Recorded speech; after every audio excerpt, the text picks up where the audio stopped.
the Versus series.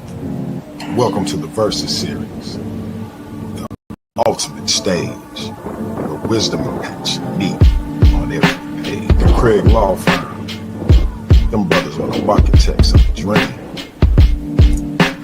Big love to Miss Barbara, a cornerstone supporter.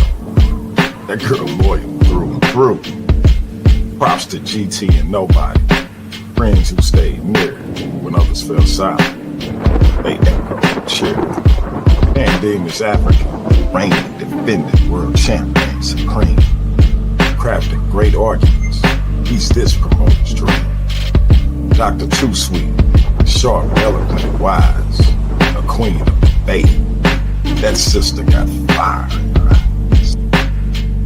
Man, that dude Michael Everett, he keep it steady and cool. About to Corey, be declaring flat earth is the rule. Gabriel dives deep, exploring the Bible, defining art. A1, the Bible breaker, tears the scriptures apart. Lord Benu, the people's champ, always rises, reborn from the flame. And the phenom Neo Love stands firm, defending Jesus' name. K, Captain K, the Israelite, proud and bold, bridging ancient truths to the modern moment. James Cassell bridges the present with ancient truths that transcend. The fit barber trims out the white lies, leaving the black truth beaming with pride. Naga makes their opponents tremble with fear. More promotion for DMG to stir. Vocab Malone rhymes reason with faith. Anonymous Hebrew stays ready to debate. LP cuts short, don't test his faith. Cedric Ortega brings thoughts unconfined. He debates to open our mind. From racism, sexism, and systematic despair to sentient aliens and the truth they might share. Religion and politics fuel these fact fights. Each topic is ablaze under the spotlight's bright light. Shout out to Sonetta and the HOK for blazing the trail for what we do today. The Lion Den thrives as JJ roars. Elder Yara builds us up, helps us restore. All comers are welcome to step in the ring in the Versus series where sharp minds battle to be the king or the queen. The bold and the fearless all play a role. So join the debate. Let your ideology be known. The Versus series is where legends are made.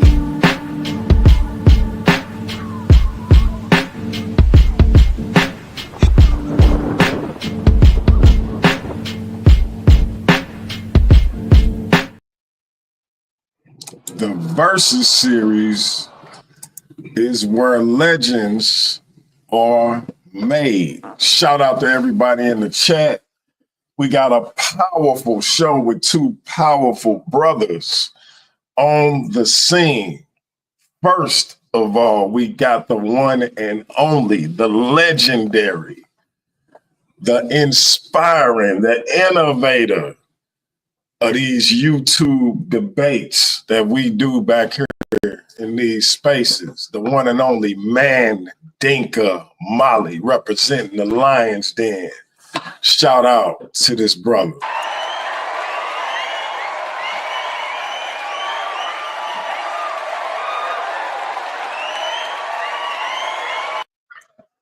And on the other side of this thing, we got a powerful, up and coming debater, a new contender on the scene. I call him the Pseudo Slayer. We got our brother, the one and only Cedric Ortega. And I gotta throw this in for the brother. It's a job. job, but somebody's gotta do it. It's a dirty job, but somebody's gotta do it. It's a dirty job, but somebody's gotta do it. Pseudo killers. Heavy is the head that wears the crown. Got them when they're scared, pseudo killers on the prowl. Put them in the water and watch them drown. Pop your head up, I'll push it down. Hunting for these scammers in the freaking streets. So many pseudos, it's all you can eat. Step in the ring, come face to feet. The brother is on the rise and he is taking on a legend. Y'all see the title of the debate. Did Columbus reach America or the Americas before Africans did? Our brother JJ says, listen, I believe Africans got to this side of the world before this man called Columbus. Cedric says that's cap. We're going to see who's right and who's wrong. We got 3 judges on the panel that's going to judge this thing. We're going to get into who they are once the festivities are over. We also got our man, the one and only Super Wavy, in the building. He's going to be helping me host this thing because we get in for a long night. So we had a coin toss when these brothers faced off about a week or so ago, and our brother Cedric lost, so he is going first. We have a 10-minute opening. We have 3 20-minute rounds. So we have up first, we're going to let our brother Cedric. Oh, what order are we doing this in? Because Cedric going first in terms of the presentation. So, Mandinka, are you opening first with your 10 minutes? And then he'll go with his 20? Or is he going to do his opening and then you do your opening? He going first either way? No. He going first and everything. I'm closing this debate out at the end. He go first. Gotcha. He lost the coin toss.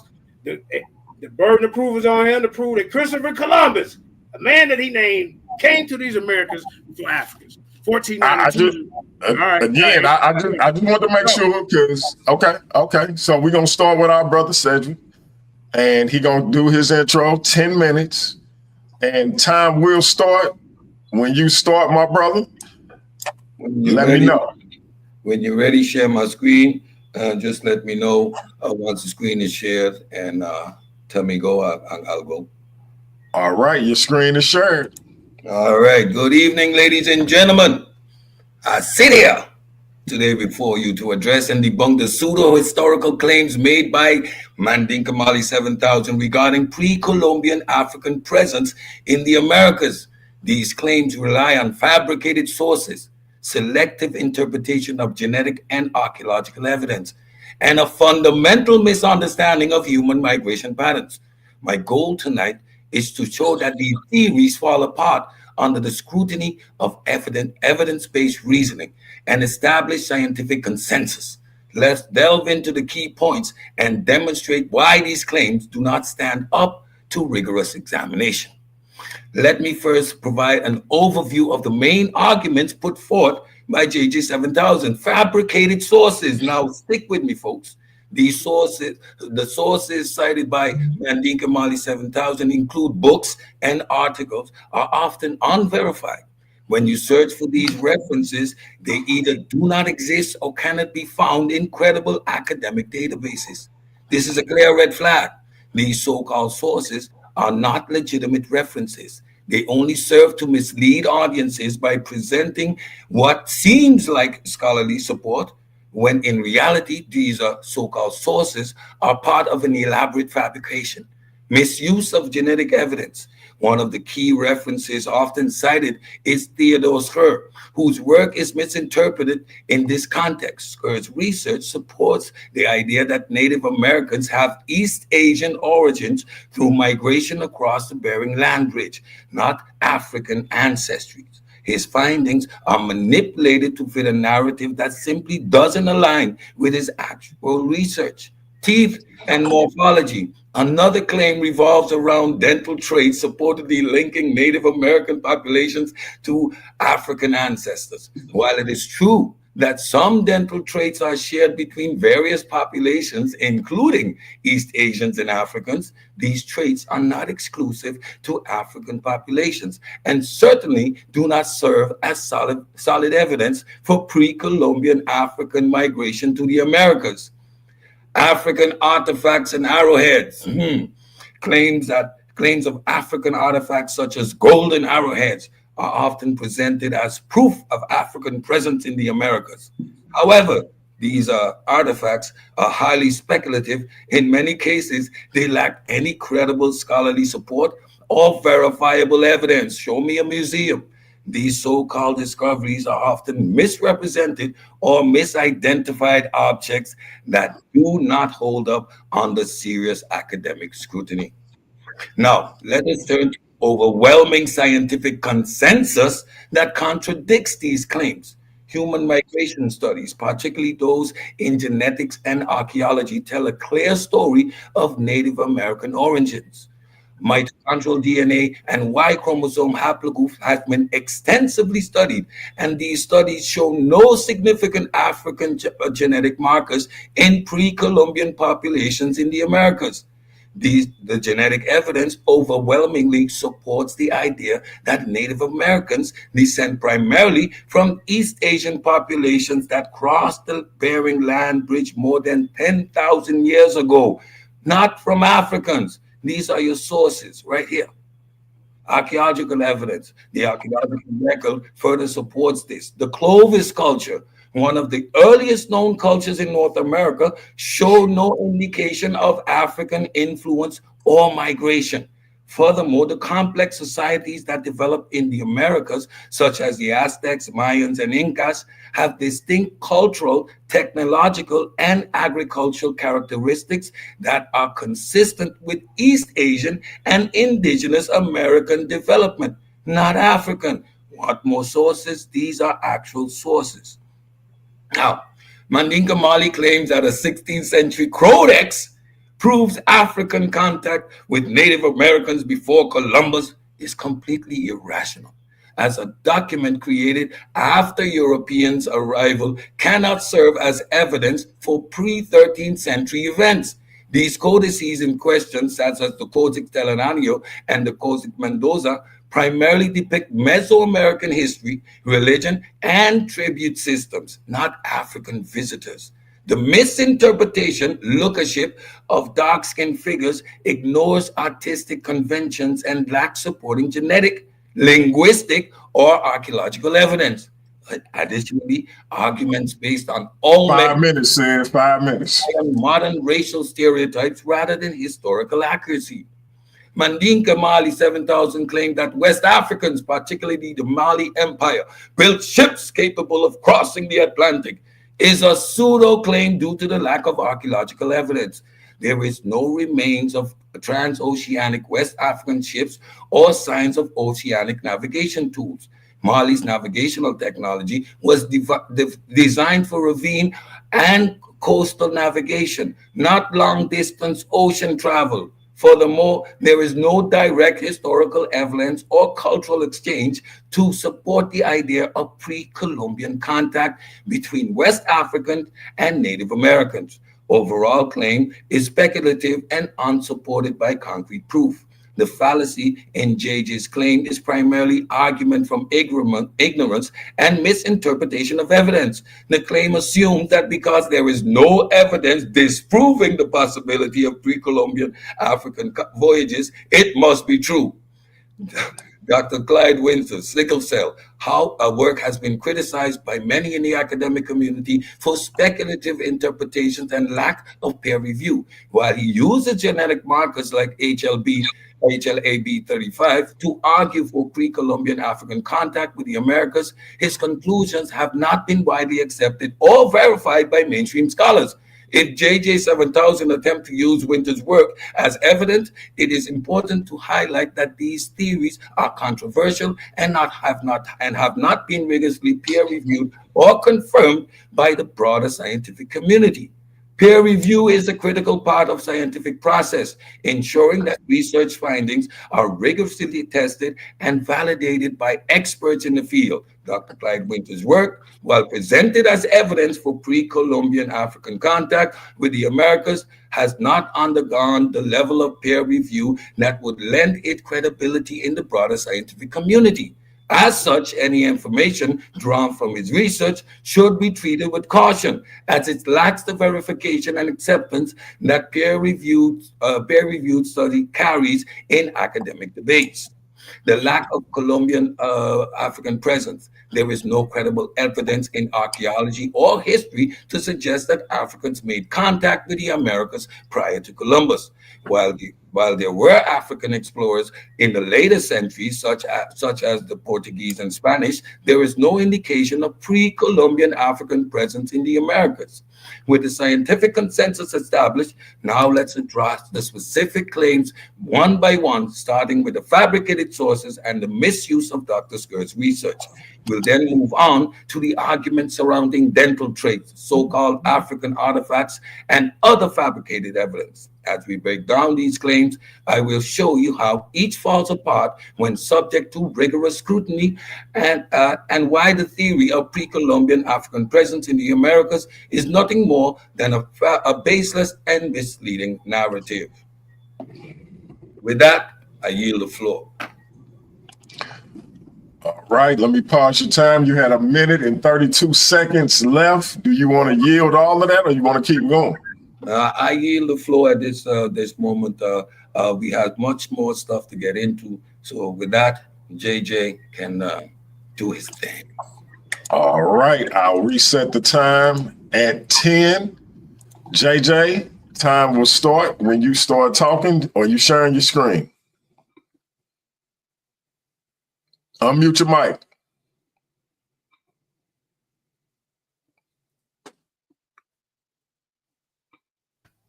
Yeah, put my screen up, man. That was horrible. Shit. All right, are you sharing? Hold up, y'all. I apologize. Let me get my screen going, man. Yeah, share screen. All right. PowerPoint. All right, you see my PowerPoint? I don't see it yet. Where should I begin? Still don't see it? No, sir. Okay, hold You on. hitting present? Yeah, let me try it again. Share screen.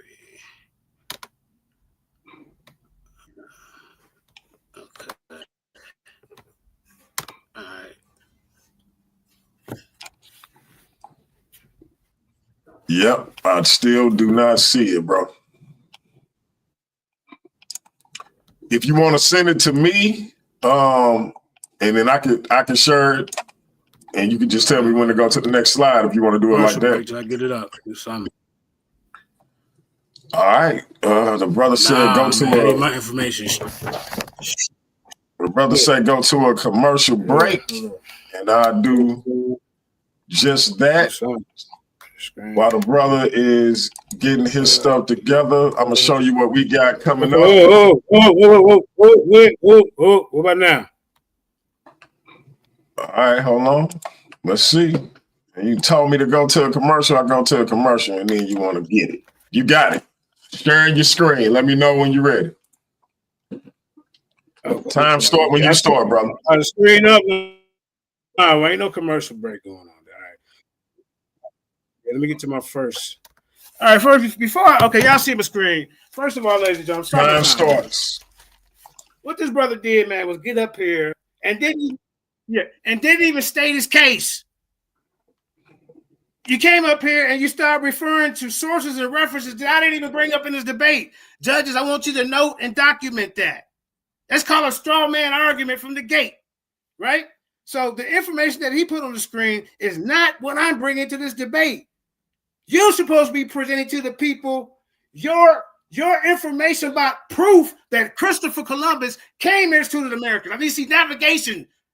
Where's the ships? You need to be showing us that. You need to be authenticating his diary, showing us that it's real. You need to be proving up here why they got this dude buried in 3 different goddamn old places. Like you say, you up here, you might as well be defending Spider-Man and Jesus Christ. Because, ladies and gentlemen, this Christopher Columbus myth is perpetuated by pseudo-scientific racism. That's all this is. And you got the nerve to get in front of us and talking about, you're going to put Afrocentrics on trial.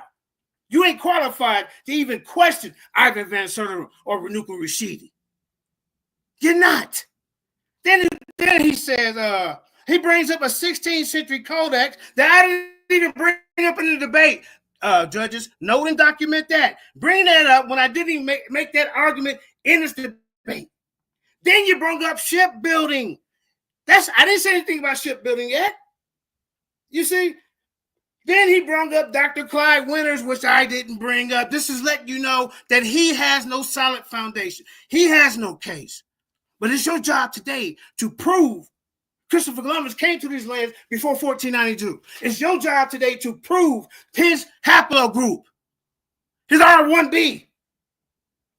You need to prove that before any African haplogroup entered the lands, and you're not going to be able to do it. I'm going to show you that it's Johnny come lately. I'm going to show you that their navigation skills is Johnny come lately. I'm going to take you to the analysis of these metals that you want to discredit. I'm going to show you how I vetted my sources. He hasn't done that. He brought up sources with my name in it. How can you add my name to sources? And he didn't even vet them. You didn't show no cross-references, nothing. So you want to be the epitome of trying to criticize somebody in the information. What my job is to do is to show you, my thesis is to show you a connection and put the pieces together, and y'all add it up. Because we all know that this Eurocentric way of thinking, this pseudo-scientific racist ideology that he's pushing, the Charles Darwin, you're a monkey. Every time a black man say he's an Israelite, they pseudo. They say they're Kemetic, they pseudo. They say they Pan-African, they pseudo. This is the side of this is what I'm dealing with in this debate. A guy who hates himself. See, this debate is bigger than what this topic is. It's about getting pseudo-scientific racists up out of our community and stop getting the credit to these goddamn on white folks. Let's keep it going. Now, did Christopher Columbus come to the Americas before Africans? Let's keep going. All right. Transatlantic migration of Africans' ancestry to the Americas, genetic and historical evidence presence before 1492. Anton Mandinka Mali, affiliation lines in Academy of Education and Information, as you can see right there. Let's keep going.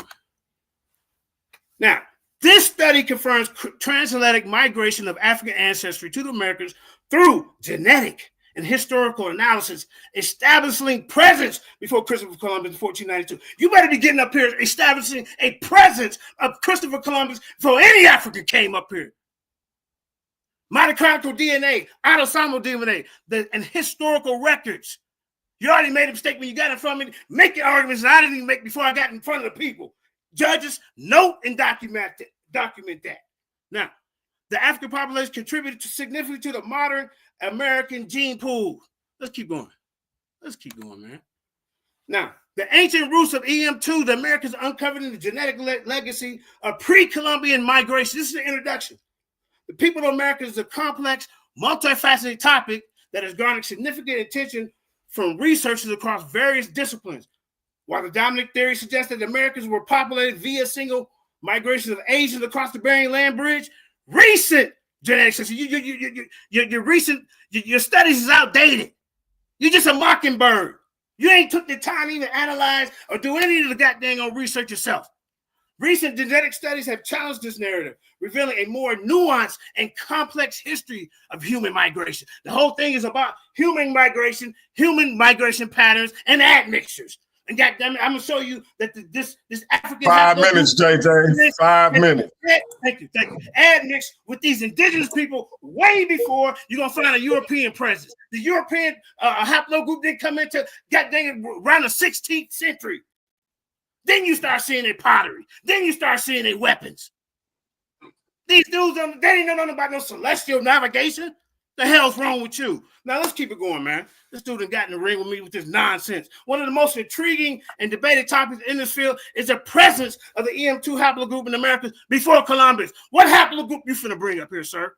Huh? The EM2 is a subclade of the E haplogroup, which is found in high frequencies in many African populations. The presence of the EM2 in the Americas has been documented in several studies, Mr. Ortega.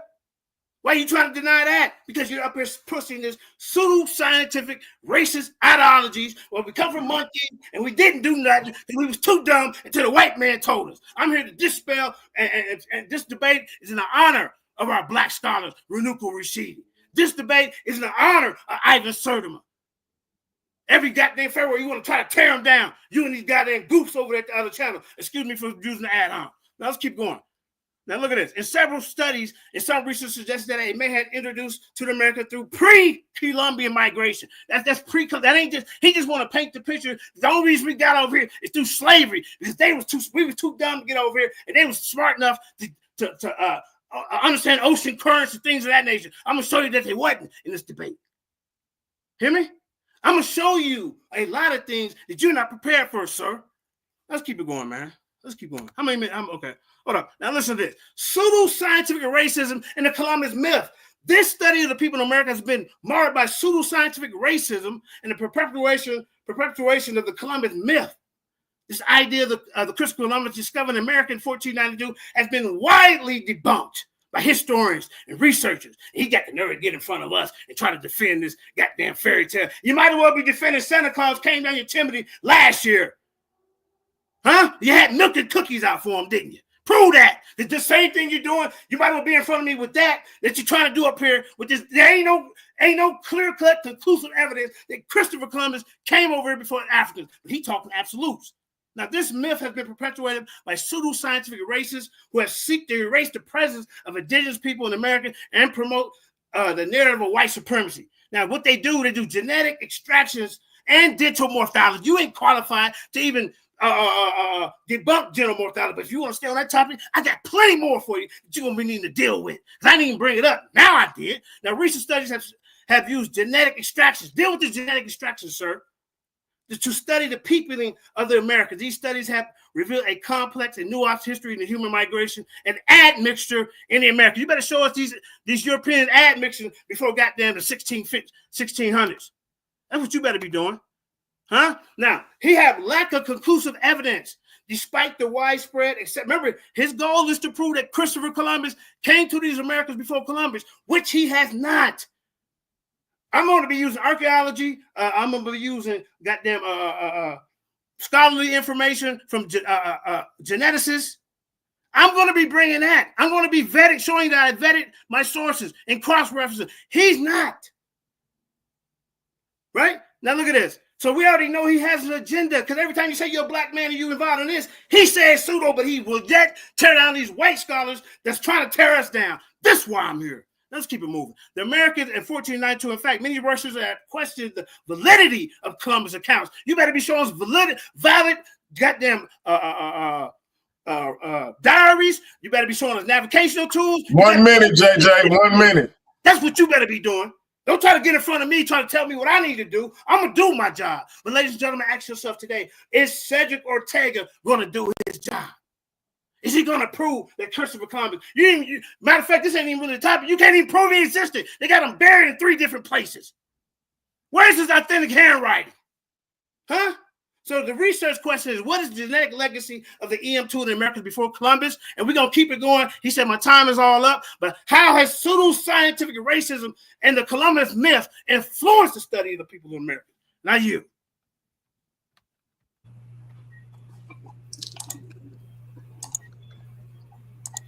All right, you had about 13 seconds, brother. You done? Shout out to the Lions Den and God dang it, JJ7K TV, Black Jesus Minister, Ball and Crawler. I'll be debating over there next week. We keeping it going. Let's go. Shout out to my queen, Jenny Hayes. Let's go. All right, let me reset the time for 20 minutes because our brother Cedric Ortega is about to get into his rounds. And Cedric, it is on you. Time will start when you're ready, my brother.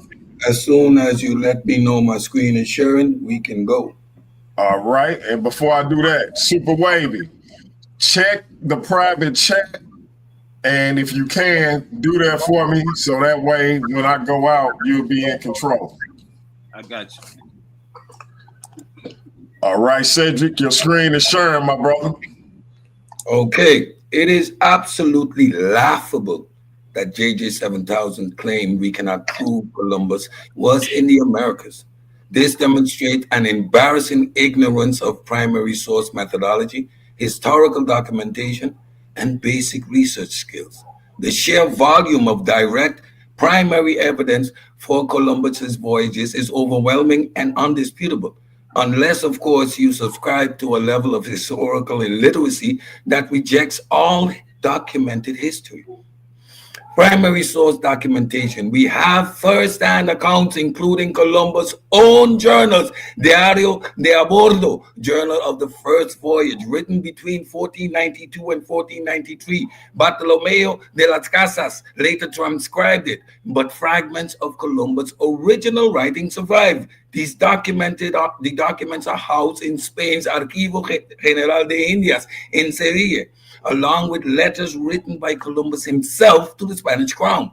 These are direct, unfiltered records from the man himself, unless JJ 7000 wants to argue that Columbus somehow fabricated his voyages while securing funding from the Spanish monarchy. Independent collaboration.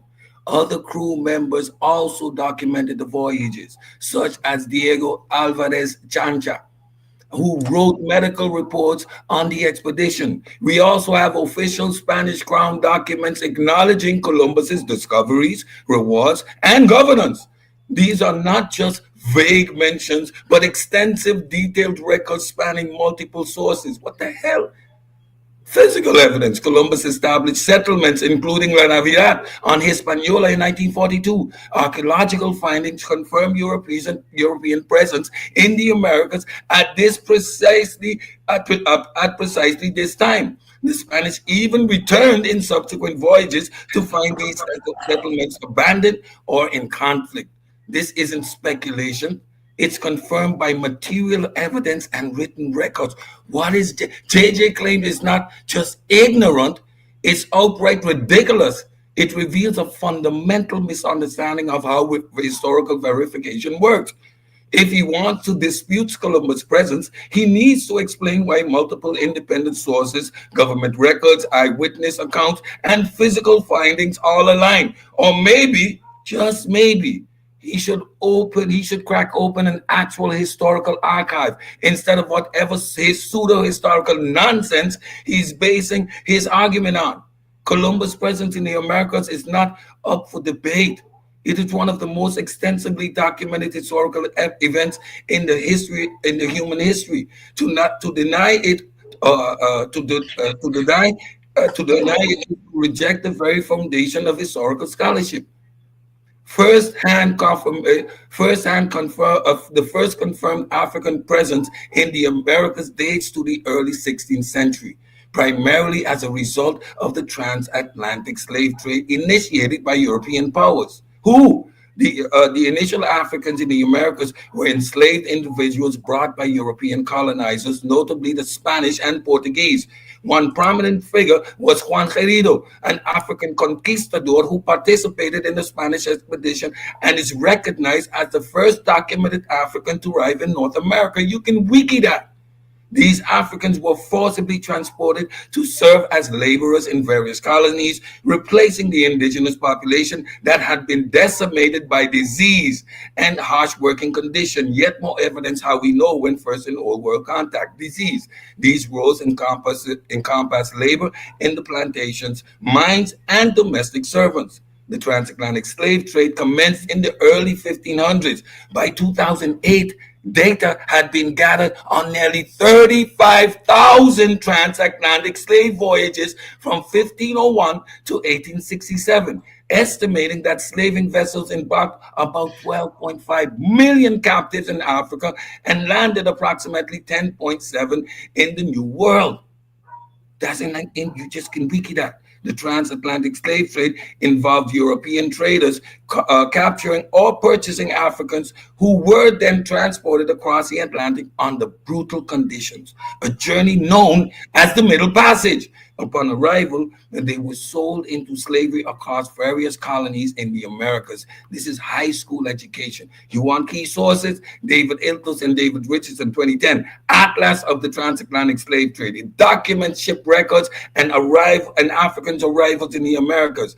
Era Berlin in 1998, many thousand gone, the first 2 centuries of slavery in North America, provides details on early African populations in the Americas. Philip D. Curtins in 1969, The Atlantic Slave Trade, a census, estimates the number of enslaved Africans transported to the Americas. Genetic evidence. Genetic studies show African ancestry in the Americas appear only after the 1500s, coinciding with the documented history of the transatlantic slave trade. The lack of African genetic markers in pre-Columbian indigenous remains confirmed that Africans were not present before Columbus. Who did the study? Reich and colleagues in 2012, Reconstructing Native American Population History. It's published in Nature. You see how you source up. Show indigenous American ancestry traces back to East Asia with no African influence before the slave trade. Montano and Represto in 2021 and colleagues in 2021, tracing the genetic history of the Caribbean. PLOS and Genetics finds African ancestry in the Caribbean originates from the transatlantic slave trade, not pre-Columbian contact. You want your sources. Consensus, JJ, you know what that is? The first confirmed African presence in the Americas dates to 1502, when Spanish colonists brought enslaved Africans to Hispaniola.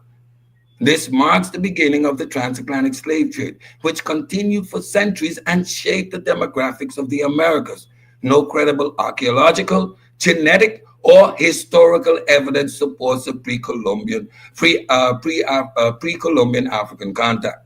The fact that JJ 7000 believes his hypothesis is on equal footing with the scientific consensus reveals several key issues. Misunderstanding of epistemic weight. Scientific consensus is built on rigorous peer-reviewed research, multiple independent lines of evidence, and expert analysis. A personal hypothesis, I link things up, especially one lacking empirical support, is not equated to this body of knowledge. False balance fallacy. JJ 7000 assumed that all opinions are equally valid, regardless of the quantity or quality of the supporting evidence. This is a common tactic in pseudoscience, where unsupported claims are framed as being just as legitimate as well-established scientific findings. Dunning-Kruger effect on steroids.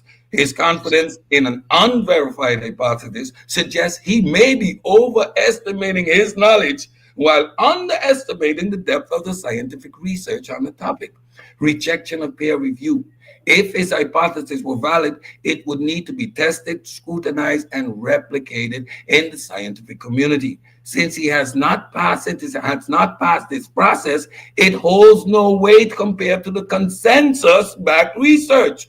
JJ 7000 stance demonstrates a fundamental misunderstanding of how knowledge is established. The scientific consensus is not just another opinion. It is a result of a self-correcting, evidence-based process. Equating a personal hypothesis to decades of rigorous research without credible evidence is intellectually dishonest. The first major flaw in 7000's arguments lies in the sources he presents. He cites a variety of books and journals seemingly to support his claims. However, when we attempt to verify these sources, we find that many either do not exist or cannot be accessed through any reputable academic or scholarly platform. This is a classic example of intellectual dishonesty, an attempt to bolster a weak argument by fabricating credible references. In any scholarly debate or credible debate, sources must be verifiable and reputable. If anyone presents sources that cannot be confirmed or traced back to a legitimate publication, it casts doubt on the entire argument. It is essential that we hold ourselves to rigorous standard of evidence. A credible source should be easily accessible in academic databases, published by reputable publishers, and subject to peer review. If those criteria aren't met, then the claims relying on these sources cannot be trusted. And I challenge you, JJ, to produce the sources, to provide proof of their legitimacy, or to direct us where we can access them. Until then, these claims stand as nothing more than 10 minutes, said 10 minutes. Trying to deceive. This tactic is not uncommon in pseudoscientific or fringe theories, mind you. When the actual evidence fails to support their positions, those promoting these ideas often resort to this kind of misleading behavior. Without the backing of credible sources, these claims hold no weight. Let's take a deeper look into the specific sources that have been cited. I personally searched for many of these titles provided by JJ, and time again, they lead to nowhere. These references either do not exist, are incorrectly cited, and or do not support the claim they are supposed to substantiate. This is intellectual dishonesty at its worst. It is a deliberate attempt to create the illusion of legitimate scholarship while distracting the audience from the fact that there is no real evidence backing these claims. In any genuine academic setting, these references should be traceable. If a researcher claims that a paper, article, or book exists, it should be possible to locate it through academic databases like JSTOR, Google Scholar, or through university libraries. If these sources cannot be found, they should be considered fraudulent. The use of these fictitious references not only undermine the credibility of JJ's argument, but also mislead those who are not equipped to check the validity of these claims. Real academic sources are published in peer-reviewed journals, books of reputable academic publishers, or included in verifiable sources. If these sources cannot be found, they should be dismissed immediately as part of a pseudo-academic narrative designed to create the illusion of legitimacy. Many of the journals and years referenced, for example, Science, American Journal, and these are the sources I took off JJ's Facebook page, Journal of Human Genetics, Nature, Human Genetics, are indeed credible, but I cannot find any evidence of these specific studies were published by those institutions. African Genetics, Legacy in the Americas, watch the title's good, and Ancient DNA Reveals African Presence in the Americas, 2019. I was unable to find any records or references of these specific studies in prominent academic journals or databases like Google Scholar or PubMed.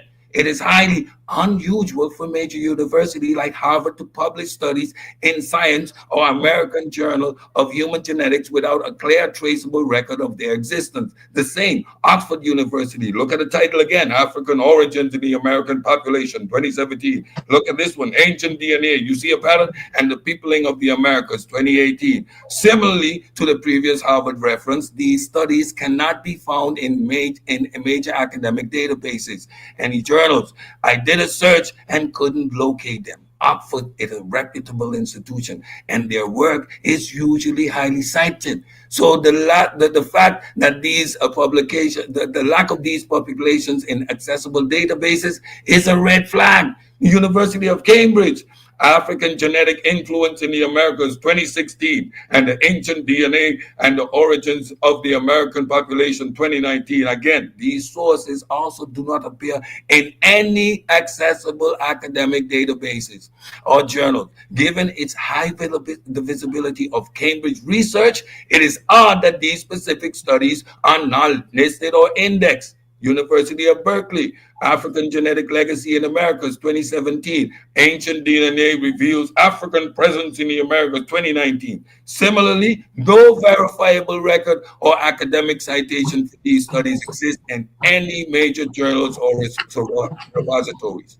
To boost the claim further, let's examine the broader pattern of pseudoscientific arguments in which fabricated sources are commonly used. This is not the first time that false or unverifiable references have been relied upon in fringe theories. from ancient astronaut theories to alternative historical claims. The tactic is employed by those who wish to present themselves as legitimate experts without actually providing legitimate evidence. By presenting fabricated sources, Mandinka Mali is exploiting a common logical fallacy, the appeal to authority. This fallacy occurs when someone cites the name of an authoritative figure or a seemingly legitimate source in order to make their argument appear credible. The hope that by listing names and titles that sound legitimate, the argument itself will seem valid. However, as we all know, authority in science isn't about naming famous people or prestigious titles. Authority is about the strength of the evidence and the methodology behind the claims being made. In a genuine academic discourse, it is not the name of the researcher that matters, but the integrity of their research, their peer-reviewed publications, and the evidence that supports their conclusions. By relying on unverified sources and misusing scholarly names, Mandinka is attempting to manipulate the audience trust, assuming that most people won't investigate the authenticity of the references. But we know better. We understand that authority in science isn't about citing respected names, but about presenting rigorous, verifiable, and repeatable evidence. And without this, the argument falls apart. 4 minutes, Sam. 4 minutes. My apologies for missing that 5-minute mark. Employing the authority fallacy can be seen across a wide range of pseudoscience. It is a tool to divert attention from the lack of actual proof, hoping to convince people to the superficial appearance of expertise. But as we've shown, when we dig deeper and examine the sources, we find that there is nothing but empty shell designed to mislead. At this point, JJ's argument is completely crumbled under the weight of reality. In round one, I've exposed the laughable claim that there's no evidence for Columbus' presence in the Americas, obliterating it with primary sources, historical consensus, and physical evidence. But rather than acknowledging its failure, what does he do? He pulled the classic Frost move by shifting the burden of proof and fabricating sources. Let's be absolutely clear. 7,000 is not just wrong, he's actively dishonest. He throws out made-up genetic evidence without a single verifiable study, expecting everyone to just take his word for it.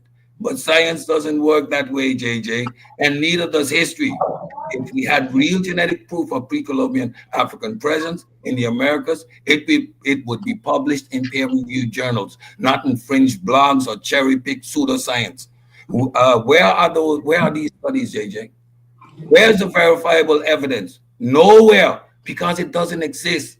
And let's talk about his outright fabrication of sources. This is what separates ignorance from intellectual fraud. He's not just misinformed. He's deliberately presenting false information, hoping nobody checked. But I did. His sources are either the non-existent, misrepresented, or outright distorted from real studies that do not support his claims. This is academic dishonesty at its finest.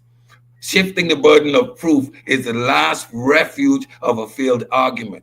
He cannot prove his nonsense, so he demands I disprove instead.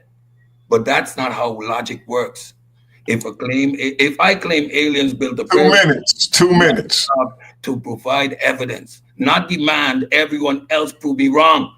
The same applies here, JJ. He made a claim. He has failed to substantiate it. So let's call it what it is. JJ 7000 is a fraud. His arguments are baseless. His sources are fake, and his understanding of both history and science is an embarrassment. At this point, his only option is to double down on the nonsense or to finally admit he's out of his depth. Either way, he's already lost. With that, I yield the floor. All right, you got 1 minute and 15 seconds left. Are you sure you want to yield? Yeah. Let's see how JJ climbs himself out of that hole. I yield my floor. All right, and brother, I apologize for getting the 4 minute mark instead of the 5 minute mark. I'm a professional. My brother. Shout out to Cedric for a powerful opening round. Let me reset the timer. We're going to get ready for the legendary Mandinka Mali. Mandinka, time will start when you start. Let me know if you're sharing your screen.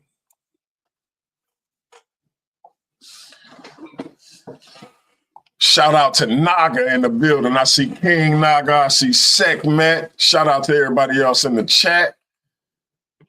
Appreciate y'all's support. I see Ced and Mandinka bringing them out tonight. We got 63 people in the building. Shout out to my social media champ, Doctor, the good Doctor Too Sweet in the building. I think I saw my world champ, the undefeated, undisputed, distinguished world champ Pandemus in the building. I see my brother Eric Graham in the building as well. Shout out to everybody. Hey, we got everybody named Mama in the building tonight, man. Hit the like, share, and subscribe button. Get your pen and paper. We learning tonight.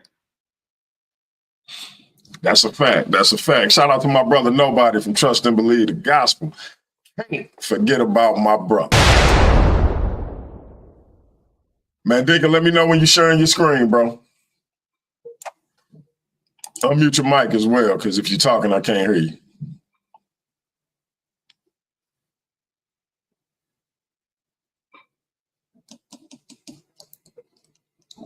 I apologize. I'm trying to get my PowerPoint back up. Hold up. What the hell going on? Share screen.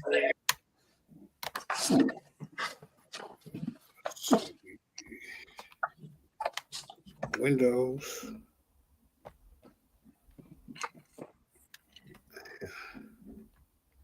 I apologize for that part. Hold up.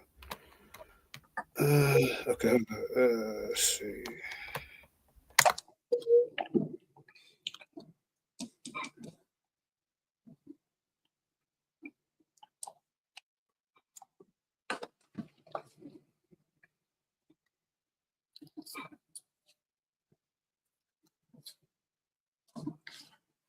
All right, while we waiting on our brother, I'm gonna do what he suggested the first time and go to a commercial break. Never mind. See, as soon as I say commercial break, that PowerPoint come up. See? All right, brother, your screen is sharing. Time to start when you start. Shout out to MVP Chris Harris. I think I saw him in the building. Time to start when you start, my brother. Unmute your mic.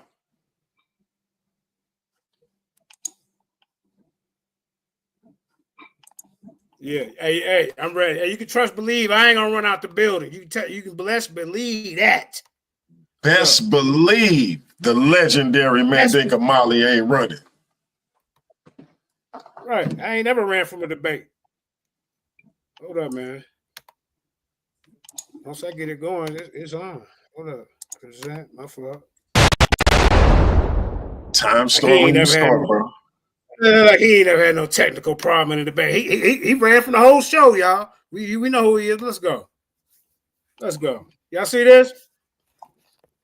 He see my screen? Time starts. All right. Now, see, he came up here. So, like I say, his job is to prove that Christopher Columbus came to these Americas before Columbus. You sitting up here arguing sources that I didn't even bring up. Now, okay, JJ. Yeah. Mandinka, I stopped your time at 19 minutes and 46 seconds. Yeah. Listen, I stopped your time at 19 minutes and 46 seconds. Is it any way you can make your screen bigger? Like go to where it says. How about that? There you go. All right. That's a lot better. All right. Time to start when you're ready. Yeah. All right, man. I saw y'all had to sit through that 20 minutes of just rambling. I'm fake. My sources, man, bro. You ain't did nothing, bro. You ain't taught the audience nothing. Hey, look, Columbus. I'm not gonna spend too much time on Columbus because I'm gonna get into my information. Now, the lack of primary accounts of Christopher Columbus himself has led many scholars to question the accuracy of the existing accounts. Where's your primaries for that? To reevaluate the traditional narrative of Columbus' life and voyages.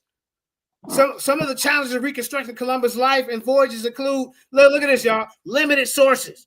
As mentioned earlier, there is no primary account from Columbus himself. Cedric, show it to us. And many of the secondary sources are incomplete. Like he said, there's a fraction of this and that.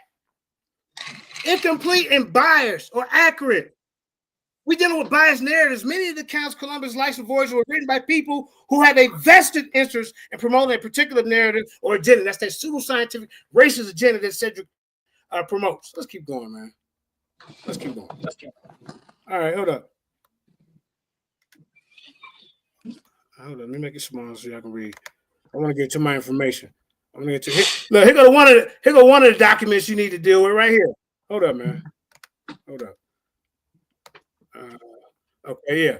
Okay, like I said, there are no primary sources for Columbus himself that can be verified. How can we trust secondary sources that were written decades and centuries after Columbus' voyages, y'all? This just didn't happen just right after. Centuries after he so-called walked this earth or whatever. Why does Columbus not leave behind any written records of his voyages? We cannot find them. Why do different accounts of Columbus' voyages contain conflicting information? See, I'm rebuttaling your information, sir, about Columbus, and I'm going to get into mine, something that you didn't do. How can we reconcile the differences between dates and timelines provided in various sources? Why do some accounts describe Columbus as a hero while others portray him as a ruthless conqueror? Lack of archaeological evidence. Why is no definitive archaeological evidence been found to support the traditional narrative of Columbus' voyages? I want her to get past this. What role did the Catholic Church play in promoting Columbus myth? Why did Spanish monarchs support Columbus voyages, and what did they hope to gain? See, this dude's up here promoting this Columbus myth. Now let me get to my information, man. Let me get to my information. I ain't got time to be. It's your job to prove something for him, not me. When you gonna prove it? I'm already disproving. Show us some validity. Let me see where I want to start. Let me see where I'm starting to bust this dude head, man. Come here to play with you. Anybody else out there that's looking around? Huh? Hold on, let me get to it. Hold up. Where we gonna start? Let's start up in here. Hold up. Let me get to where I want to start. All right. Now we're gonna skip that part. We're gonna start right here. Do you need to stop in time? Yeah, stop my time so I get right to where I need to get to. All right, time is stopped at 16 minutes, 37 seconds. Okay, cool. Hold up. Let's see. So once I go in, you're in some trouble, sir. Hold up. All right, let's start right here. All right, let's start right here. No, I'm gonna start right there. All right, let's start right here. Yeah, let's start right here. Not my time. See, what I'm bringing to the table, man, I'm bringing science to the table. I'm bringing geochemical analysis. See, it confirmed African mineral origins in pre-Columbian weapons and metals. I'm talking about copper from the Democratic Republic of Congo and Zambia, brass from Morocco and Algeria, way before any European weapons were found in the United States. Iron, Nigerian, and can somebody mute their mic, please? Nigeria and Ghana. See, sources, peer-reviewed Journal of Archaeological Science, Latin American Antiquity, academic books that came from before Columbus, American presence in early America, institutional reports from the Smithsonian, National Geographic, USGS. All right, let's keep going, bro. Let's keep going. Now, this is my side. When are you going to present your side? Huh? Here goes the summary. Pre-Columbian African presence in America is confirmed. Sickle cell genes found in ancient American remains, training back to African origins. This is what I'm bringing. African anchors discovered in the Caribbean waters, dated back to 12,000 to 1400 CE, matching Mali Empire designs. African weapons found in pre-Columbian American sites, including the Ikula knives from the Democratic Republic of the Congo. How about this, y'all? The Ngomi Ngulu sickle blades from the Democratic Republic of Congo. All these are verified. The Berber daggers were found here in these lands before 1492. You ain't gonna find no European weapons over here before 1492. You ain't. You need to get in front of us and prove that this European presence, this European establishment made a genetic marker over Africans who made their genetic marker here first. Now you got to go to these Italians because you said Christopher Columbus is Italian. I got his marker right here. It ain't nowhere to be found. Early. Let's keep going. Geochemical analysis confirmed African mineral origins in pre-Columbian weapons and metals. Let's keep going, man. Pre-Columbian African presence in America is supported by genetic archaeological and geochemical evidence. This challenged traditional narratives of Columbus' discovery of America. Let's keep going. Yeah, validation and methodology and science method. Reproducibility. See, I'm going to show you the methods they use, sir, which you have failed to do. You ain't even showed us anything. Results verified by multiple laboratories. Yes, Harvard University Geochemical Laboratory. I guess you didn't go look that up, did you? You bring up sources I ain't even bring into this debate. I want y'all to note and document that. The University of Oxford. Y'all better help them out. Isotope Laboratories, U.S. Geological Survey, USGS Laboratories. Data Quality Control Precision, plus 2.5% of elements concentrates. Isotope ratios, accuracies, 5 to 10%. Let's keep going, man. Let's keep going. The scientific method steps. Observation. Pre-Columbian weapons were unknown with unknown mineral origins. The question, did minerals originate from Africa? Hypothesis. Yes, geochemical analysis will reveal African mineral signatures. Prediction. African geochemical fingerprints will match weapon samples. Experimentation. Geochemical analysis of weapon samples. Data analysis. Comparison with African geological samples and database. I'm showing you the methods. He ain't showing you nothing. Show us the scientific method, the methodology the scientists use to study Christopher Columbus' bones and his extraction, his DNA. First of all, you have to go to 3 different grave sites to pick which one, and all of them is inconclusive. But this ain't even about even resistance. You can't even prove where the ships is, the Nina, the Pina, and the Santorini. Like you said, them should be in museums. Let's keep it going, man. Experimentation, geochemical analysis of weapon samples. This was used. The conclusion, African origins confirm a pre-Columbian weapons and minerals. Let's keep going, man. Look at this. Now I'm finna really bust your goddamn head. I'm finna hit you with a 40 clip. Look at this. Weapons. Obsidian swords were found. Geochemical signatures match obsidian deposits from where? Ethiopia and Eritrea. Minimal compensation, 70%, 50% ALO 203. Geochemical analysis. You're seeing all the results. Look at the results, y'all. The match is 95% with African obsidian copper daggers. Excuse me. Copper daggers also found in Peru. Geochemical signatures. He don't know nothing about no geochemical signatures. Match copper deposits in the Democratic Republic. Match the copper deposits in the Democratic Republic of Congo and Zambia. Look at this, y'all. 92% match. African copper. How you going to debunk this? Iron spearheads. Geochemical signatures match iron deposits in Nigeria and Ghana. 80% match with African iron. How that just pop up over there? Huh? Look, terracotta figurines in Ecuador. Geochemical signatures match clay. The clay deposits, sir, in Mali and Ghana. He ain't bringing nothing. You gonna get in front of me with this nonsense, bro? All you did is bring in definitions. Look, now I'm finna hit you with a 40 piece. Now I'm finna hit you. Look, here go 40 bullet points. Look, weapons and tools. Obsidian swords, African origin confirmed. Copper daggers in Peru, African origin confirmed. Iron spearheads in Brazil, African origin confirmed. Bronze axe in Colombian, again, African origin confirmed. Wood spears and metal tips, Ecuador, African origin confirmed. Slingshots with African style stones. They did all the research on these. Harpoons with bone points. What are he bringing to the table to verify any artifacts, any DNA of Christopher Columbus being here before Africans? Don't talk about you bringing up a source of reference I never brought to this debate. You already lost. Look at it. Fishing hooks with plants and fibers in Mexico. Ceremonial knives with ivory handles, Peru. Look, war clubs like I'm bringing to this debate with a stone on top of your head from Brazil. Let's keep going, man. Dude, I don't know what he got in the ring with me for. Look at this. Confirmed. Now we're going to do the woods, plants, and materials, ebony wood carvings, African blood musical instruments, rosewood figurines, mahogany canoes. You got to debunk all that, sir. You ain't 10 minutes, JJ. 10 minutes. 10 minutes, good. Look, terracotta figurines, clay pipes. Hold on, let me keep going, man. Let me keep going, bro. You got a lot to deal with, sir. Huh? How about the textiles, foods, coins, jewelry, shoes? All this is tested and dated before 1492, and they all have an African origin. Cotton fabrics, indigo dyed textiles. leather sandals, domesticated Guinean fowl, navigation tools.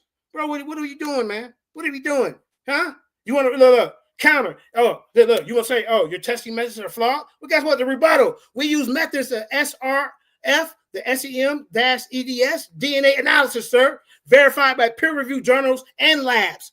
Here go another of your counters that you might come out your goddamn own mouth. Sample size is too small. Well, guess what? I already prepared for that rebuttal. We analyzed 400 samples across 40 categories, exceeding standard archaeological sample sizing. Look, you got another counter that you might say contamination could have occurred? Well, guess what, sir? We followed the strict protocols to prevent contamination, including glove use and sterile equipment. All right, let's keep going.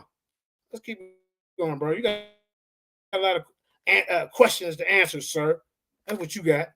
That's what you got to deal with. You ain't brought us nothing about no goddamn Christopher Columbus doing anything. How about this? Counter. Dating methods were inaccurate. Well, the rebuttal is we use multiple dating methods, radiocarbon, thermolucents, to cross-validate results. Counter. Your labs lack proper accreditation. Rebuttal. Our labs are accredited by international bodies, A2LA, ISO 17025. Let's keep going, man, because I got so much to bring out today, man. Yeah, man. This dude ain't brought us nothing. Look at this. Counter. African presidents is impossible due to ocean currents. Rebuttal. Historical records and model experiments prove African vessels could cross oceans, which he want to try to take away from us. You know?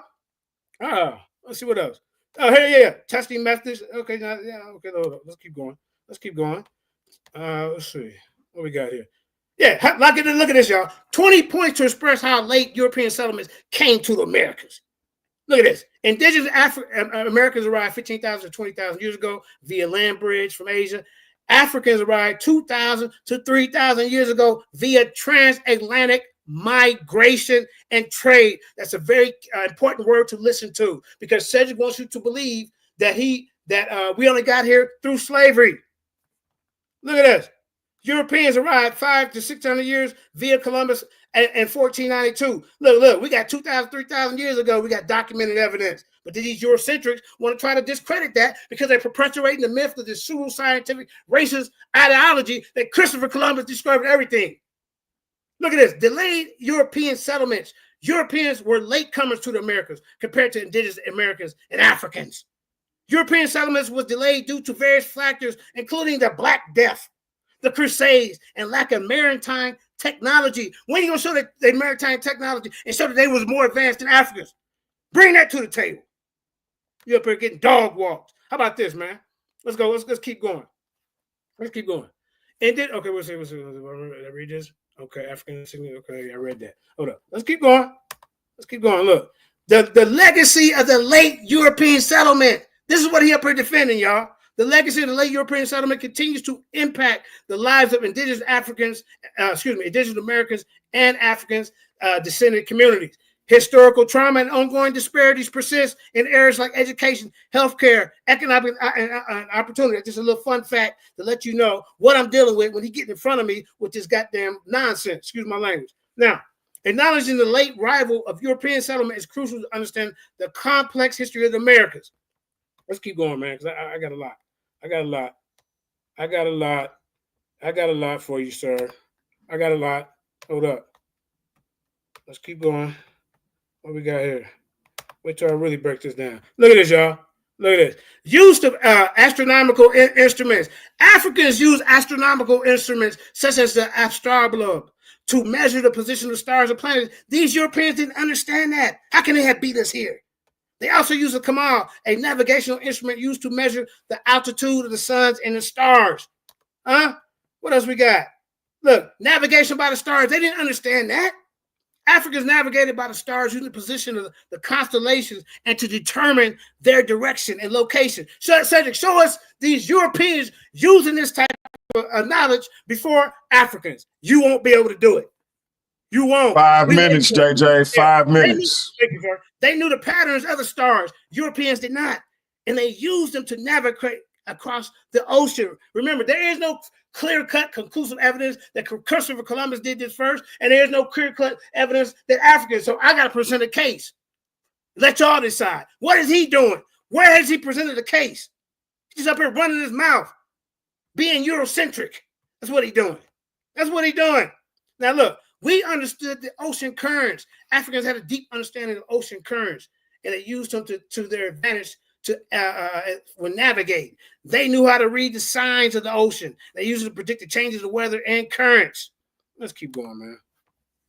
They exchanged goods, ideas, and culture. How far-fetched is it harder for that to believe with other cultures? Christopher Columbus taught us everything. Come on, bro. Look at this. African maritime explorers such as Abakari II. Now, he will believe a Christopher Columbus voyage and an oral tale or tradition, but he comes against the Black African tale of us coming over here for some reason. So let's just throw both of them stories as far as the myth and the tale, and let's get down to the information backing these stories up. Where's your proof? Where's your evidence? I haven't seen you bring anything but complain about sources that I never even brought up because I didn't even go yet. Think about that, y'all.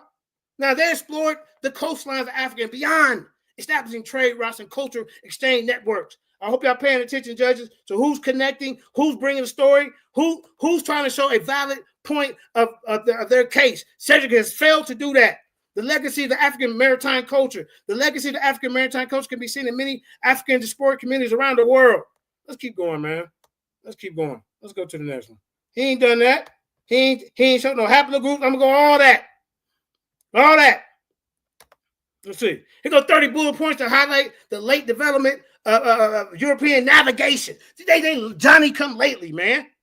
Look at this, y'all. Europeans had limited maritime experience before the 15th century. They had not undertaken significant oceanic voyages. No, this is like a guy who came prepared, Mr. MVP. Their maritime trade was largely confined in the Mediterranean until the 15th century. They'll call you the GOAT. Look. Lack of advanced navigation techniques. Europeans lacked advanced navigation techniques such as celestial navigation. They knew nothing about it, y'all. These Europeans knew nothing about it.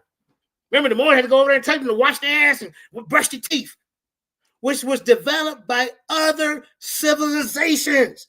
They Johnny come lately. They relied on dead reckoning and pilotage, which is a less accurate method. And you telling me they came here first? Look at this, y'all.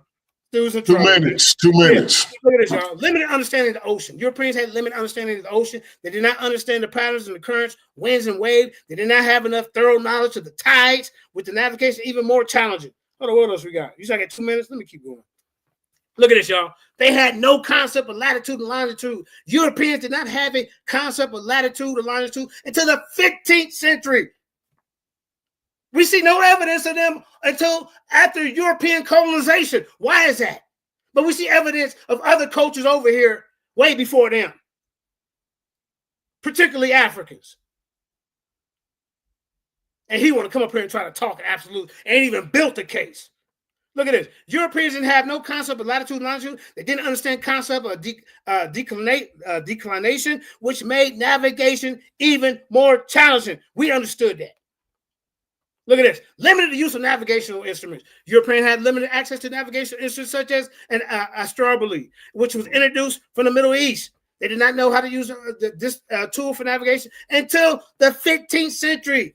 Man, come on, bro. When is he going to get on here and show us something but when this guy got over here? Huh? Look. No concept of the Canary Currents. Europeans did not have a concept of Canary Currents. You see all the different stuff I'm bringing up? Judges, I want y'all to recognize that, which made navigation across the Atlantic even more challenging. They didn't understand the patterns of the Canary Current, which made navigation even more challenging. I'm attacking Christopher Columbus because the name of this debate is, did Christopher Columbus, that's his name, come to the America for Africans? Has he shown us any proof? Has he presented any proof, any primaries? There are no primary accounts of Christopher Columbus writing anything. There's no logs. There's no ship logs. There's no goddamn proof of where he's buried. They got him 3 different goddamn places. Where is he buried, Cedric? That is time. That is time. Shout out to both of these brothers who are passionate first round, a very impassioned first round. Shout out to both brothers for giving it they all in this powerful first round. That being said, before we get into the second round festivities, just a little bit of a channel promotion, if you will.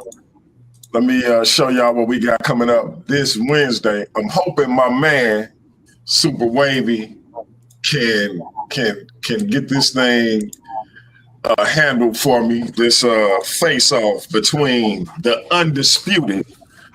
undefeated versus series world champion Pandemus and the argument king James Cassell. That's Wednesday, March 19th, 7 p.m. Central Time. If my man Super Wavy don't have nothing else going on, I'm hoping he can moderate this thing as these brothers try to come up. My man. These brothers gonna try to come up with a topic for this world title debate that they have coming up. Shout out to both brothers as we move forward with the Versus Series. As I say, the Versus Series is live in 2025. And we also have another powerful debate coming up. We have our very own Najiti. Y'all know him from the Najiti Perspective, which airs weekly for the most part right here on Paradigm Shift TV 314. And he'll be taking on our brother Courtney Thompson. This is Christian on Christian violence, family. These brothers are both Christians, but they disagree on when the Exodus occurred. This will be happening on April 14th. It's an Easter special event, so y'all come back and check us out for that one. And we got another one that we're going to talk about a little bit later on, but right now we're going to get back into our second round. Cedric, I see your screen. I hear you, brother. Let me know when I'm What are you saying? One of the judges is off the panel. I only see 2 judges. Okay. I see what's going on. Show got to go on either way. All right, Cedric. Your 20 minutes ready to go. Time to start when you start. Okay, ladies and gentlemen, what you just witnessed was a demonstration in begging the question. Realize that there was not one source presented for any of the claims JJ was making. I guess since I'm gone first, I handicapped him and he no longer has the ability to reference the pseudo sources making those claims. Let me get into the business at hand. JJ has been making claims of using Dr. Theodore Score, right? He's a well-respected population geneticist whose groundbreaking research has been instrumental in understanding the migration patterns of indigenous peoples of the Americas. His works focuses specifically on mitochondrial DNA, which is passed down maternally and can be traced to reveal the origins of ancient populations. Sker's research provides clear and compelling evidence that Native American populations are primarily descended from East Asian ancestors who crossed the Bering Land Bridge more than 10,000 years ago. Through the analysis of genetic markers in Native American and East Asian populations, Sker was able to identify significant similarities, further solidifying the theory that Native Americans migrated from Asia, not Africa. It is important to note that Dr. Sker's work is based on years of meticulous research, peer-reviewed publications, and solid scientific methodology. Nowhere in Dr. Sker's extensive body of research does he suggest any significant African migration in the Americas before Columbus. His conclusions align with the broader scientific consensus on the origins of Native American populations. Any attempt to claim his research supports an African presence in pre-Columbian America is a serious misrepresentation of his work. Despite the clear and unequivocal conclusion drawn by Dr. Skers, Mandinka and other proponents of the African migration theory have intentionally misquoted and twisted Sker's findings to fit their narrative. That is what JJ was doing this now, presenting you with a African migration theory which claimed between 2 and 5,000 years ago. They take the genetic research and selectively use portions of it to support their baseless claims. However, when we examine Dr. Sker's work in its full context, it becomes clear that its findings are focused solely on East Asian ancestry, not African migration. Sker's research highlights the shared genetic markers between Native American population and East Asian groups, specifically those from Siberia and Northeast Asia. Those markers found in mitochondrial DNA paint a clear picture of Native Americans are linked to these populations through ancient migrations across the Bering Land Bridge. At no point does Dr. Sker suggest that African genetic markers are prevalent in Native American populations in a way that would indicate pre-Columbian African migration to the Americas. This is a critical issue because it demonstrates, again, a fundamental misunderstanding of the scientific method. JJ is out of his league. Sker's conclusions are based on rigorous analysis of actual genetic data from Native American populations. And he and other geneticists use concrete empirical evidence to make their findings. In contrast, those who claim Sker's work support an African migration theory are relying on a misrepresentation of the data, taking its word out of context and ignoring the overall evidence in his research. Now, JJ was throwing a lot of stuff to see if it's stuck on the wall, yet he didn't direct you to a particular book, a particular finding, a particular research paper. He was just blabbering from the mouth. Man, this is intellectual dishonesty at its finest, making a whole bunch of begging the question claims, yet don't support it by showing you an actual source. He will not be able to show you a source. It is clear that the theorist, like he's telling you, he's made up his theory, have deliberately misrepresented Sker's work.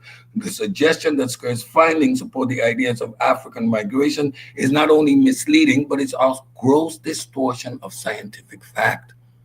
Sker's studies have revealed that Native American population exhibit low genetic diversity and greater differentiation compared to populations from other continents. This pattern aligns with a southward dispersals from the Bering Straits, indicating a single migration wave into the Americas. You can find that in PubMed. There, right there, there's a .gov. You see, I present a link to where my reference comes from. His work has identified the prevalence of the QM3 haplogroup among indigenous peoples in the Americas. This lineage is believed to have arisen approximately 10 to 15,000 years ago during the initial migration into the Americas. There's a reference to where you can actually find the source. Sker's research on the Kalingo population in the Caribbean confirmed a high percentage of Native American ancestry, 55%, alongside African 32%, and European 12% ancestries. This underscores the complex admixture in the region's history. Let's continue. In conclusion, the claim that Dr. Sker or any other geneticist research provides evidence of African presence in pre-Columbian Americas is unequivocally false. His research is overwhelmingly supports the idea that Native Americans are primarily descended from East Asian populations who crossed the Bering Land Bridge. Sker's genetic work on mitochondrial DNA is a cornerstone of our understanding of Native American origins. And there is no valid scientific basis to suggest African migration to the Americas before Columbus based on his findings. This is a perfect example of how misleading half-truths and misrepresentations are used to justify an argument that has no scientific merit. JJ and similar theorists rely on fabrications and distortions of reputable research to support their claims. By taking Dr. Sker's work out of context and twisting his findings, they attempt to lend credibility to an idea that is not supported by the evidence. The reality is clear. Dr. Sker's research, along with a wealth of other geneticists and archaeological studies, support the well-established theory that the Native Americans have East Asian origins, not African. The misuse of his work in an attempt to mislead and confuse. But when we look at the full body of evidence, the true narrative is undeniable. One of the key arguments put forward by JJ is the claim of dental traits. Now, I'm going first, so I'm chopping his head off. He can't bring these things up, but I'm address all that pseudo nonsense he brought up. The dental traits found in pre-Columbian remains show evidence of African presence in the Americas. This claim, however, is both flawed and outdated. He couldn't bring up the sickle cell evidence yet anymore. He ran past that. The shape and structure of the teeth is influenced by a variety of factors, including environmental pressures, diet, and genetic drift. Over time, human populations have evolved distinct dental traits, but these traits are not exclusive to any one population. The features are often cited as African in origin, are actually found across many different populations worldwide, including East Asians. These traits are not unique to Africa or Africans, and therefore cannot be used as evidence of African migration to the Americas. Furthermore, the argument that these traits indicate African ancestry is rooted in outdated race science, which categorize human populations into rigid, oversimplified racial groups based on physical characteristics.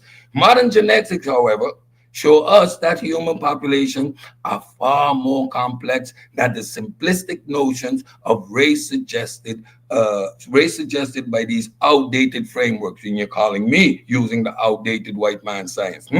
Human genetic history is shaped by a range of factors, including migration, environmental adaptation, and gene flow between different populations. The concept of Negroid dental traits is an artifact of early anthropological thinking and does not hold up under the scrutiny of modern science. So you, my friend, are engaging in race-based science. Don't ever mention me at that point again. It is crucial to recognize that the presence of certain dental traits in pre-Columbian remains do not provide any solid evidence of African migration. These traits are found in many different populations, and their presence in the Americas does not support the argument of pre-Columbian African presence. This argument based on dental trait is both scientifically unsound and misleading. The study of teeth morphology has been used in anthropology to compare populations and track human migration patterns, but it does not provide definitive evidence of pre-Columbian African presence in the Americas. Here are the key points about how teeth morphology have been used in studies, along with its limitations when applied to determining African presence. Dental morphology includes the shape, size, and features of the teeth, such as the cusp, enamel thickness, and root shape. These traits can vary across populations due to the genetic difference and evolutionary pressures. Researchers often use dental traits to examine population differences between indigenous groups and to explore migration patterns. Some traits, like shovel-shaped incisors and certain molar curve pattern, are common in indigenous populations of the Americas, East Asians, and parts of Africa. The study of indigenous America populations have documented dental traits such as shovel-shaped incisors, which are common in both East Asian and Native American population, suggest a shared ancestry from Siberia. In contrast, dental traits more commonly associated with sub-Saharan Africans, such as larger molars and specific cups patterns, do not appear in significant numbers among pre-Columbian indigenous population. The study by Scott and Turner, you see how you present evidence, JJ, in their influential work, the Anthropology of Modern Human Teeth, Dental Morphology, and its Variation in Recent Human Populations. Scott and Turner used dental morphology to examine the relationship between different human populations. They emphasize that while some dental traits might appear in both African and indigenous populations, these shared traits do not imply direct migration from Africa to the Americas before Columbus. This common feature could arise from convergent evolution or common ancestry rather than contact. Here's your real source. You see, Cambridge Press, I can actually pull up a real source Now let's turn to another claim that has been repeatedly made by proponents of the African migration theory, the so-called 10 minutes, said 10 minutes. according to JJ and others, these artifacts is proof of an African presence. Now, he threw a whole bunch of them out there, and we know the direct source that they come from, Van Sertima. He will be dealt with in the other round. African golden arrowhead, according to McKinney, and other these artifacts is proof of an African presence in the Americas before Columbus. However, there is no credible evidence supporting the existence of such an artifact. Let's see it in a museum, JJ. Show us a picture. No reputable archaeologist or historian has verified the existence of this golden arrow. Artifacts like this are often fabricated and misidentified. And in this case, the golden arrowhead myth appears to be a misunderstanding or deliberate misrepresentation of indigenous American artifacts. Native American societies crafted a wide variety of arrowheads and tools. None of these are particularly similar to any purported African artifacts. Claims like the golden arrowhead are a classic example of cherry picking. Proponents of these theories select only a piece of evidence that fit their preconceived narrative while discarding everything else. We call that confirmation bias. They take misidentified or fabricated objects. This is what we're dealing in, and present them as irrefutable proof of African evidence, of African influence. You saw him doing it just now, ignoring the much more substantial body of evidence that contradicts their claims. These kinds of unfounded claims undermine the integrity of legitimate archaeological research and demonstrate a lack of scholarly rigor. Now, presenting you with how methodology is done doesn't mean it directly applies to these things. Again, JJ didn't present you with a source. He cut and paste and put his stuff up there with no link to any credible academic source, which he will not be able to present. It is important to emphasize that any artifact claim should be subject to rigorous peer review and scientific verification. In the case of the golden arrowhead, no such a verification exists, and for none of these others. Without any credible evidence, this claim can only be dismissed as part of a broader pattern of pseudo-scientific misrepresentation. That's all we're dealing with here. Finally, let's reaffirm the position of mainstream scientific community on the issue.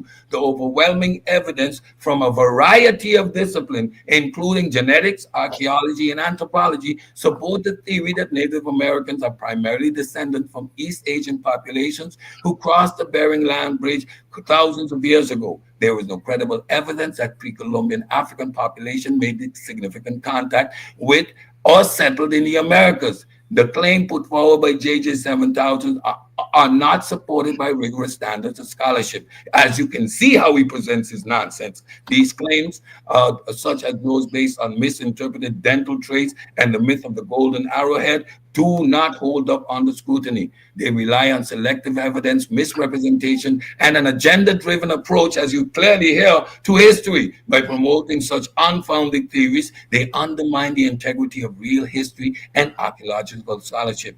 The scholarly consensus is clear, and it is based on years of solid peer-reviewed research. Genetic studies of Native American populations point to a clear East Asian origins. The archaeological evidence consistently support this understanding. Any suggestions of pre-Columbian African migration to the Americas is not supported by the evidence.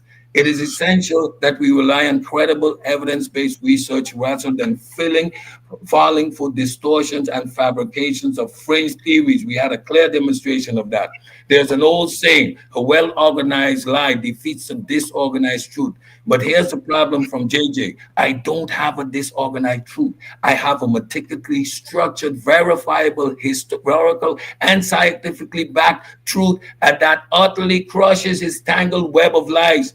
And now, as we expect, his pseudo history is dying at its source. Take his blatant misuse of Theodore work as he was spitting it out there, genetic evidence. A perfect example of how pseudoscience always collapses under the scrutiny. Scores of respected geneticists whose research is in no way supports 7000's ridiculous claim. But like all frauds, he cherry picks and distorts, hoping nobody checks. Well, I did. Nowhere in Sker's peer-reviewed studies is there any support for pre-Columbian African migration to the Americas. In fact, Sker's work reinforces the exact opposite, that Native American population descend from ancient Siberian migration. So once again, a pseudo always dies at the source. And then there's this outdated dental morphology nonsense. This relic of bad anthropology was discarded ages ago. But by modern genetics, 5 minutes, Sid. 5 minutes. Liability. Yet here he is clinging to it like it's 1920, as if real scientists today would rely on tooth shape instead of DNA sequencing. It is not just wrong; it is pathetic. And let's talk about his so-called artifacts, arrowheads, tools, and other supposed African evidence.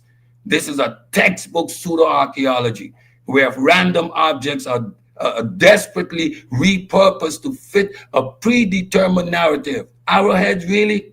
As if independently developed stones aren't found all over the world. Where are those controlled excavations? Where's the peer-reviewed proof of African settlement? It doesn't exist because its arguments are built on misrepresentation, fabrications, and wishful thinking. At this point, JJ, it just isn't wrong. He's intellectually bankrupt. He's not presenting evidence. He's throwing out garbage and hoping no one notices the stench. But his lies are disorganized. And my truth is sharpened like a blade. The only thing left for him to do now is either double down on his fraud or finally admit he's outmatched. Either way, his pseudo history is already dead. I yield the floor. Making up sources, presenting us with begging the question nonsense, not having any credible sources. You're not directing us to anywhere. You're giving us your made up nonsense. I told you Dunning-Kruger on steroids. That's what we're dealing with here. You're out of your league. You're disrespecting the audience by presenting the nonsense the way you're presenting it. I'm ashamed of you. Cedric Ortega with a powerful The hell out of here.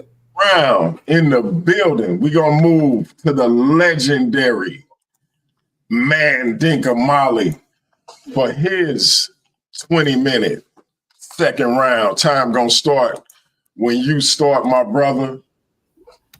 Powerful let me share second. my screen. Yeah, that was. Yeah, let me share my screen. Yeah, that was. Don't forget to make it bigger, brother. All right, hold on, let me get to it.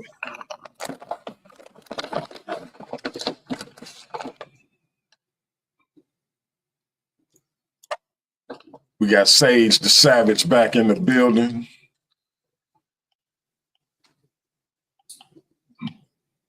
You had it up. I don't know where it went. Let me unmute my mic first. Hold up. Then I can share my screen. That was like. Damn. All right, you see it now? Let's go, man. Let's see where you at. Let's All go. right, I got you.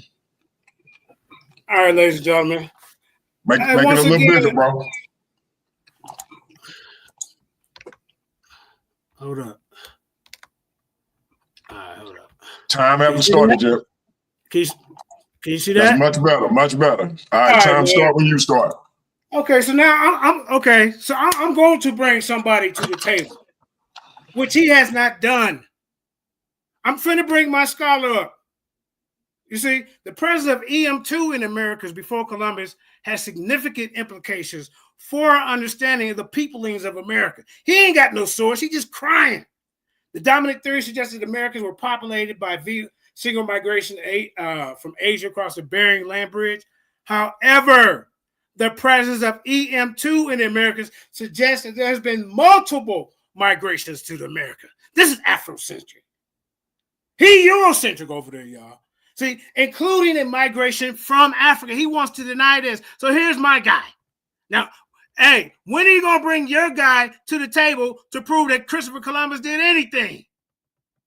That's what we waiting on. Now, the study by Bortoli and others, 2003 provides a strong evidence, but you, Juju, all y'all go look it up right now. You ain't gonna be able to debunk it. From the presence of EM2 in the Americas before Columbus. This study found that EM2 was present in several indigenous American populations, including the Maya and the Kuka. The study also found that EM2 haplogroup in the Americas was mostly closely related to EM2 haplogroups in Africa, suggesting a recent common ancestry between the two populations. All right, let's keep going. Oh, shit, let's keep going. All right.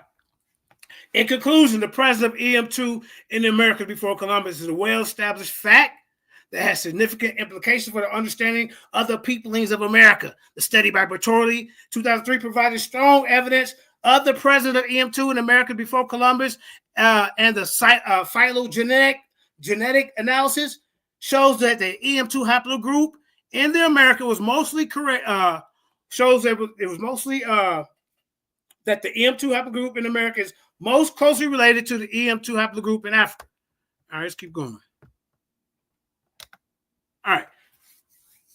Now, the present EM2 in America before Columbus challenged the dominant theory. We said that the study of the people in America is a complex and multifaceted topic that requires an interdisciplinary approach. The present EM2 in America before Columbus is just one of the examples of the complex, nuanced history of human migration and admixture in America. Remember, this debate is about who got here first.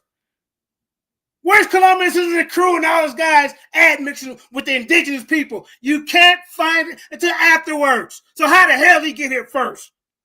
You have no proof of his voyage. We don't know where his ships is. We don't know where his ship logs is. We know none of his navigation tools. So now you got to go a different route. I'm showing what I got. Where's his haplogroup? I'm going to show you his haplogroup. I'm going to show you how late it got here, sir. Stop playing with me, man. You ain't showed no source. Here go my reference right here. There it is. Look it up. Huh? There it is. Here go others who agreed with him. Huh? Look it up. Man, my fault you don't know.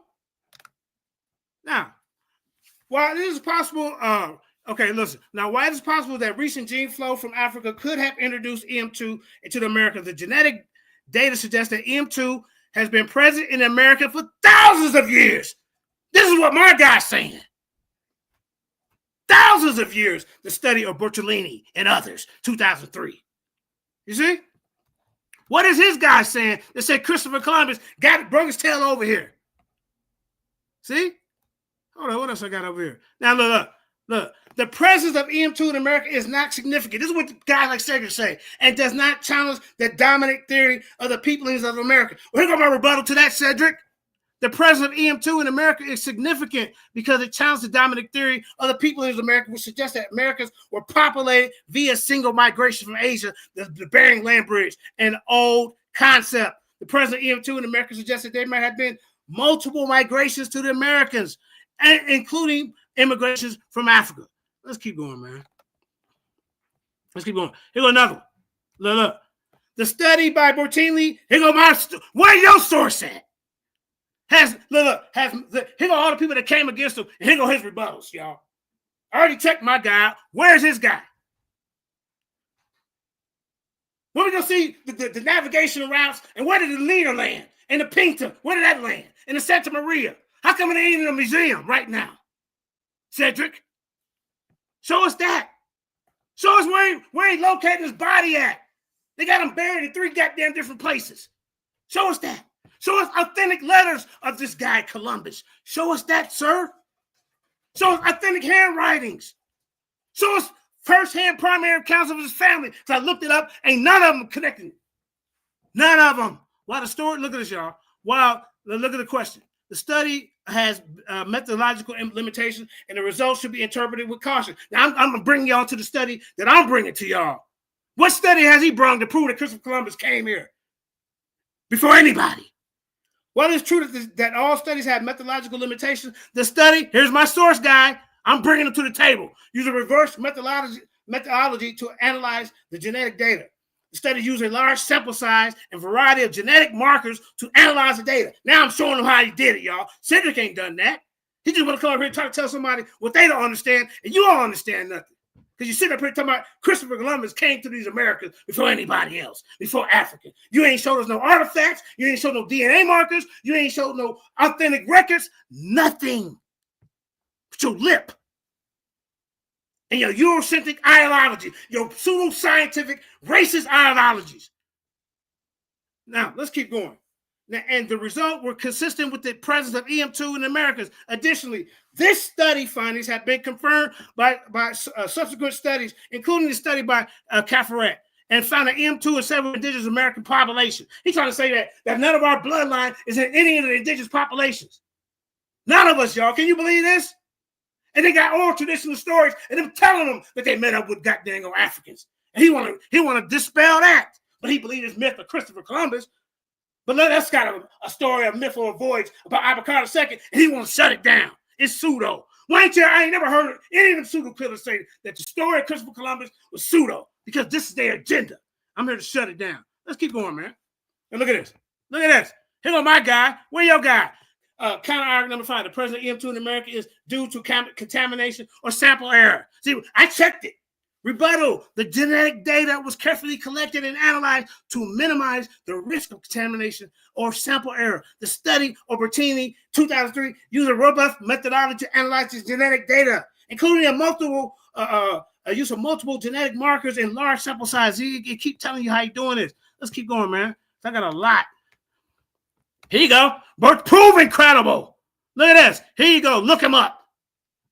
Huh? They got the numbers for you. Now, evaluate credibility of the author. This is how I did mine. When is Cedric going to show anything how he did it?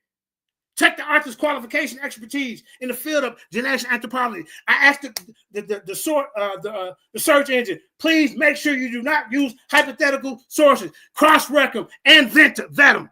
So when has Cedric showed anything, any source or anybody he has brought up here? Nothing. Check the author's qualifications. Let's keep going, man, because I'm running out of time. I got a lot to say. Let's go. What's this? What's this? Huh? Look at this. Here goes the source. Mitochondrial DNA and Y chromosome variation in American Journal of Physical Anthropology 122.2, 127.36. It's not my fault that you use a ChatGPT-3, which is not a search engine designed for academic and scientific studies, sir. I'll show you that at the end.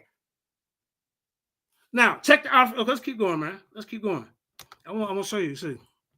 Okay, so as you can see, here's what I did to check out the information. I don't want to lean too much time on that because I want to get into more. All right, here we go. Here you go. All right, let's go. Now, this thesis aims to investigate the presence of the African haplogroup EM2 in pre-Columbian America, exploring the implications of the findings on our understanding of ancient human migration and population dynamics. This is where you're going to have a problem, y'all. This study will examine the genetic relationship between EM2 and the European haplogroups I-M253, I-M26. I got to bring it out for him because he don't even know. I-P37, I-P215, and I-M170, highlighting the late arrival of these European haplogroups in the Americas. You better be showing us how they got here before us. It's a race. Not just your lip, not just definitions. It is a race, sir. You'll be telling me. No. Look, you want to talk about dinner now? You ain't disproved none of that. You ain't disproved none of that. None of that, sir. Look at this. Dental morphology is a real science. It is a real science. Don't let them fool you. Hold up. Look, this is what they use when they test for dental the teeth. This method measures the amount of radiocarbon 14 in organic materials such as bone or teeth by comparing the amount of carbon 14 in the sample to the amount of minor samples. 10 minutes, JJ. 10 minutes. 2 minutes. Okay, I'm gonna get more into that. Hold up. Look, like I say, man. Here's the extended background of admixture methodology and scientific method used to study the EM2 subclade in Mesoamerica. The study of human populations have revealed that many populations have experienced admixture. Why isn't Cedric addressing this admixture? He needs to show this European admixture before Africans. Because Columbus himself could have populated. He has to have a crew with him. And these are these Italians. And this the genetic marker that I'm going to get into in my next round. I'm going to show you where these clowns come from, man. I'm going to show you. I ain't calling them clowns. I don't mean it like that. I'm trying to be respectful. But I'm going to show you, ladies and gentlemen, where Christopher Columbus and this Italian marker come from. He has to show this. It's a race. We can't go by the myth no more. If you don't believe my voice story, and I don't believe yours, now what do we do, judges? Now we have to prove other ways of proving our case or stating our case. And Cedric Ortega has yet to do that. He's come up here with all this goddamn nonsense and J.J. pseudoscience dies at the source. What source? One of them, what you put up there, didn't even have a goddamn name, said it was invalid or something, bro. You ain't vetted no sources. You just got a little website up there, and we supposed to take you serious? So you can't sit up here and discredit my sources when I just brought my guy to the table. Dude, you better go tell Juju and the rest of your crews to get somebody up here proving Christopher Columbus came to these Americas before anybody else, and especially Africans. Where is that information? Where is it at? We haven't seen it one time in this debate. He's just trying to appeal to y'all and say that, oh, yeah, you heard him say about Afrocentrics? You got damn right I'm Afrocentric. Them my people. You got damn right I come in the name of Ivan Van Sertima, Renuku Rashidi. Them my people. You come in the name of Randy Rudolph and all these other squares. That's what you do. Ain't showed us nothing. Ain't showed us no Columbus route. When is you going to talk about Columbus for the whole round and not me? That's the title of the debate, judges. Remember that. Did Christopher Columbus come to the Americas before Africans?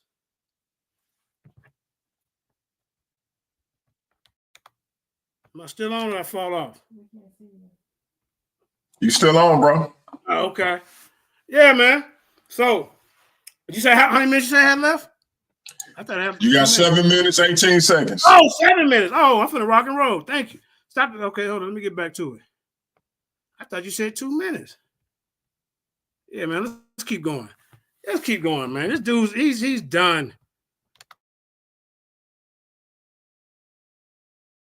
Defending a fairy tale. Let me get my screen back. Hold up. Exit full screen. Let's continue. You goddamn right I'm theatrical. You who want to be put to sleep by Cedric? I got to carry the whole debate. Come on, man.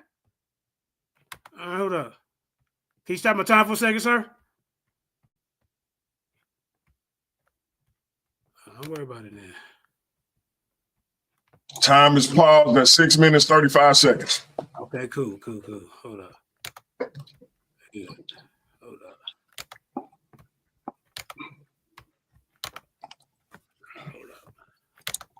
Let's get back to it, man. And if y'all ever need to see your time, let me know and I'll share my screen. It's as simple as this. All right. Can you hear me?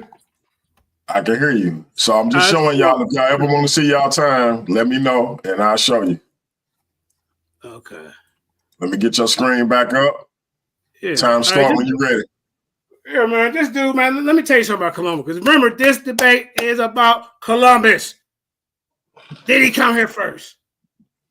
He too smart to come here. Hey, we too dumb, remember?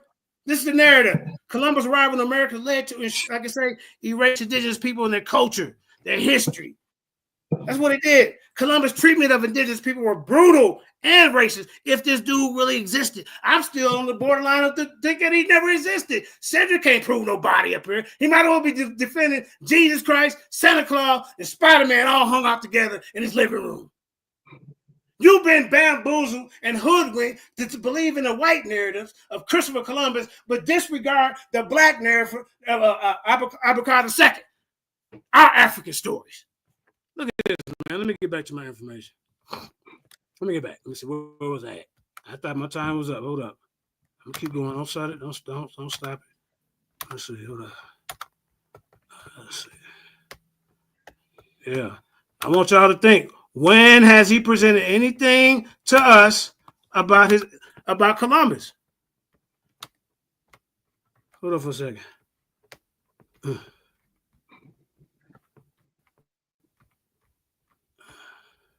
information. Hold on. All right, I'm gonna keep talking.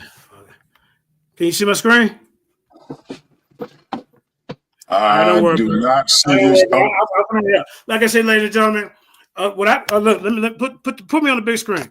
Like I say, I came here, man, to fight against a narrative that's been in our community for a long time. And that is that us as a people, we weren't intelligent enough to navigate. We weren't intelligent enough to build empires. This is what the Eurocentrics are promoting. I brought a lot of evidence towards my side. I'm not saying there's conclusive evidence. I'm not saying there's conclusive evidence. I'm saying there is a lot of evidence that we need to look at. Cedric's believing in a story that was told to us as a child. You see? Like I say, man, I have brought you a lot of information. And in my last round, I'm going to go into the sciences of the study, the methodologies of them studying these minerals, studying these cottons, these oral traditions by other explorers. There's oral traditions saying that they had encounters when they met up with the indigenous people. That yes, there are Africans here. So, like I said, man, how much time I got left? You got 3 minutes, 30 seconds. Okay, let me get back to my information. This 20-minute debate is long, but I'm with it. I'm with it. You keep my time going. I'm with it. I'm with it. Yeah. I won't, but like I said, my question, ladies and gentlemen, I don't care if you do or don't like me. This ain't about that. This ain't about that. This is about the validity of his information versus the validity of my information, of my thesis, of my information, of my research that I came across. Not this story of what was fed to him as a kid. Where's these European tools that should be found before these African tools? Where's the food products that come from over to Europe over here before the African food? Where's their jewelry and their coins? We got coins that date back older than 1492 found in Americas, in Brazil, in Peru. He wants to keep crying about a source. Now I showed you somebody with a source. Ladies and gentlemen, when he come back on here, is he going to show a source or somebody that's backing up the information that he's saying? I'm not saying that wins the whole debate, because the presentation counts as well, and you have done a miserable job explaining to the people your side of the story. I need to see when Columbus came over here, and you say he landed at what port? I need to see these royal documents. I need to see firsthand accounts of peoples there talking to him, saying, yeah, where's his crew? Where's other crews, other people who have ships? They've written documents about this guy. All these stories come years and years later after so-called Columbus existed. So if you're going to hold the Christians and the Hebrews like accountable and saying that they have to prove this in a certain amount of time, you can't talk about them, what happened years and years later because that don't count, then you need to do the same thing. Not one time have you said, well, this the route he's taking. Oh, look at these. Here's the textiles that come from Italy and Spain that was over here a long time ago. Oh, look, here's the linguistics connections between Italy and Spain, wherever we come from, that was amalgamated with indigenous people. Look at the shared loan words. Look at archaeology. He has not done any of that. Look at the religious connections. You haven't done none of that, bro. We saying who came in first, meaning who made the influence. And not only that, who genetic marker is here? Who's here first? Even if it's a small 2% sample found in indigenous people, 2% of that population at this time, that's a 500,000 to 1 million Negroes or blacks or Africans. That's a lot of baby making that can be done. What you talking about, bro? So do not discredit the 1 or 2% that you may see admixing the population. Look up the population and you take that 1 or 2%, and that's how many Negroes was floating around here. It wasn't just no 1 or 2. Well, man, this debate, like I said, man, to me, it's about who really being real to the people. Who explaining this better? Who has shown a source? Who has shown different information? He think he's a professor. You're not qualified to debunk anybody's sources, bro. And that's time. That is time. We are moving on to the third and final round. Hold on. DMG. Could I say something? Of course. I'm just saying they had an opening round of 10 minutes and they had 2 rounds of 20 minutes. Why we can't go into the question and answer round right now? Brother, I got to address. Trust me, you won't mind during this third round. Okay. This is like this is a long shit right here. And I think we want to get to the question and answer round, but y'all made y'all decision. DMG, I'm going to exit out this motherfucker. I interfered when I shouldn't interfere. Let me get out of here. Yeah, what are you doing, Ratchet? What are you doing? Nah, for real. I'm fucking up. Hey, Ratchet, listen, we've been spoiled by the best format in the business, the versus series format. So this is a little joint. We're gonna get through it. You're right. Stick with me. I'm gonna let DMG cook. You the spokesperson, DMG, my fault. Let me get up out of here. Listening to that crybaby make all these superficial claims, try to play on your emotions for 20 minutes, it's hard. But as soon as my screen is sharing, let me know. All right, for some reason it's telling me before presenting a screen, remove other media streams from the stage. So I don't know what it's talking about. I don't see nothing else. Maybe so JJ's screen is still sharing? No, it isn't. No, it's not. All right, it should work now. Somebody just unshare. Go ahead, Sid. Okay. All right, ladies and gentlemen, I'm sorry you had to go through that poor demonstration of scholarship. Again, you realize he can't actually present you with a source.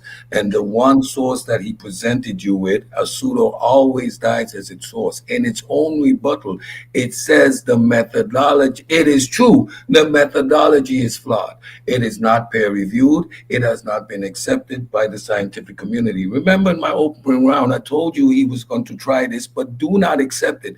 These are unsupported claims that he's making. Because this particular study was in reference, doesn't mean that it was corroborated by the scientific community. But this is, again, a lack of JJ's particular understanding to the environment he's dealing with. Now, in addressing the claims made regarding textile evidence, you just heard him talk about these artifacts, pre-Columbian African contact in the Americas. It is important to examine these claims critically. Given the lack of substantial evidence, he couldn't present you with any, he only was begging the question. First, both African and American cultures developed textile techniques independently.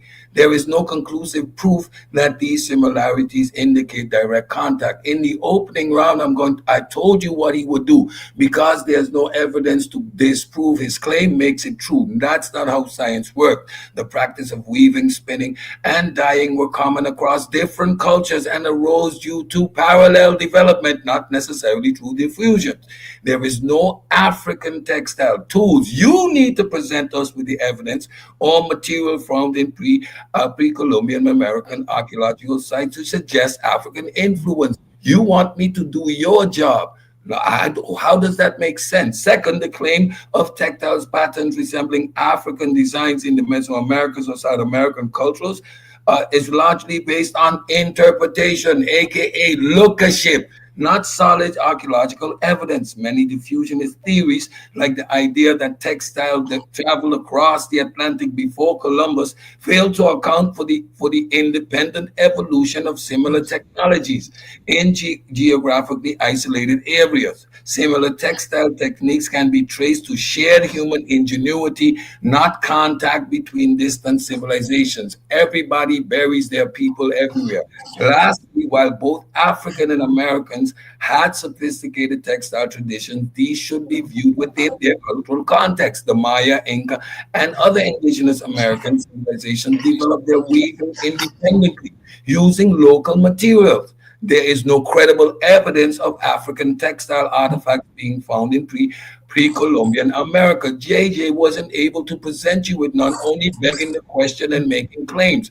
In conclusion, while textile pattern may seem similar across continents, these similarities are more likely due to independent development rather than pre-Columbian African contact. Without tangible archaeological or material evidence, the claim of textile evidence for transoceanic contact remains unsupported and speculative, as he indicated in his own jargon. This is all speculation based on his emotion and how he feels. J.J. Sandhausen, in his desperation to fabricate pre-Columbian African contact, now he just resorted to one of the most ridiculous claims in the pseudo-historical playbook. Yams, yes, you heard it right. You just heard it, yams. According to him and fellow blackologists, the presence of yam in the Americas somehow proves that Africans sailed across the Atlantic and established contact with indigenous people before Columbus. This argument is not just absurd, it's an insult to logic, science, and common sense itself. First, let's address the basic botany. Yams, the Escoda, exist in Africa and the Americas because they evolved independently in multiple regions. There are indigenous species of yam native to South and Central America, distinct, just as there are species native to Africa and Asia. The mere presence of a crop in two different locations doesn't mean there was travel. It means plants exist in different places. If we follow 7000's logic, we have to assume that elephants in Africa and India prove that ancient Africans sailed to South Asia and dropped them off. It's pure nonsense. Second, let's talk about evidence, or rather the total lack of it. If Africans supposedly introduced yams to the Americas, where's the corresponding proof of this contact? Where are the African tools? The ship remains. The settlements, where are the linguistic traits you talk about? Prove them, show them. Or the genetic markers in indigenous population. There is none. There is zero archaeological evidence, genetic or linguistic evidence. You're talking about the EM2 when we know precisely when the EM2 gene was introduced. Multiple studies indicate this, and that's the corroborated evidence. You bring an unsupported, unverified hypothesis to the table. It says hypothesis in the title, and you think that you have something. This shows you that you're out of a league. If there were actual contact, we would see unmistakable traces of African influence in pre-Columbian societies. Instead, all we get is vague speculations about crop that already growing in the Americas long before Columbus ever set sail. Third, real history and scientific research has already addressed how certain crops ended up in different parts of the world. For example, some African crops like rice arrived in the America after European contact via the transatlantic slave trade. Meanwhile, other plants like the Asian banana were introduced to Africa and the Americas through trade with Southeast Asia. But this is all documented. There's a clear chain of evidence for these exchanges. Unlike your fantasy yams, JJ, which is basically entirely on speculation and a complete ignorance of agricultural history. This is a classic example of Pseudo always dying at a source. He pulled up a source saying, right, this is unsupported. The methodology is flawed, and we know when the EM2 came into existence. J.J. Sandhausen took a real plan, stopped a fake narrative on it, and hoped that nobody would check. But the fact is clear: yams in the Americas are not proof of African contact. Just another failed attempt at rewriting history to fit an agenda. This argument is rotten. Just like J.J. 7000's credibility, it belongs in the trash. What you doing up here, brother? Now, let's take a look at the blackology phenomenon, because you accused me of attacking that. Yes.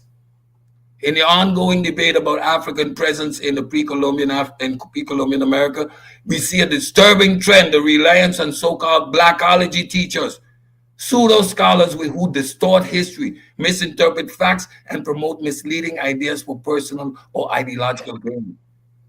These individuals often use their self-proclaimed authority to push fringe theories without credible evidence, relying on distorted interpretations of history and misrepresented sources. 7,000, much like others in the pseudoscientific community, reference a collection of these so-called scholars whose work is often based on little more than conjecture, selective reading of history, and in many cases, outright fabrications. It is crucial that we identify and address these so-called experts to show how these fabricated narratives continue to mislead and confuse. Start with a big one. Let's now take a closer look at the so-called scholars that 7,000 often cites in support of his theories. These individuals are often recognized in the often not recognized in the legitimate academic community, and their work lack rigor, peer review, and credibility necessary to consider credible sources of knowledge. That's what JJ is presenting us with all night. Dr. Ranuka Rashidi. Rashidi was an academic who gained some notoriety in alternative historical history circles, particularly in African-centered studies. However, his work is not considered credible within mainstream academia.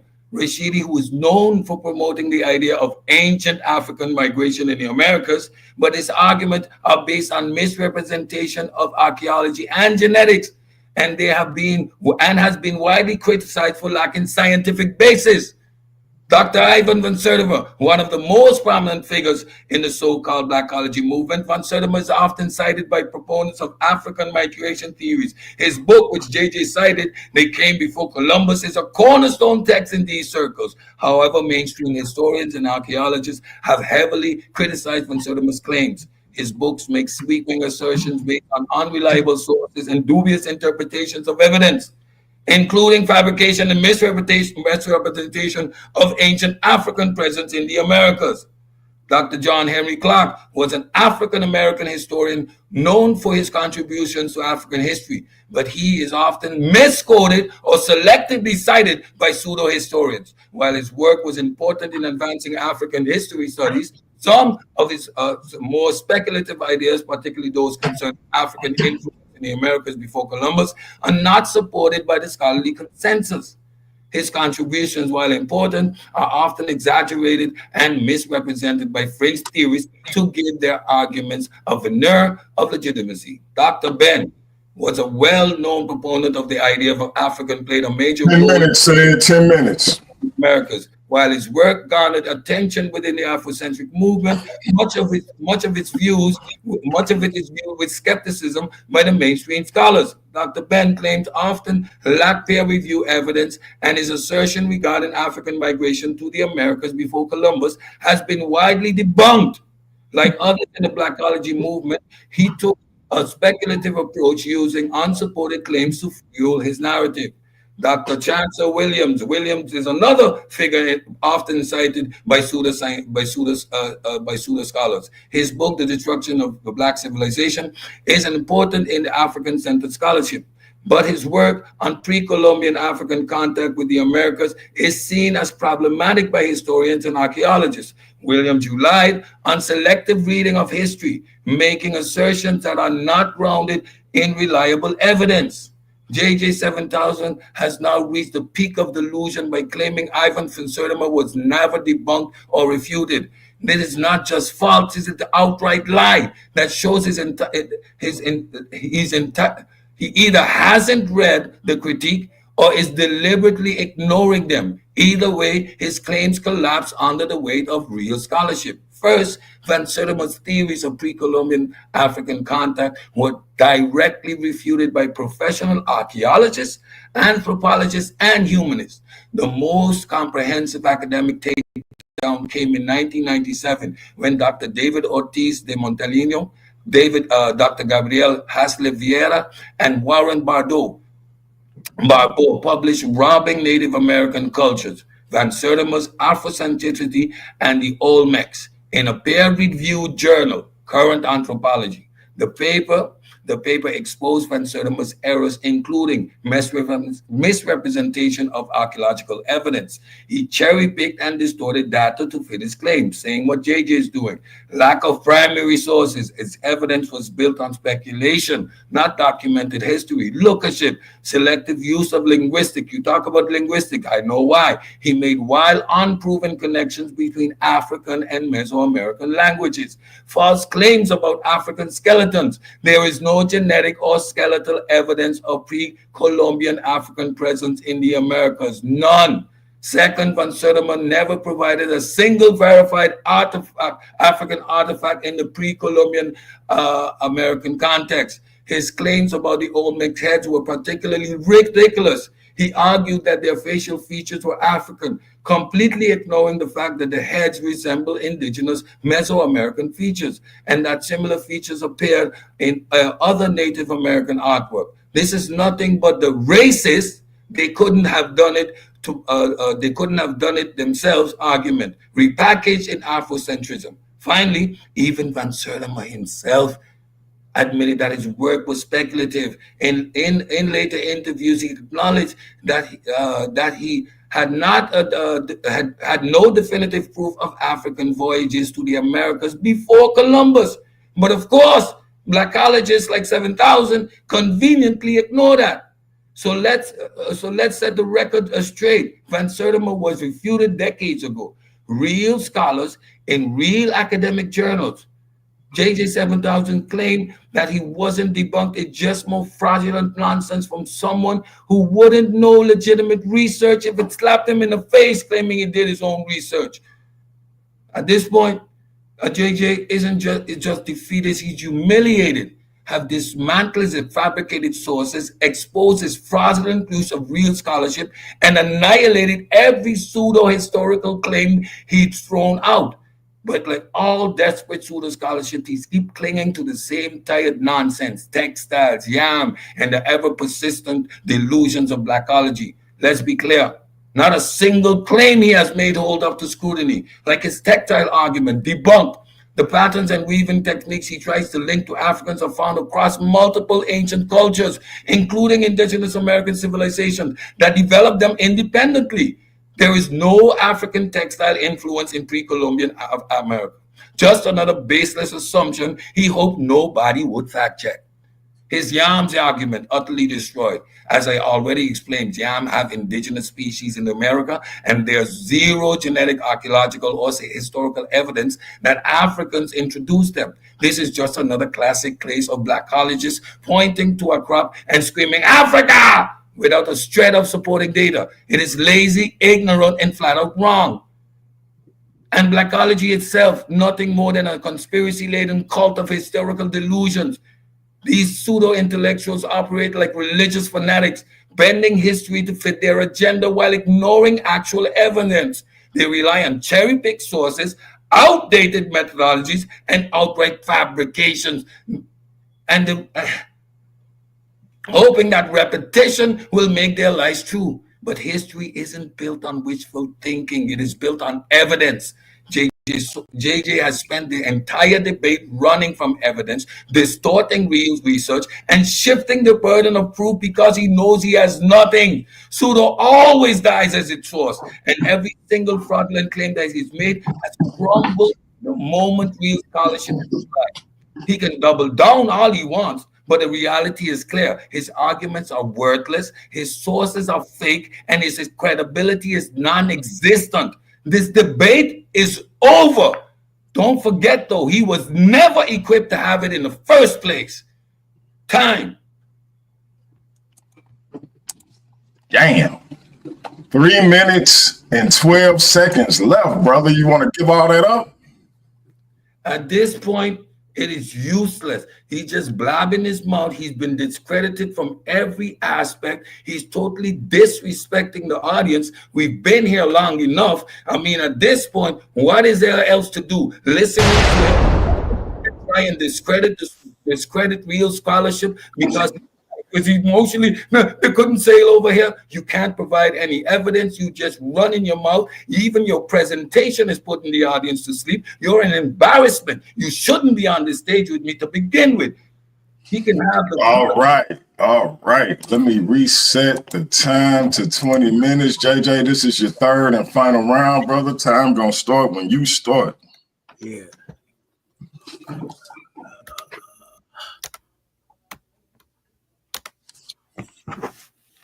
All right, hold on for a second. All right, hold up. Give me 30 seconds here. I'll be ready. Yeah, man. All right. Okay. Go ahead and start my time. Time starts. All right, y'all. Man, I'm so sorry. I am so sorry y'all had to sit through that. JJ this, JJ that. Come on, bro. We're finna get into it. All right. So now, as y'all see, during this debate, I have built my steps, my cases showing this side of the argument and then going against his side. As Cedric has been up here, he hasn't showed you any side of his scholars. I just presented my scholar last time, Bertollia. He didn't address them. So, also, we're going to get into, let me rebuttal him real quick. Renuka Rashidi has not been debunked. You know, he's written extensively on the history and culture of Africa and American diaspora. He's known for his work in Africa and written several books. You know, so, I mean, that ain't the argument, though. So I ain't gonna waste time, and I'm going to get into this. Now, he has to prove that these people haplogroup is here. Columbus, he ain't even told you what group he belonged to or none of that, right? So Columbus haplogroup, this is what I came up with, right? That I've researched. Research suggests that Columbus belongs to the Italian haplogroup R-M269. RM269. In America, studies have found that R269 is present in America, but in low frequencies than Europe. Now, here's the important part, y'all. The late arrival of R-M269. Genetic studies indicate that RM269 arrived in America relatively late, around the time of his voyage, his so-called voyage. I don't even believe he really got here. But anyway, ancient DNA studies in America, studies of ancient DNA in America has found that the majority of Native American population belong to haplogroups A, B, C, and D. Absence of R-M269. Ancient DNA studies have not found RM269, the pre-Columbian and pre-Columbian American population, but we can find the EM2 and the L in indigenous population. The RM269 is in European settlers. The RM269 has been found in European settlers who arrived in America after Columbus. When are you going to prove that Columbus even got here before any of these Africans? That's your job. That's your job. You shouldn't be up here with me. Let's keep going, man. Now, implications. The RM269 in America. The presence of RM269 in America is a result of European settlement, not an earlier migration. The indigenous American origins. The origins of indigenous American populations are distinct from those of European populations. The genetic legacy of colonialism. The genetic legacy of colonialism is evident in the presence of European haplogroups in America, meaning it came afterwards. Here's a detailed breakdown. Look, origin, West Europe, Spain, Italy, and France. This is the haplogroup that Columbus come from, which I've asked him to show us. He didn't want to show this because he know that according to your records, if this is who you think this person is or who he belonged to, why ain't you showing them being here before an African haplogroup? That it is a race. You haven't proved the story to be legit because you ain't came up with no documents, no proof of the Santa, meaning of Santa Maria, or whatever you call that, right? And this spread throughout Europe during the Neolithic era, absent in America until the late arrival of the Americas. The pre-Columbian area, zero. Look, in the pre-Columbian area, 0 R-M29 samples found. 15,000 years of DNA records. Post-Columbian area, 1492 onwards. Now you see the appearance of this RM269 in the Caribbean.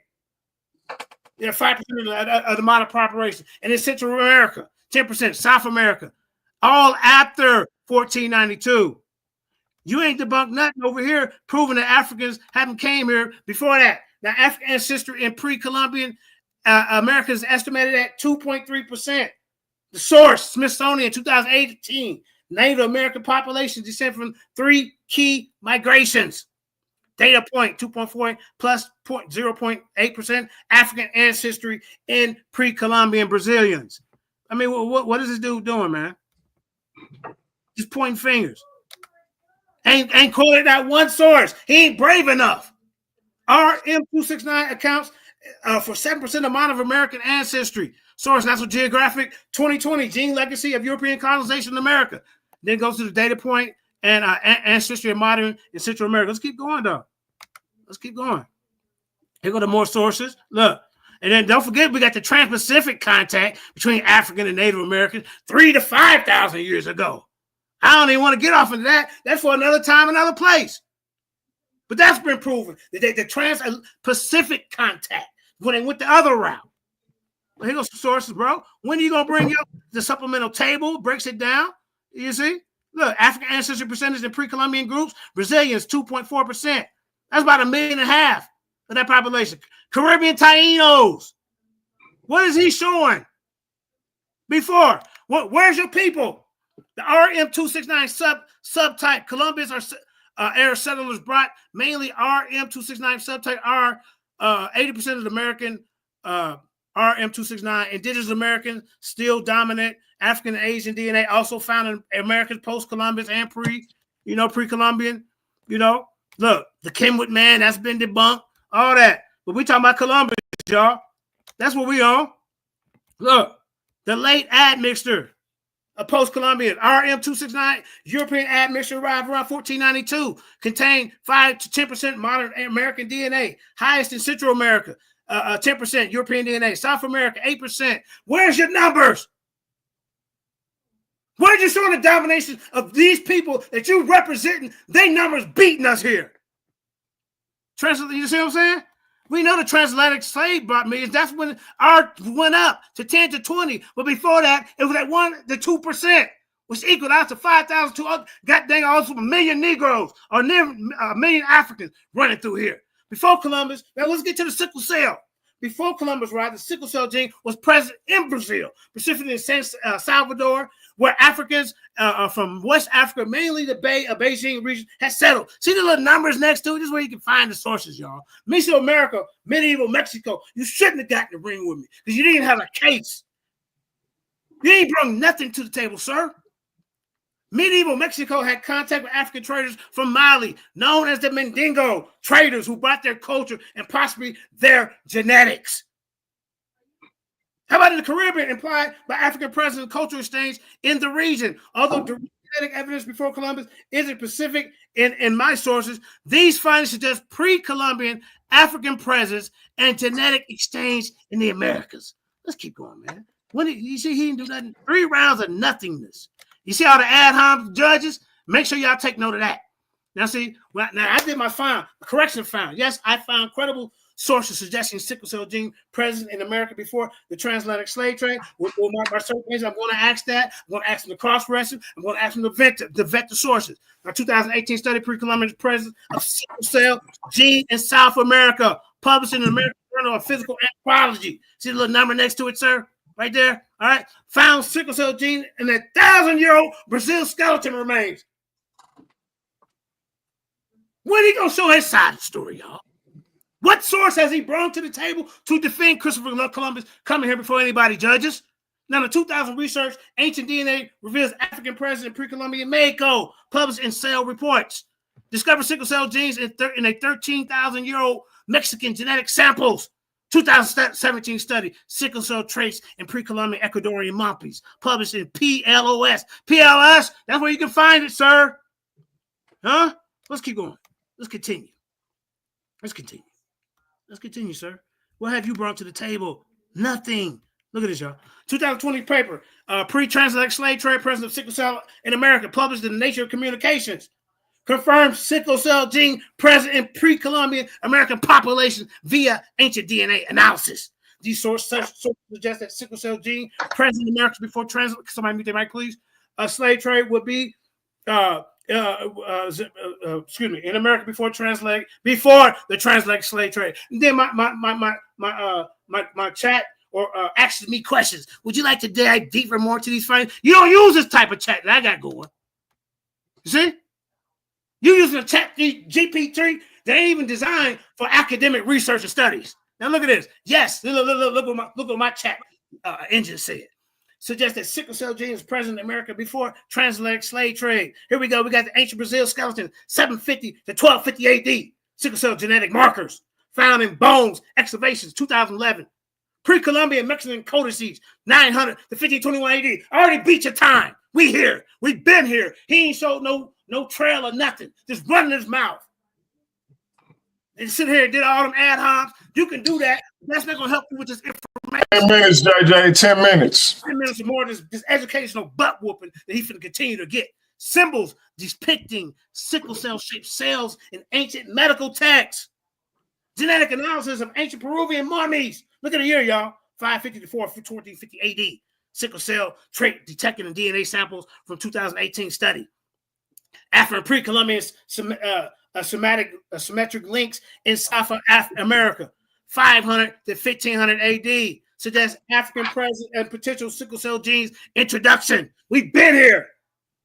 Native American. He want to try to, Christopher Columbus sailed the ocean blue. That's what you was taught when you was a kindergarten. You grown now. You shouldn't be believing in fairy tales. Ain't that what you told the Christians and the Israelites? Now it's your turn to get a taste of your own medicine. And look at this, y'all. Native American genetic studies 2018 revealed African DNA admixture in some Native American. But he got up here and said there's no conclusive evidence of any admixture of Africans before 1492. Now you got to deal with that. You got to show us the facts. I heard what you said. Hope the judges is listening too, because he ain't gonna be able to show nothing. Let's keep going. Keep going. Now, verifying the sources with extreme scrutiny. Verification results ran these sources through multiple verification checks, cross-checked with academic databases, PubMed, Google Scholar, JSTOR, Science Direct, verified the fact-checking website, Snopes, factcheck.org. Yes, sir. So I ain't trying to hear you cry about that. Check publication credentials, publisher replication, peer review process, author credentials. Yes, let's keep going. Results for each source. Now, I'm just going to give you the results for each source. American Journal of Physical Anthropology 2018. Authentic, verified through PubMed and journal website. Y'all see that? Here go the little numbers for you. Article title, Pre-Columbian present sickle cell gene in South America. Here go the dot number, DOI 10.1002/a JPA 23744. Take a picture and go look it up. You ain't been showed us nothing but your mouth, your coon lip. That's what they wanted you. God dang it. These goddamn islanders come over here and try to tell us our history because they've been brainwashed by them Europeans over there still wearing white wigs. Let's keep it going, man. Authentic, verified through Science Direct and journal website. Article title: Ancient DNA reveals African presence pre-Columbian Mexico. They go to numbers again. Let's keep going. Nigga, you ain't showed nothing on the screen. Here goes some more. Here goes some more. There you go. I don't want to hear nothing about JJ ain't check nothing. That's out the window now. That's out the window, sir.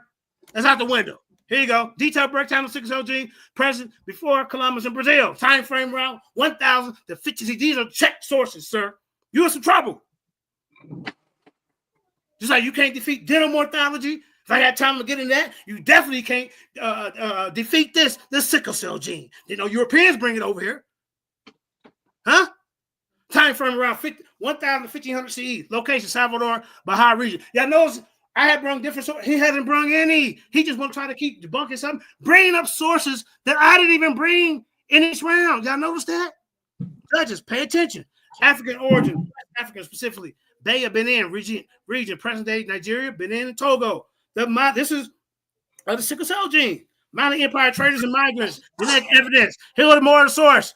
2018 study published in American Journal of Physical Anthropology. Sickle cell gene found thousands of years before Brazil's skeleton remains. 1,000-year-old Brazil skeleton remains, sir. It's not that hard to get to Brazil from Africa. Stop it. Mesoamerica, Mexico, time frame. Here go the sickle cell, still floating around, sir. Around 1,200 to 1,500 CE. Location, Central Mexico. Valley of Mexico, present-day Mexico City, states of Veracruz, and Tabasco. African origin, West African traders from where? The Mali Empire. Mandinka people, genetic evidence. Look at the study. Wait, what is he talking about? We can't even say that you brought unverified sources because you haven't brought any. You haven't even stated a case. You haven't proved to us anything. When are you gonna show us the day Christopher Columbus left and his map and his people and how his gene has been here forever, making a mark? When I'm showing you that the gene came late, then I'm showing you our stuff. He hasn't done that in this debate. Let's keep going, man. Let's keep going. Because trust me, we're gonna review this. Look at this. Hispaniola has a present-day Haiti and Dominican Republic. Let's keep going. Jamaica, African origin. Let's keep going, man. Let's keep going. Here you go. Summary and findings. Sickle cell gene presence confirmed. 5 minutes, JJ. 5 minutes. I got you. Africa, specifically Brazil, May code 1300 years, predates transatlantic slave trade. Evidence suggests sickle cell gene arrived in the Americas before 1492. African origin and migration implicates African migration to Americas, the Atlantic before Columbus. And like I say, they also had a trans-Pacific migration route or trans-Pacific route that they use as well to do trading.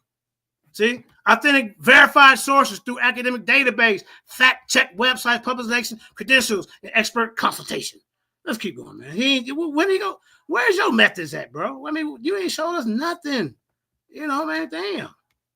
What the hell going on? Now, implication rewrites history, challenges the traditional narrative, validates oral tradition, confirms some African diaspora communities' oral histories and pre-Columbian presence in America. Because there isn't a lot of oral tradition that these Eurocentrists like Cedric are trying to to say it ain't real. Look at this. That's more on the sickle cell. My time is running out. Let me get look at this. What evidence supports the presence of Africans in Brazil before the 1500s? Here go my answer. Archaeological findings, genetic research, and historical accounts from European explorers confirm African presence in Brazil before 1500. How about this? Here go questions from their side. How did African traders and migrants from Mali Empire interact with indigenous Mexicans before Columbus? They established trade routes, sir. They shared cultural practices and possibly intermarried, leaving genetic and cultural legacies. Is he going to tell us about this Christopher Columbus character? What are the records of African presence in Caribbean islands prior to European colonization? Where are their records?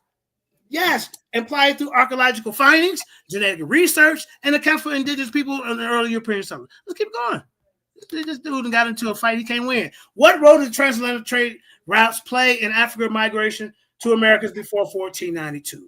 They facilitated African travel across the Atlantic via Canary Islands, the Caribbean, enabling pre-Columbian migration. You see that, y'all? You see how I'm showing y'all how this shit happened? Excuse me for cussing. Let's keep going. Let's keep going. Huh? Okay, hold on. Let's keep going. Run out of time. Look, these are questions that Cedric. Look, how does ancient DNA analysis reveal African presence in pre-Columbian Mexico? Ancient DNA studies detect African genetic signals in Mexican samples dating back 1300 CE, confirming pre-Columbian contact. Look at this. What percentage of modern Brazil? We don't even need to do that. Let's keep going, man. Let's keep going. Look at this. Can genetic research trace specific African genetic groups to pre-Columbian American population? Remember, he said they couldn't do that. Yes, studies link Brazilian population to Yoruba, Nigerian ancestry, and Mexican population to the Mali and Gambian ancestry. But he wants to try to steal that away. How do sickle cell gene distribution correlate with African migration patterns in America? Sickle cell gene present mirrors. Let's keep going. Let's keep going, man. I know we're running out. Look at this. Weapons found in America before 1492. The Kubala Achille. Look, I already went over that. You know, I still got more. Look at this. Look at that. I showed y'all weapons, daggers, African style throwing axes. He ain't debunked none of this. Look at this. Cross-reference sources. We did that. You know what I'm saying? Here go the methodology used. You know, careful digging and removal of soil, artifact analysis, chronological dating. We use that in our studies. Cedric hasn't showed any study. And look, no one has debunked him. Ain't nobody debunked Ivan Van Sertima. I don't care what you say, sir. Stop it. Stop trying to tear down our people. Let's keep going, man. Vetted process of peer-reviewed experts is relevant field. Verification of sources through multiple academic databases. I said that. So my minister. Detailed elaboration. Cross-reference sources. Check twice for accuracy. Validation of methodology. Step-by-step explanation. This is what we did in the geochemical analysis of pre-Columbian weapons. African origins confirmed. Here go. Look. Did the minerals it found in the pre-Columbian weapons of America originated in Africa. Yes, geochemical analysis will reveal African mineral signatures. I don't know what he's talking about. Gold tip spears and none of that. He ain't done none of the studies. He ain't even presented up here the studies to debunk these studies. Here go here, cross-reference sources. Check twice. Journal articles. Chemistry and African copper deposits. Now, look at this. Look at this, y'all. Look at this. When is he going to bring something? He didn't through the whole goddamn debate. You hear me? Through the whole debate. Let me take it off there for a minute. Can I stop sharing for a minute? Let me get the last second word. You got 20 seconds, bro. Hold up. Okay, hold up. Let me get back on point with y'all. Like I said, man, y'all see who brung what in this debate. Y'all see who wasn't crying and complaining. Y'all see who defended their side, but also attacked their side. He has no offense. None at all. To make you think, even make you think that Christopher Columbus did the Americans trying to protect That is time. That is time. And now, family, we are at the most exciting part of the show. This is what I call the chin check session. Each one of these men will have 10 full minutes to get as many questions to their opponent as they can. If their opponent stalls, they can simply say, next question.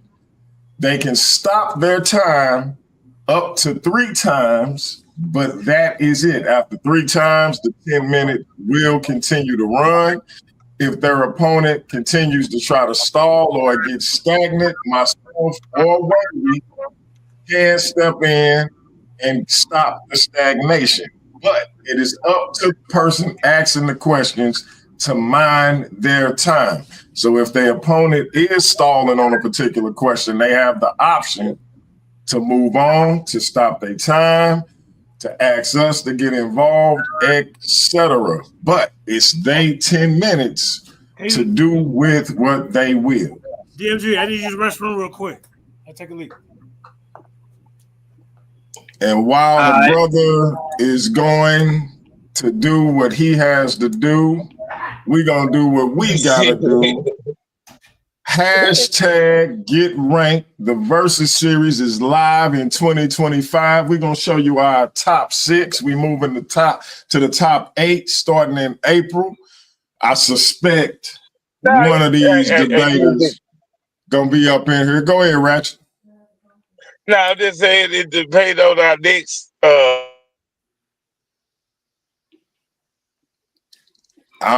You went out, bro.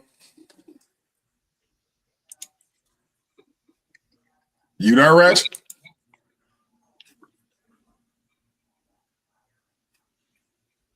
All right, he gonna come back. He gonna come back. Everybody hit the like, share, and subscribe, man. Everybody hit the like, share, and subscribe, man. Powerful bills only. Just to get a little refreshments, man. Put them 7s in the chat if y'all think JJ doing this thing. Hey man, put them birds in the chat for Uncle Sid if y'all think Uncle Sid doing his thing. Yeah, show that. And we're gonna show y'all our top 6. Again, we moving to the top 8 starting in April. Hashtag Get Ranked. Here we go.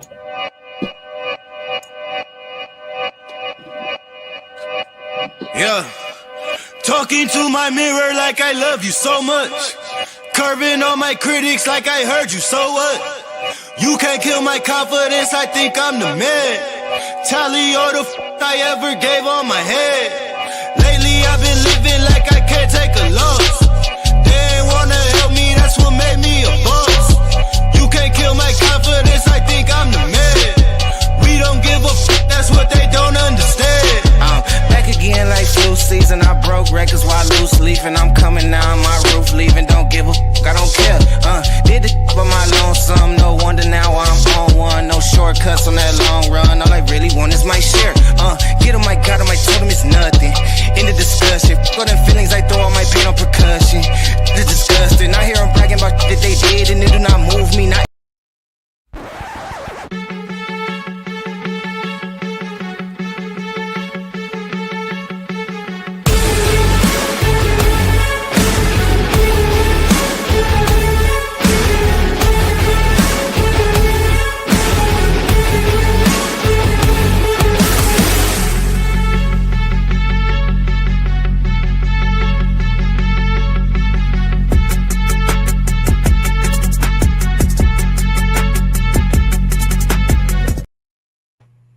Hashtag get ranked.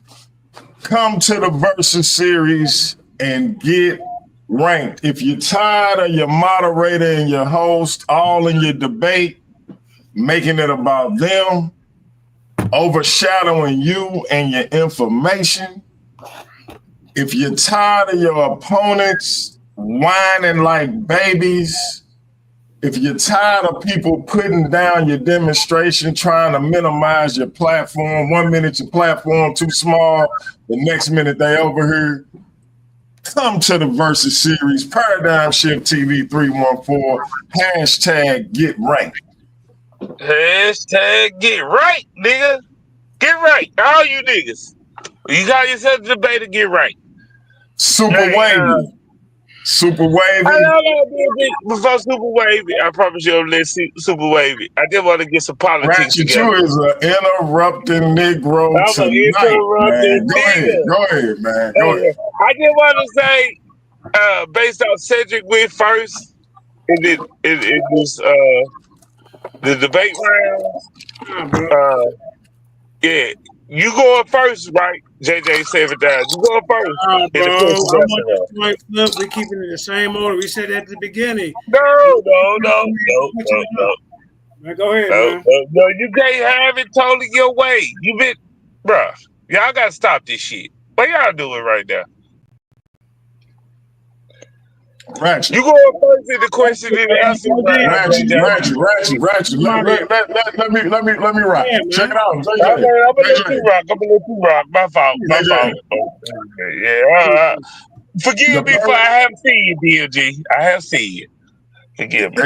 Yeah, check it out. The person who go first in the round session go last in the Q&A, but you still gonna close out last. Okay. So I got him on the hot seat for 10 minutes. Okay, bet. 10 minutes. Okay. All right. Let me Time start when you start asking questions. Let me get my questions lined up on the screen. Hold up. All right. Time will start when you start asking. I'm gonna put the time up on the screen as well. No, I want to try to start. Hey man, what is this? Hello. Okay, my fault. Bro, you come on. I get it. It's two hosts. Ratchet, what's going on? What you got for us, man? What you got? I just wanted Super Wavy because I cut out Super Wavy. I just wanted him to get his analogy on the debate so far. Actually, I was gonna tell Super Wavy. Super Wavy is about to host because I got to step away. But Ratchet, we got it from here, brother. We got it. Yeah. I'm about to leave out. This is my cue to leave, y'all. Come on. All right, peace out. We're gonna see you on the after show. All right. Okay. My first question, right. Cedric. Yeah, I'm ready. You got it, Super Wavy? I got you. All right, peace to y'all. All right, you got the clock. You got the clock up. All right, Cedric. What's the name of Columbus Diary? Diario de Abordo. Can you prove that that's authentic? Yes, it is in the museum. It is in the Archivio de las Indias in India. It is in the Indias in Seville, Spain. There's a fragment and remnants of it, but it was transcribed prior to it being destroyed. There's literal fragments of it. Not to mention the fact. Okay, that's enough. This is what we call primary. No, that's enough. G said that's enough. Are there any inconsistencies in the Columbus Diary? What inconsistency are you talking about? The fact that the diary. No, you don't ask the question. The diary exists already established in the Americas. Hey. So there might be inconsistencies, but you would have to elaborate. Hold on, man. What are we doing? Let him clarify. Go ahead, Uncle JJ. Yeah, man. Now, there are inconsistencies in the Columbus Diary, but you say they're not, so I'm gonna prove that wrong. What is the letter? What is the letter of the sovereigns? I have no idea what you're talking about. The letter of the sovereigns is a document written by Columbus. Supposedly it's 1493, but we also know that is not real. So Columbus didn't write the document. Yes, you're claiming. where can we find this document? What are you Where claiming? can we find this document? You're making the claim about the document. I just said you don't know. But if you're saying that Columbus write the document, you're providing us with yet more substantiation. Where can we find the document? Hey, Super Wavy, this ain't how you moderate. You tell him to be quiet during the time. You don't ask me questions, Cedric. Now, as you can see, what is the Toscanelli map? What's that, sir? I don't know, JJ.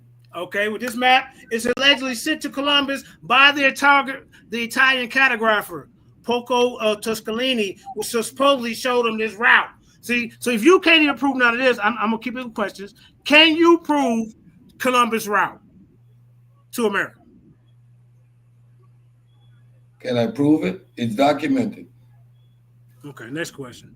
All right, what is the Capitulations of Santa Fe? I have no idea what you're talking about. Okay, the Capitulation of Santa Fe is a document that outlines the agreement between Columbus and the Spanish monarchs. You're supposed to be, listen, be quiet. You're supposed to be providing evidence, but it's not authentic, bro. You're for the evidence. Uncle said, relax. Hey, judges, pay attention to this. Pay attention to this, how I act during my time, when it's time for me to answer. All right? Now, so he don't even know what so look at this. Okay, all right, hold up. You want more Columbus questions? Okay. Is there any evidence that there is a Columbus map? Is it authentic? I wouldn't know why there would need to be a Columbus map. Okay, all right, thank you, sir. There's no conclusive evidence of this Columbus map, but we'll keep going. Why is Columbus buried in 3 different places? That would you assume. I would never think someone is buried in 3 different places. Okay, well, I would have no idea why you would claim that. Okay, so now I'm claiming it. No. Okay, so now I got to educate the audience. The Cathedral of Seville has them in Spain. They got them over in Havana in Cuba, and they got them in San Domingo, in the San Domingo Cathedral in Dominican Republic. So let me ask you this: did they split his body up in 3? Again, you're making a claim. Okay. I wouldn't make no suggestion. So I don't. Right, thank you, sir. Thank you. Did you prove that there was conclusive evidence that Christopher Columbus came to the Americas before Africans in this debate? I think you did. We established, first of all, what a primary source is, which is Columbus's diary, which you made reference to yourself.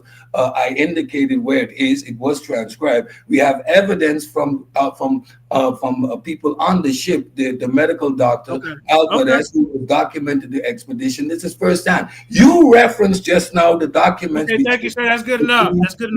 And Columbus. These are first hand accounts.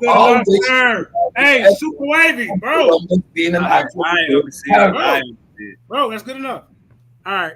So where is this authentic document located, Cedric? Which one of the documents? Give me a location. Which one of the documents? Okay. Let's skip that one. He said it authentic. Okay. All right. Did you in this debate prove that the Columbus haplogroup was here before 1492? This question is indicative of your utter ignorance. Okay, that's enough. If you're going to answer this, are you going to answer it? Yes or no? I'm answering your question. So that was it. Okay. There would be no way you do something that is. You asked me the question, allow me to answer. Bro, that's it. Hey, judges, look how he's acting during the question and answer round. He's doing ad hoc. Now, how about, did Europeans have a concept of ocean depths before Africans? Yes or no? What was the question again? Did Europeans have a better concept of ocean depth before Africans? Of ocean depth or depth? Depths. The question is irrelevant, even if the Africans... all right, thank you. All right. So did they have thorough knowledge of ocean currents and patterns, Europeans, before Africans? Prior to them being able to get around the horn, no. Oh, okay. Yeah, I heard that. No. All right, let's keep going. All right. Which haplogroup is older, the EM2 or the RB1? The African haplogroup in America or the European? Which one was here first? The African haplogroup and the European haplogroups all oppose 1501. That is coincide with the commencement of the African slave trade. So, whoa. So, are you saying in front of the audience that the African haplogroup and the Christopher Columbus haplogroup came here at the same time? No, that's not what this is about. So, I'm asking you, which one came here first? Do I need to repeat my answer? Yes, sir. Okay, the first African presence in the Americas is noted at 1501. An individual named Juan Jerido. He was with the Spanish as part of their expedition. That is the first known African in the Americas. Sir, I asked you No, listen. I'm gonna ask you again. Which came here first? I'm representing the EM2. What happened? Here's my question. What haplogroup are you representing for Christopher Columbus? Which one for this debate? I have no idea what that question is. Okay. All right. So, ladies and gentlemen, which story is more valid? How about this? Which story is more valid? The Christopher Columbus voyage, or the story to tell that Mansa Musa told about Abakari II? Which one would be more valid to you? The one that has the evidence, because there's no. Okay, stop. All right, thank you. What evidence have you brought? We have already. Okay, you listen, bro. Hey, Superway, come on, bro, get him. What evidence have you brought to prove that Christopher Columbus came to the Americas? Where is the ships? Can you tell me where the ships are located? There is no need for us to replicate. Yes or no? Can you tell me where the ships are? Yes. Where? So a ship of that age. No, where's go ahead. Primarily from wood would have decayed. No, where's Christopher Columbus ship? Nina, the Pinta, and the Santorina. Where they at? Of course, these ships. No ship, no goddamn voyage. These ships were destroyed in the voyage. Tell me where they were destroyed at. Where? What location? What location? In the ocean. In the ocean. That's where ships are destroyed. Okay, so you can't tell me where? In the ocean, I just did. Where in the ocean? In the ocean, the Caribbean. Next to Elvis and SpongeBob? Where in the ocean? In the Caribbean Sea. Where? In the Caribbean Sea. Okay, where? Okay, so in the Caribbean Sea, ladies and gentlemen, can you disprove that the anchors they found over in the Americas, in Brazil, these anchors that belong to the Mali Empire, can you prove that they were not connected to the Mali Empire? But what methodology would you use? First, you would have to point me to a location where we can. Okay, that's fine. Hold on, I got one more before we have a museum. That's cool. Location. You're right. Now, give us a location. Hold up. Now, give us a location of the Nina, the Pinta, and the Santa Maria. Give us one. Where? Where they capsize at? Go. If you expect wooden ships to exist after 500 years, that's an indication of your ignorance. So can you tell us once again, did you prove that Europeans or Columbus haplogroup came to the Americas before an Afro haplogroup? Go ahead. Again, that is a very ignorant question to assume that a haplogroup that came with a particular individual you would find prior to that existence. All right, Tom. All right, Uncle DMT, you there? All right. I'm here. All right, Uncle Sid, we're gonna start when you're ready. Okay, JJ. I'm gonna start with your last question. How would you expect to find European genetics before Columbus came to the Americas? Prior to Columbus coming to the Americas, there was no new and old world contact. So how would you expect for there to be a shred of evidence for something that would not exist? Okay, thank you. All right. So, am I still on? Can y'all hear me? I'll see y'all. Can y'all still hear me? Listen. Yeah, we hear you. All right, I want to turn my camera on. Hold up. All right. So, how we find out dates and times is called geochemical analysis, radiocarbon dating. Stop. You're getting into the question. He don't want me to get into it, y'all. So I'm going to reiterate my question. Reiterate, sir. European genetics arrive in the Americas at the point that Europeans arrive. You are asking us to present Europeans prior to Europeans you're asking us to present European genetics prior to the European genetics being in the Americas. How is that even a relevant question? Okay, so the narrative, ladies and gentlemen, okay, let me rephrase it right. The narrative is, did Europeans come to the Americas, or Columbus come to the Americas? So again, okay, thank you. So that means stop. It's my time to ask the question. We're not answering the question. So what I just illustrated is the ignorance in even asking that question, because you wouldn't be able to have European genetics prior to Columbus, because it's pre and post Columbus. Now, JJ, can you point us or indicate to us in which museum we can find artifacts like the anchor you're speaking about?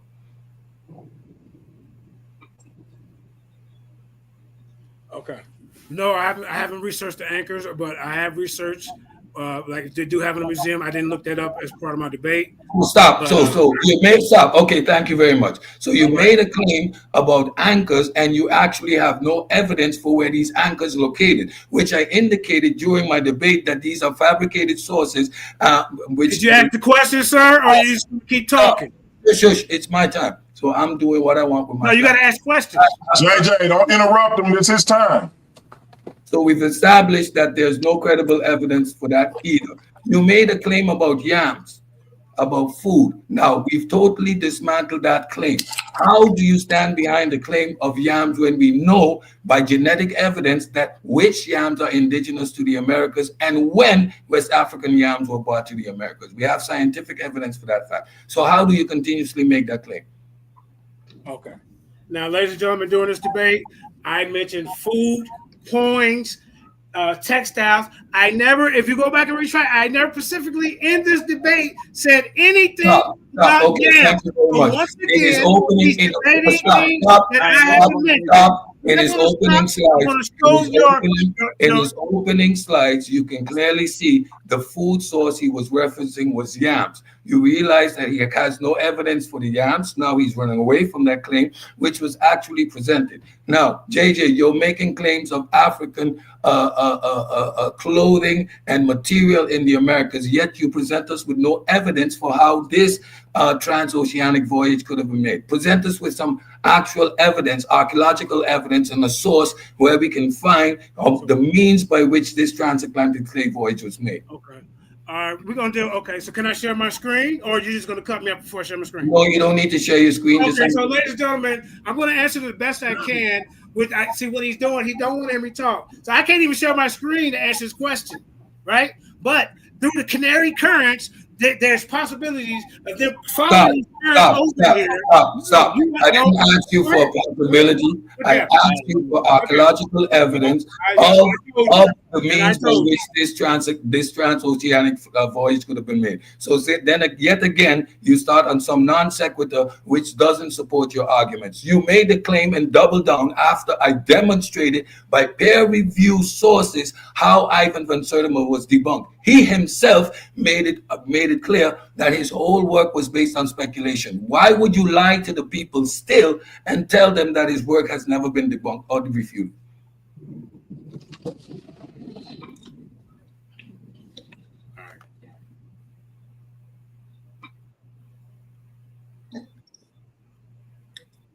You gotta unmute your mic, Uncle JJ.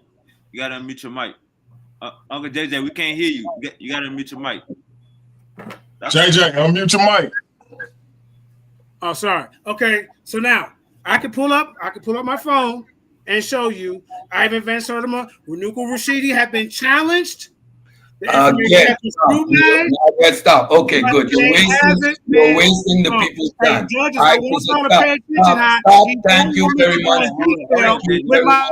Thank you very much. I do not need you to insist on lying. Everybody saw clearly, right, that he has been refuted and debunked by peer-reviewed academic work and by multiple sources. It was clear on the screen for everyone to see, where you admitted you do not care what I say. So do not make that regurgent claim. That is completely dishonest. You're intellectually dishonest. Now, you present your work in such a ridiculous fashion by presenting these sources, Bartoli, as if his work has been confirmed. Do you can you provide us with a peer review source for his work?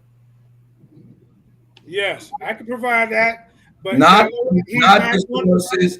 do you ask me to provide it and you cut me off? Stop, because I know you're lying. We just need you on record. Hey, come on. We just needed you on record having committed a lie, because what you presented was the claims he made, and in your own presentation it stated clearly that his methodology is flawed and his work is not peer review. In my opening, I addressed the fact that you are disqualified from doing such. Why did you insist on still bringing a claim that is unsupported by peer review work? Why would you be disingenuous in this debate? That's my question to you. You gotta unmute your mic, Uncle JJ. I got this. All right, ladies and gentlemen. Now, as you can see, for me to be disingenuous in this debate, that means I would have to be off topic. I addressed my situation as far as proving African DNA has been over. He has not proved anything about Christopher Columbus. All those questions I asked about Christopher Columbus, you should have been knowing these. Okay, stop. Okay, thank you very much. The lack of intelligence to process the information. Thank you very much. Do you know what genetic noise is? Can you explain to the audience what genetic noise is? No, I don't know that right now. Go ahead. Okay, so you make claims of EM2 genetics in the Americas, and you actually put the percentages up there, which are between 0 to 2%. Do you understand what genetic noise is, and how shared genetic ancestry can contribute to those minimal numbers in the genetic profile? The misuse of that data proves your disingenuousness when you did not even know what genetic noise means. So go ahead, answer the question. All right. Now, ladies and gentlemen, these numbers that I put up were markers and indicators. Thank you very much. Thank you very much. Of genetic information. I do not need you to speak any further. Again, you even don't know what you're presenting to the people. This is the disingenuousness I'm talking about, because you present numbers and you do not even know what genetic noise represents. And now that you've been caught out there naked, you're laughing, hey. But again, this is a testament to your disingenuousness. Right? Now, my final question to you, why would you sit up here and lie to the people, presenting sources that are not vetted, don't exist, or either incredibly false? Why would you insist on presenting a commentary like sickle cells when in my first round I proved that the work by Dr. Clyde Winters is not accepted widely because the same genes does not prove shared haplogroups, and we know that environmental pressures can produce the same genetic outcome? Why would you lie to the people and tell them that that was not already disproven? Go ahead. Okay. Now, when you say I lied, that's speculative. You haven't proved anything in this debate. You already said it. You can't even believe him. He said this is his last question, so now I get to run out this 30 seconds. As y'all see, ladies and gentlemen, in this question and answer round, who reigns supreme, who's superior, who addressed good questions. Thank you very much. Thank you. I told you. You said you would be quiet. Thank you. Stop. Be quiet. So you notice that he couldn't even answer this simple question honestly. In my opening round, I addressed you can't use the work from Dr. Clyde Winters. He tries to sneak it in at the end of the debate. This is completely disingenuous. And that is the time. Damn. Listen, this was a hell of a debate. At this time, Super Wavy, I'm really going to completely leave it over to you, my brother. Please introduce the judges and all of that good stuff. Let the people know where the after show is. Gentlemen. We don't get a close out. We get a 5-minute closing. Yeah. Listen, I'm just making my exit and giving my man some final instructions. Y'all still gonna do y'all thing. So I want to thank both of y'all for coming on. As y'all know, it is the late night hours, and everybody who watch my channel know what I try to do in the late night hours. My queen is awaiting. Shout out to everybody in the chat. Appreciate y'all coming in. Y'all showed up and showed out. It was live all night. To the judges, I appreciate y'all. One in particular who been ostracizing me for years. And hey, Super Wavy, you know what it is, my brother. Appreciate you. It's on you, gentlemen. Great debate. We'll see you on the other side. Already. Hey, man, appreciate everybody for tuning in. Like, share, and subscribe. Powerful debate like always. We about to get this closing out the way. It's 5-minute closing, right? Yes, sir. All right. Who going first? I'm going first, man. All right, let's get this money. Let me shut this up. Let me know when my screen is scared. Chat. All right. Ready when you're ready. All right, folks. Ladies and gentlemen, we have reached the end of this debate, and frankly, it has been an absolute massacre. What we've witnessed here is not a clash of ideas, but a public execution of pseudo history, fraudulent scholarship, and sheer stupidity. JJ 7000 has spent 3 rounds flailing, grasping at debunked claims, misrepresenting real research, and making a complete fool of himself in the process. This wasn't a competition. It was an intellectual mugging. Let's go down the list of this clown's failures. First, in round 1, he comes out swinging with a laughable claim that we can't prove Columbus was in the Americas. That alone should have disqualified him from any serious discussion, while I provided actual primary sources. The very historical records that detail Columbus's voyage, kept in the General Archives of the Indies in Spain. I showed how historical consensus backed by physical evidence, documentation, and archaeology makes his denialism a joke. Instead of engaging, JJ tried to shift the burden of proof, a classic move of frauds who have no case. Then when it became clear that his Columbus denial was a dead end, he pivoted to his genetic claims. But here's the problem. They were fake. He fabricated sources. He twisted legitimate genetic research, especially the work of Skirb. Trust me, he couldn't mention Skirb because he knows that cut him off. And he tried to pass it off as African presence in the Americas. I ripped this apart immediately, showing that Skirb's real research, actually confirmed Native American descended from Siberian population, not African. Pseudo's always dies as its source. And JJ was dead. JJ died with it. Then came round 2, where he doubled down on outdated debunked science like dental morphology. Newsflash, anthropologists haven't relied on tooth shape to determine ancestry in decades, but modern genetics has rendered it obsolete. But JJ 7000, stuck in the intellectual dark ages, still clings to this embarrassing relic of bad anthropology.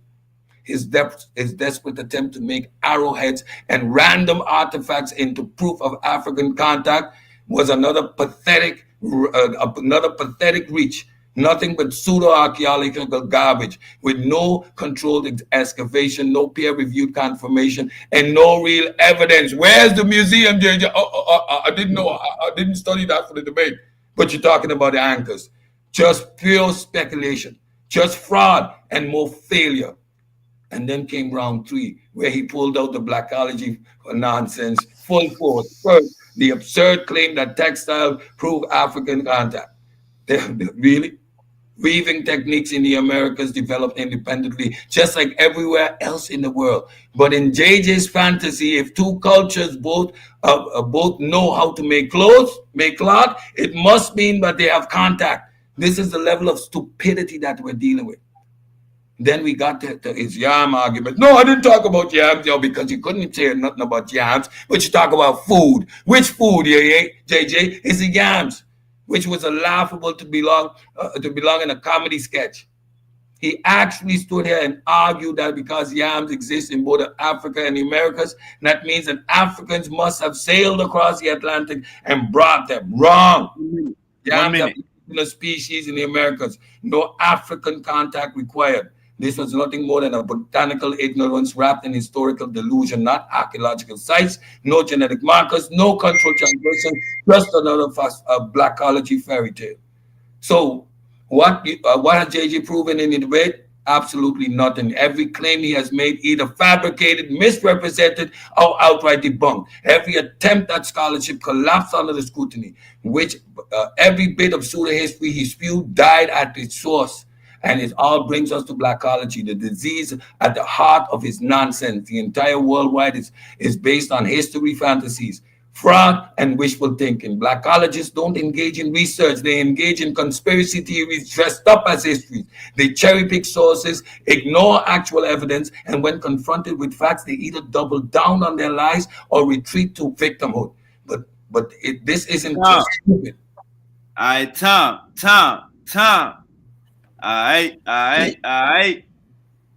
Yeah, Uncle Mandinka, let me reset my clock. Yeah, man. I put me on the big screen, bro. I often talk to my people. I ain't got time. All he did was mimic and read through the whole goddamn debate. All right, I'm starting your time. Yeah, start my time. Ladies and gentlemen, man, what y'all seen in this debate was a massacre. A beatdown. The brother didn't prove or even make a case for Christopher Columbus. Christopher Columbus rolling over in the pseudo, or one of them 3 graves they got him buried in. You ain't even addressed the scientific aspect of this because there's 2 stories. The Mali story and the European story. So you don't believe mine, I don't believe yours. So knock those 2 stories out. Now you got to start giving us tools, weapons, maps, clothing, textiles, because you cannot prove that this European and his marker came here first. So you out of your league. You lost miserably up here trying to defend a goddamn pseudoscientific racist myth that perpetuated colonialism and slavery. He's still stuck back there. This is the same guy who said we ate chips and monkeys.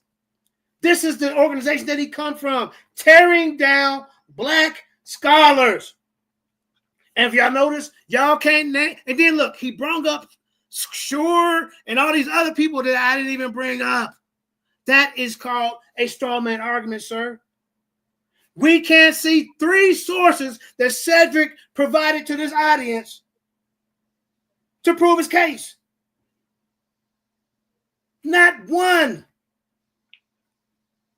This guy, like I said, he has outdated information. You didn't debunk my scholar. You didn't debunk any of the information about all those weapons I mentioned. You didn't do none of that. We still waiting for you to give us some information on Christopher Columbus. Y'all seen what I did through this whole debate. Remember, judges, he was using straw man arguments in his very first round. You cannot make arguments for me before I even go. That ain't what I brought to this debate, but that's what you were preparing for because I left you out there. I threw the bait out there for you to talk about something else that I wasn't even going to be talking about. You didn't debunk dental morphology. You didn't debunk the sickle cell. You didn't debunk the EM2. You didn't show us that this European haplogroup got here first. You didn't show us no European artifacts. You didn't show us how they could navigate the celestial stars before African or shipbuilding or none of that. You didn't prove the documents. Where are the documents at? Where's the diary? You see how miserably he failed to answer any question that I asked him in the question and answer round. And when I tried to answer the question, he cut me off. He started doing ad homs and calling names. Ladies and gentlemen, man, I want y'all to go back, and this was a long debate. A lot of information was put out there by me, not by him. And I want y'all to go back and reevaluate. Put all the biases aside. I don't like you, you don't like me. That ain't what this is all about. You know, I see a couple of guys in the audience that I beat. You know, yeah, goddamn right you're going to be in there crying. It's okay. You know, but he brought up a lot of, like, he tried to discredit Ivan Sertima. You know, he has not been debunked. You read something. You didn't show the methodology of how they did it. You didn't show the scientific method. You didn't show nothing. You didn't show the scholars that agree with the person. Who was this person? You never even mentioned his goddamn own name. But this is your mission. This is your goal, to tear down black information, black scholars, and he calls us Afrocentric. So he has separated himself from us because the conscious community is about us being conscious of who we are. 1 minute. Like I say, ladies and gentlemen, y'all see who brought out the real information. This debate won't just be seen on this channel. I'm going to take it to other channels. We're going to put up polls. We're going to put up judges. We're going to take it to 3 or 4 different platforms to show who really brought out the information and who didn't. Man, like I say, man, this dude did not prove Christopher Columbus came over here. He didn't debunk anything that I brought, man. That being said, I yield my time, man. And a lot of time in the debate, you see 3 minutes he gave up. You don't give up those 3 minutes in no debate. I'm done. All right. All right. Hey, man, hey, I appreciate everybody that tuned in. You know what I'm saying? We got the queens still here. We're going to hear from the queens, man. We got Honey in the building. We got Tiffany in the building. And we got Sage in the building. Y'all can introduce yourselves. And we definitely want to hear y'all input. These are the judges for tonight. Let's hear from the judges.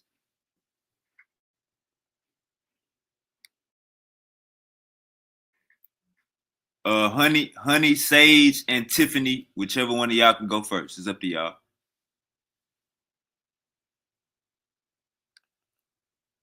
Yeah, y'all gotta unmute y'all mic. All y'all mics muted.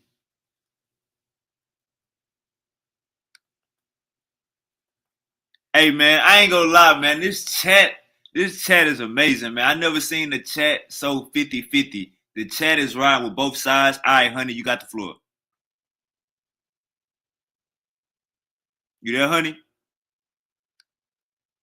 You gotta unmute your mic again. The chat was crazy, man. I got the chat saying Uncle West watched the first round, then he blocked Cedric. Man, we got a Sar and Car and Sabio going back and forth. Okay, so we got Sage. Sage, you there? Yeah, I'm here. Right, can you hear me? Good. I would just like to say thank you, gentlemen, for coming here and debating. Thank you all for participating and putting your best foot forward. First and foremost, I would like to get into like the opening. I think that both of y'all did pretty well with presenting to us what you were like going to debate, what points you were going to touch on, things like that. With the rounds, I feel like sometimes the topic wasn't always like touched on like fully. Like Mr. Ortega, I feel like at times instead of arguing were Africans here pre-Columbus, you were like debating like were Africans like Native Americans or something, and I just don't quite think that was like the topic all the way. And I just felt like both of you could have used your time more wisely to present more information about the evidence that you had. Like y'all would like touch on it, but y'all wouldn't really expound on it. Like I would have liked to see more about like the journal of Christopher Columbus. I would have liked to see more about what else was it? It was the journal and something else. Oh, and like the settlements that were left by like Columbus's expeditions over here. JJ, I've noticed, or Mandinka, sorry, I noticed that you have brought up like the church, the Catholic Church and religion a few times as like a component of like what your opponent should have considered in his debate, but you didn't like expound on like what you wanted to see from that or what that like was about. It was kind of like mentioned maybe briefly twice or whatever, but I just would have liked to see more. Overall, I think this debate was neck and neck. I do think y'all each stood y'all grounds when it came to the Q&A. Like no one really backed down, but I feel like neither one of y'all were answering each other's questions in its totality. Um, so I guess based on, I think just based on like debate organization, whose debate was more easy to follow, and like concepts were easier for like the audience to follow along and grasp through all like the tangents and stuff that some y'all went on here and there. I think I will give the edge to Mr. Ortega. All right, all right, all right. We like to hear that. We like to hear that. I like how you explained yourself and then you broke it all the way down. All right, Honey and Tiffany, whichever one of y'all want to go second. Oh, but I will like to say, I got to dip. Got to put my kids to bed. Got to get ready. So everyone, y'all have a good night. Stay blessed. I really appreciate you for your time. Appreciate you. Right. Thank you for your input. Thank you very much. All right, Sister Tiffany or Sister Honey, y'all got the floor. Y'all got to unmute y'all mic.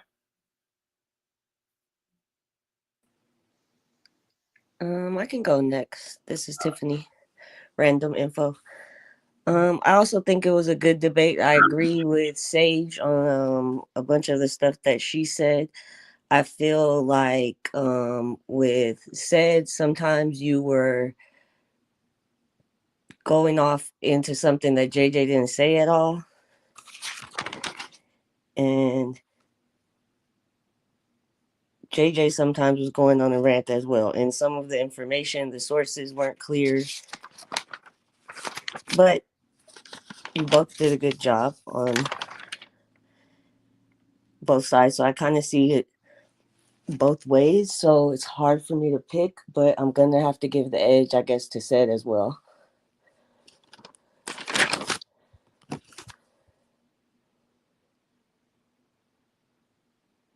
All right, all right. Appreciate that. Appreciate that. Honey, you there? All right, you got the floor. It's my turn.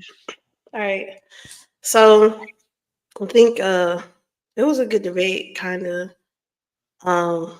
Cedric, you showed like what pseudoscience is, what claims sound like, right? You showed like that Native Americans aren't African and all that other stuff. But none of that is like what the debate was about. It was supposed to be about Columbus coming to America before Africans. And you mentioned it was like a side note though, like you never actually showed us him coming here or anything, using the journals, using anything, any primary sources, nothing to show Columbus coming here before Africans, or like, you know, him, what he saw here, what happened, like nothing. We got none of that. We got mostly just that you think that Mandinka is pseudo, but you didn't actually prove anything. And then Mandinka Mali, you said a whole lot of things. Like you brought a few sources that you quoted, but most of your debate, you didn't show the source for the stuff that you brought. You was just saying stuff. And a lot of the questions you asked, like referring to the Catholic Church and the Spanish people Spain being behind Columbus, like you didn't even address that. You just asked those questions and they moved on. You never went back to it.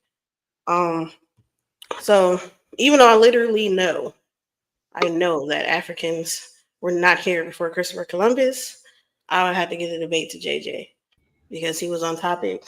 You know what I'm saying, with what he was saying. And a lot of his like stuff that I think is pseudo went unchecked. There you go. All right. Hey, appreciate that, Honey. Appreciate your opinion. Hey man, we got a couple, and that was our judges right there. So that was our judges. Now we want to hear from the people. Before we hear from the people, Uncle Sid or Uncle Mandinka, do y'all want to say something real quick to what the judges said? Yeah. First, hey, bro. If you're making the claim that there's African genetics here, I'm going to establish that is a completely false claim when you're trying to prove that Africans were here first. So you establish by genetic evidence that there's no evidence for that. that was fundamental to JJ's claim. Furthermore, if we have a consensus which is established, if I can indicate the primary sources, where they are, what they are, I was not here to give a history lesson in Dhaka, going through the steps of Columbus actually being here. We have established evidence at every point you can reference that we know that African and European genetics begin to present themselves post-Columbus, which is post-1501. Columbus's arrival is established fact. There's no need for me to go, he saw the Indians and they look like this. This is just more documentation of an established fact. At this point, that would be a high school history lesson. So the consensus was established from the beginning. This was part of JJ's strategy, which was to put the burden of proof on the consensus science. This is irrational. The consensus is not up for debate. JJ's claim is up for debate. JJ is claiming that Africans are here pre-Columbus. He never brought the consensus. All right, hold on. Can I go? All right. Hold on real quick. Oh. Hey, I'm gonna let Honey go and say what she gotta say, and then go ahead, Uncle Mandinka. Go ahead, Honey. No, I was saying that he was bringing, like what Cedric is saying, that's exactly how he debated, as if everybody knows the consensus, and that everybody knows. Some people only know what JJ was bringing, right? So to you, it might be a high school history lesson, but in the debate, you have to bring it so people know this is the facts. When he's saying it's not, you can't assume everybody just knows the facts. All right, hey, the room is full right now. So once you see it's 9 people up here, once you see somebody drop off, hurry up and click that link, and we're gonna get you in. All right, JJ, you got the floor. My turn. All right. So, like I say, man, I ain't gonna complain about it. The 3 judges that judge, I got 1, you got 2.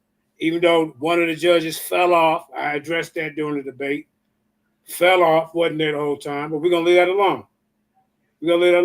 When y'all go back and watch this debate, you're gonna see who brought the information. You're gonna see.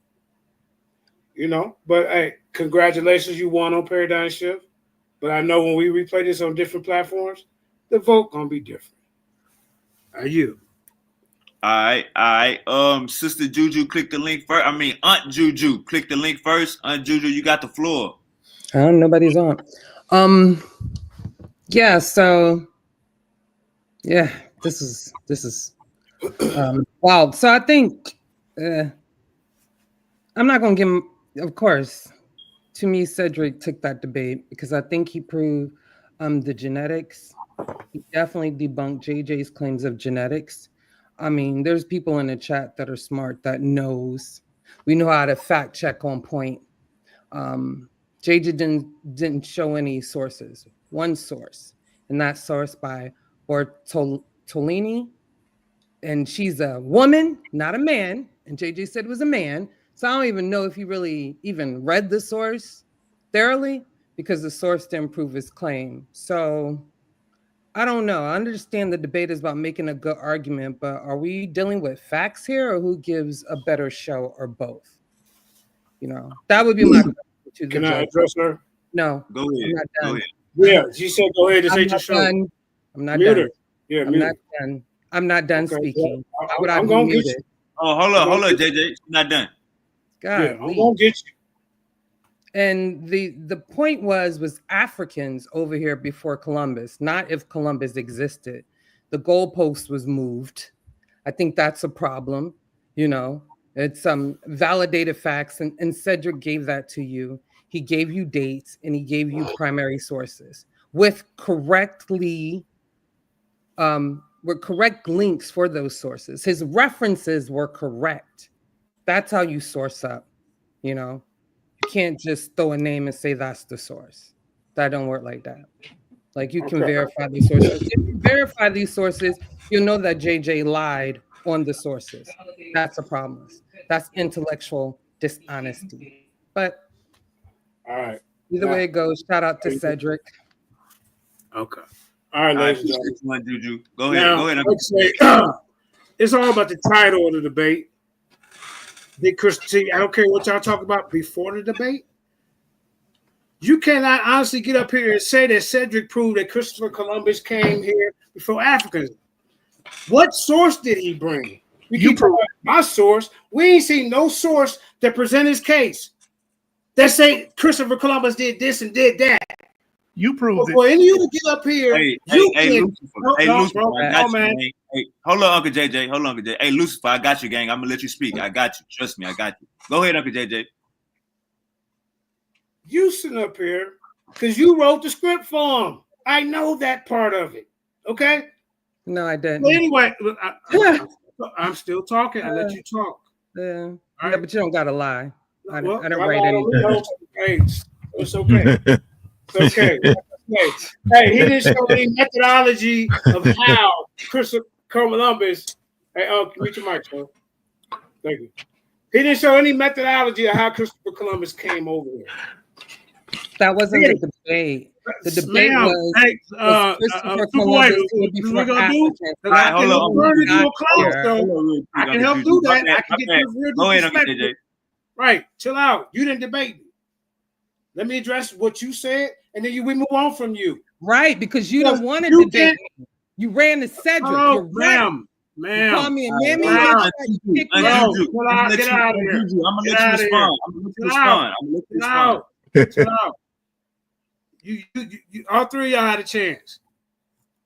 Now we're gonna take this debate to other. And listen, we're gonna take this debate to other platforms. Hey, what the judge that fell off gave you a vote? No, hey, remember when the judge fell off when you was on my platform? Remember? I said, guess what? Now we gotta take an audience.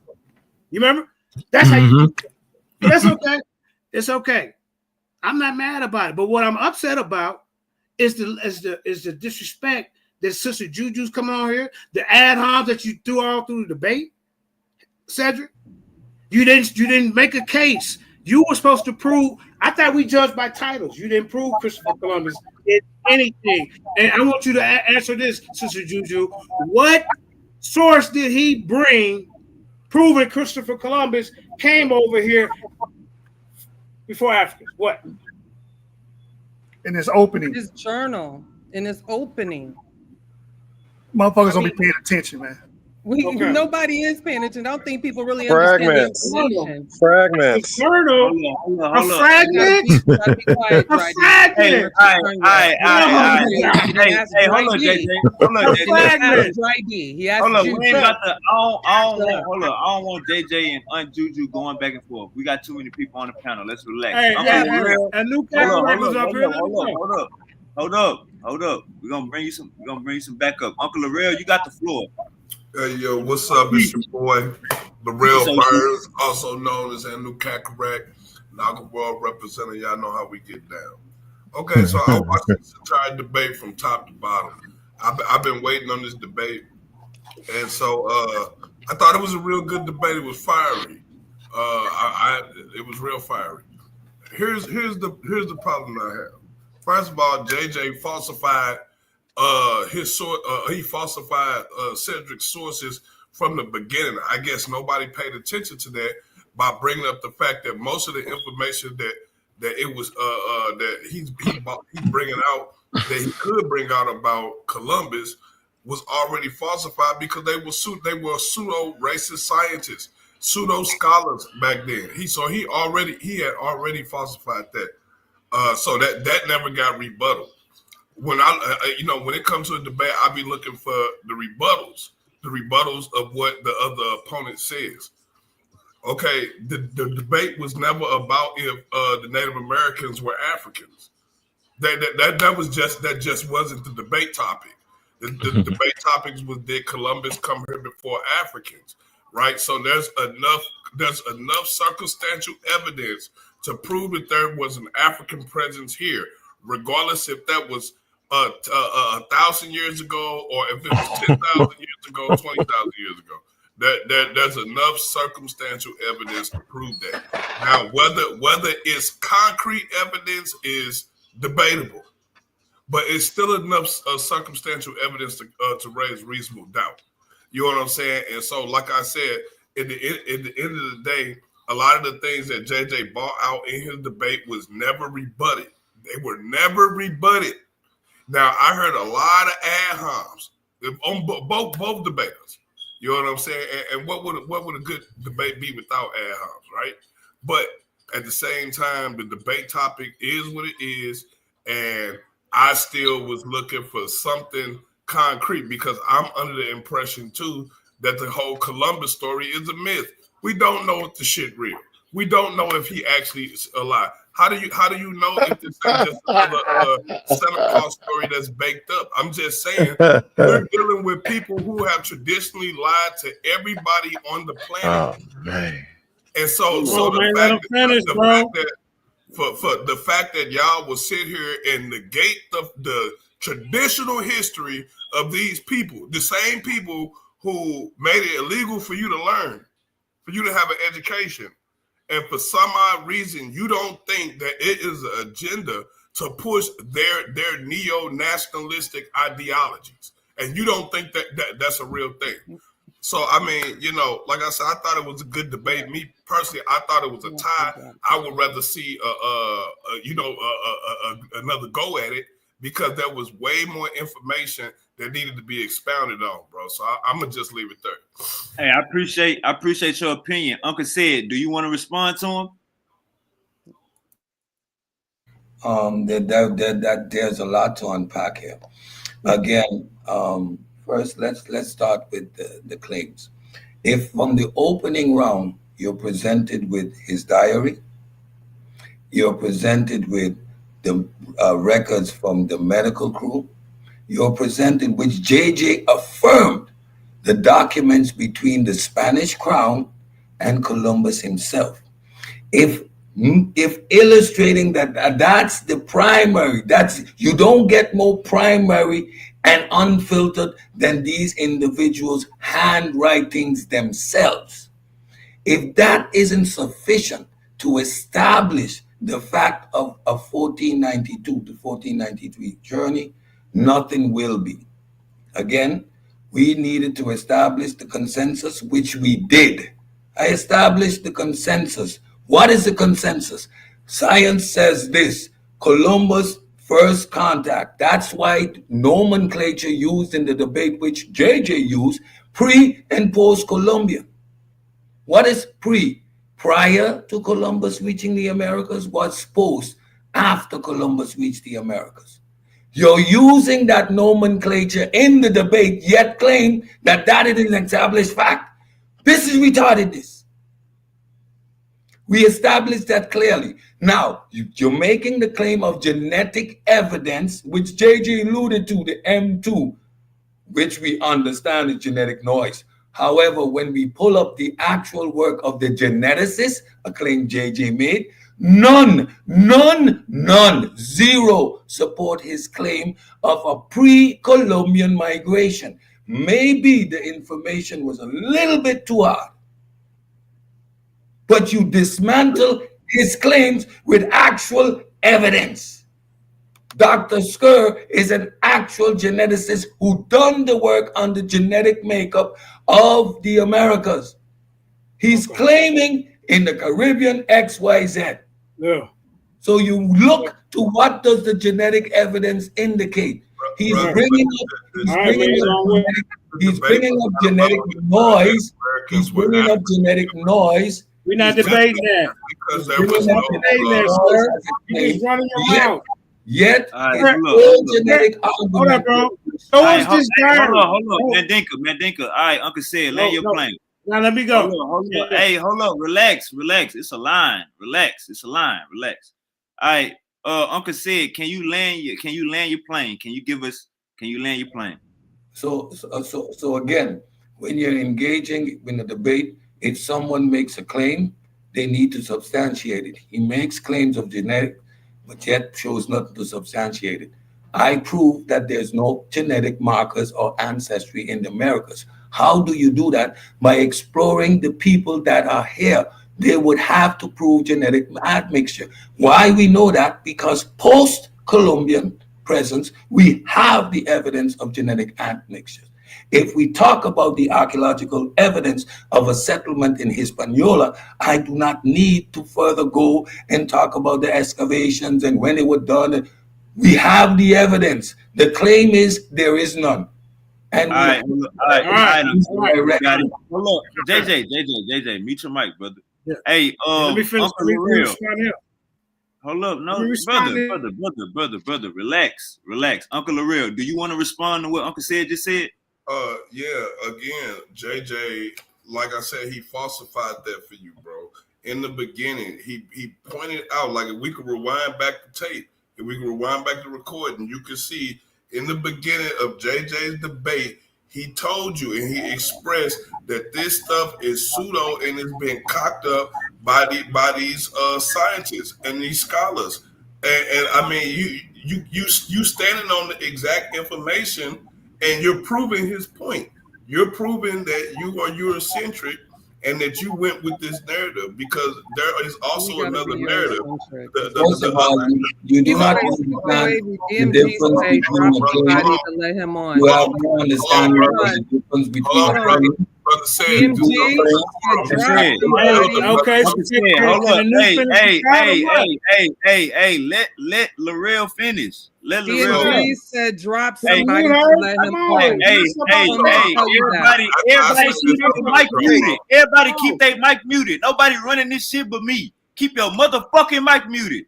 DMG. All right. Hey, auntie. Keep your mic muted. Hey, auntie, keep your motherfucking mic muted. Hey, honey. Hey, honey, we gonna bring you down real quick. DMG trying to come up. We're gonna bring you down real quick, honey. Well, I was gonna go down after I asked this question. And so somebody else can come up here. JJ, I really wanted to see you bring out the actual Arabic Islamic scholars and we're talking about dozens and dozens of scholars who attested to African presence here in the Americas, and some of those sources come from 1000 AD, some of them from 1200 AD, well before the 1492 voyage. You know what I'm saying? So we could have went back further with other scholars that had nothing to do with the European nationalistic movement or any of that bullshit. We're talking about Arabic scholars who ain't got no stake in Afrocentricity or Eurocentricity. You see what I'm saying? And they're just giving their account. So, you know what I'm saying? Maybe the next round we might see that. All right, let me respond. Was that a question? Was that a question? Nah, that wasn't a question. So I'm gonna address his last point, and then we can move on.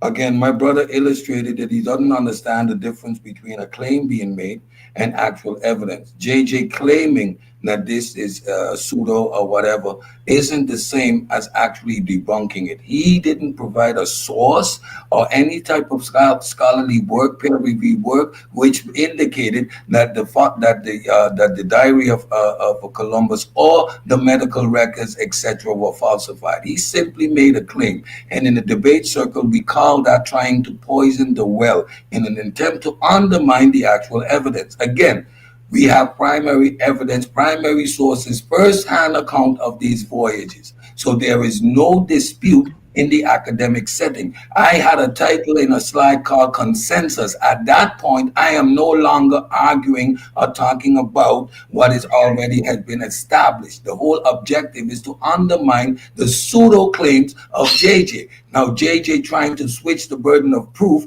is only indicative of him having no actual evidence, as I illustrated in the debate, because it is not up for dispute who came here first and how they got here. All right, hold up real quick. Let me respond to him. Real quick. Hold up, JJ. Hold up. Check it out.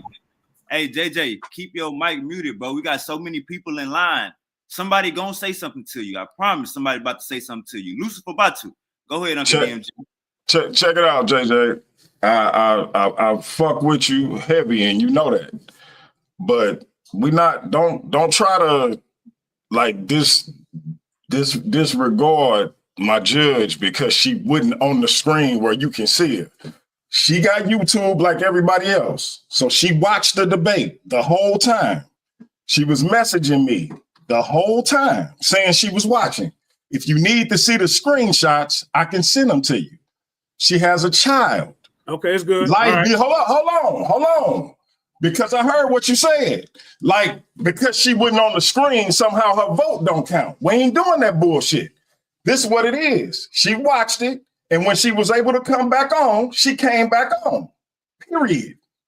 It ain't no, you gotta win on paradigm shift. Like you low key be trying to diss my shit, and that shit getting old. So keep it tight. She watched the whole thing. She gave her assessment, and that's what it was. Period. All right. So the judge that fell off, and watched the whole time. Hold up, bro. Let me tell you. Ain't no hold up. Don't keep saying that. Like that means something. It means something when it no, happened. No, it don't mean shit. It don't mean something she here. Watched the debate. It means something when it happened Uncle West on my channel. She watched the debate. It's good. We ain't talking about you and We talking about you. We talking about what happened tonight. It's okay.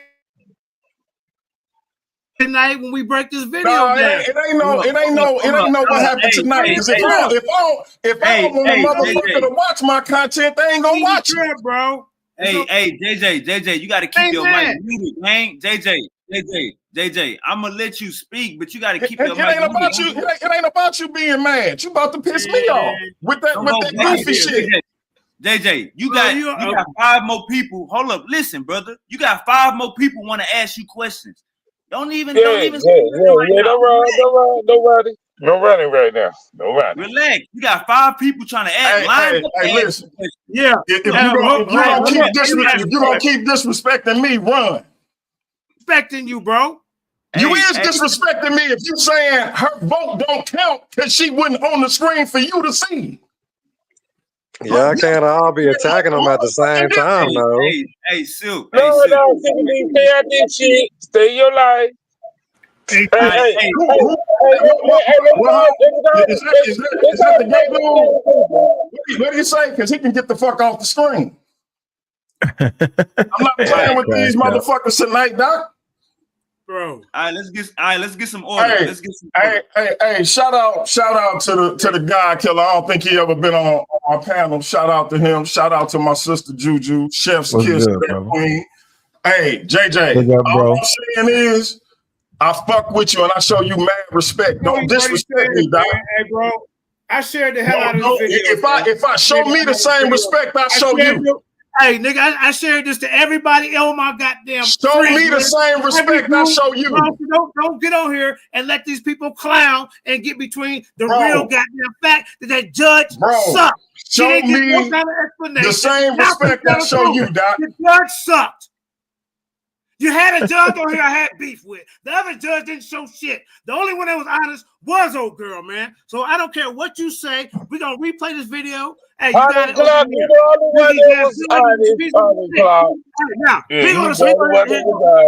you voted for JJ. You the when you get done, like I said, you gonna show me the same respect I show you, or you can kick rocks. I already knew this was a setup. Here we go. A nigga lose and it's a setup. A nigga lose and it's a setup. Hey, put him on the big screen. Put him on the big screen, bro. A nigga lose and it's a setup. We gonna take this debate on he didn't even realize I removed him from the stage. He's still talking. Yeah. Hey, bro, put him on the big screen now. We're gonna do the review on my channel. Hey, JJ, you got 2 people. I'm out. JJ, you got 2 people. No, he want to run. He want to run. Yeah. Y'all keep talking. He want to run. I stay here. I'm here. Now, can I speak? All right. Now, hold up. Hold on.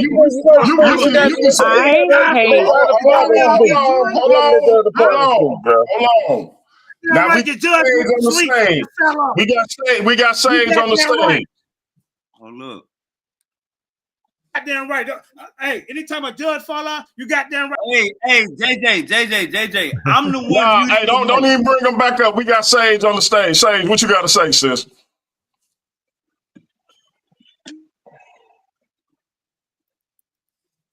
Say what you gotta say. I'm mute your mic.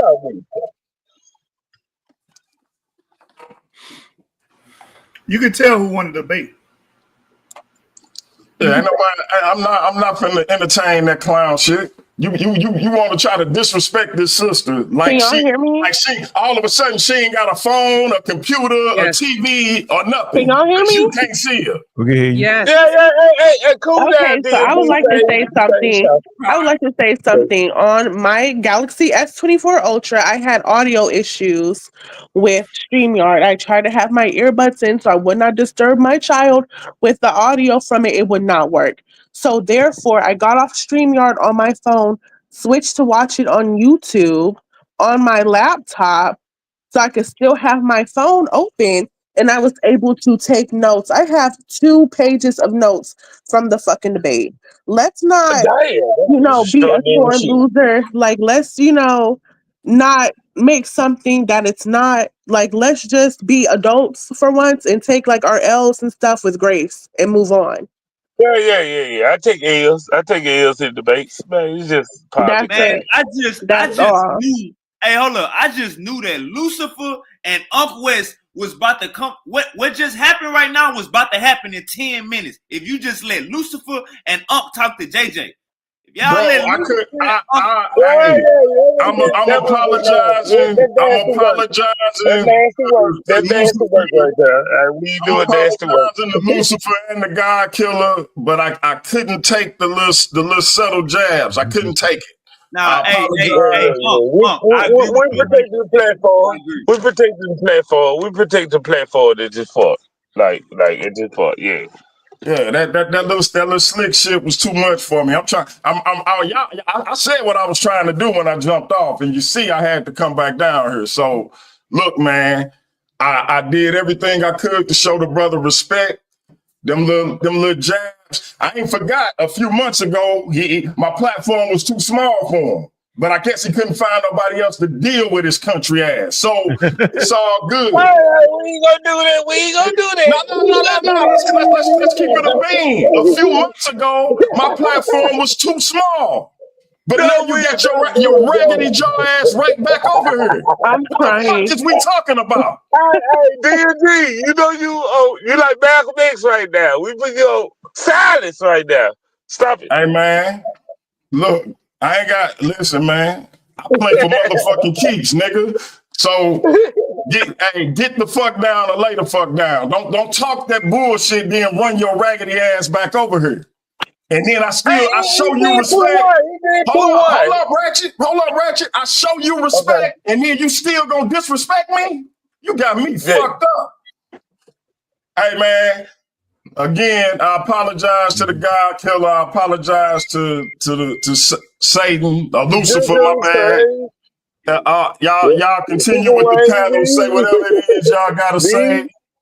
My casa, su casa. I'm gonna get back to what I was trying to do before I heard a motherfucker trying to be low key disrespectful, like I wouldn't go catch it. Hey, Uncle DMG, you didn't do nothing wrong. Uncle DMG, you didn't do nothing wrong. You know what I'm saying? Like you said, you protecting the brand. No doubt, man. Y'all keep it going, man. Salute. Stay out here, just beat your bike, brother. Stay out here, just beat your bike. Hey, Lucifer, then Unc West. Lucifer, you got the floor. Unc West, then hit me. I'm trying to find out how the hell you think JJ won when JJ presented AI-generated stuff the whole time. AI-generated claims. No evidence. Evidence is proven facts. He gave you AI all 3 rounds, and y'all think it's people in the chat that believe this nigga won? Y'all out of y'all rabbit ass mind. I'm gonna find Ivan Van Sertima's grave and take a shit because this nigga didn't I'm taking a shit on his grave, man. Because he started. It wasn't Van Sertima.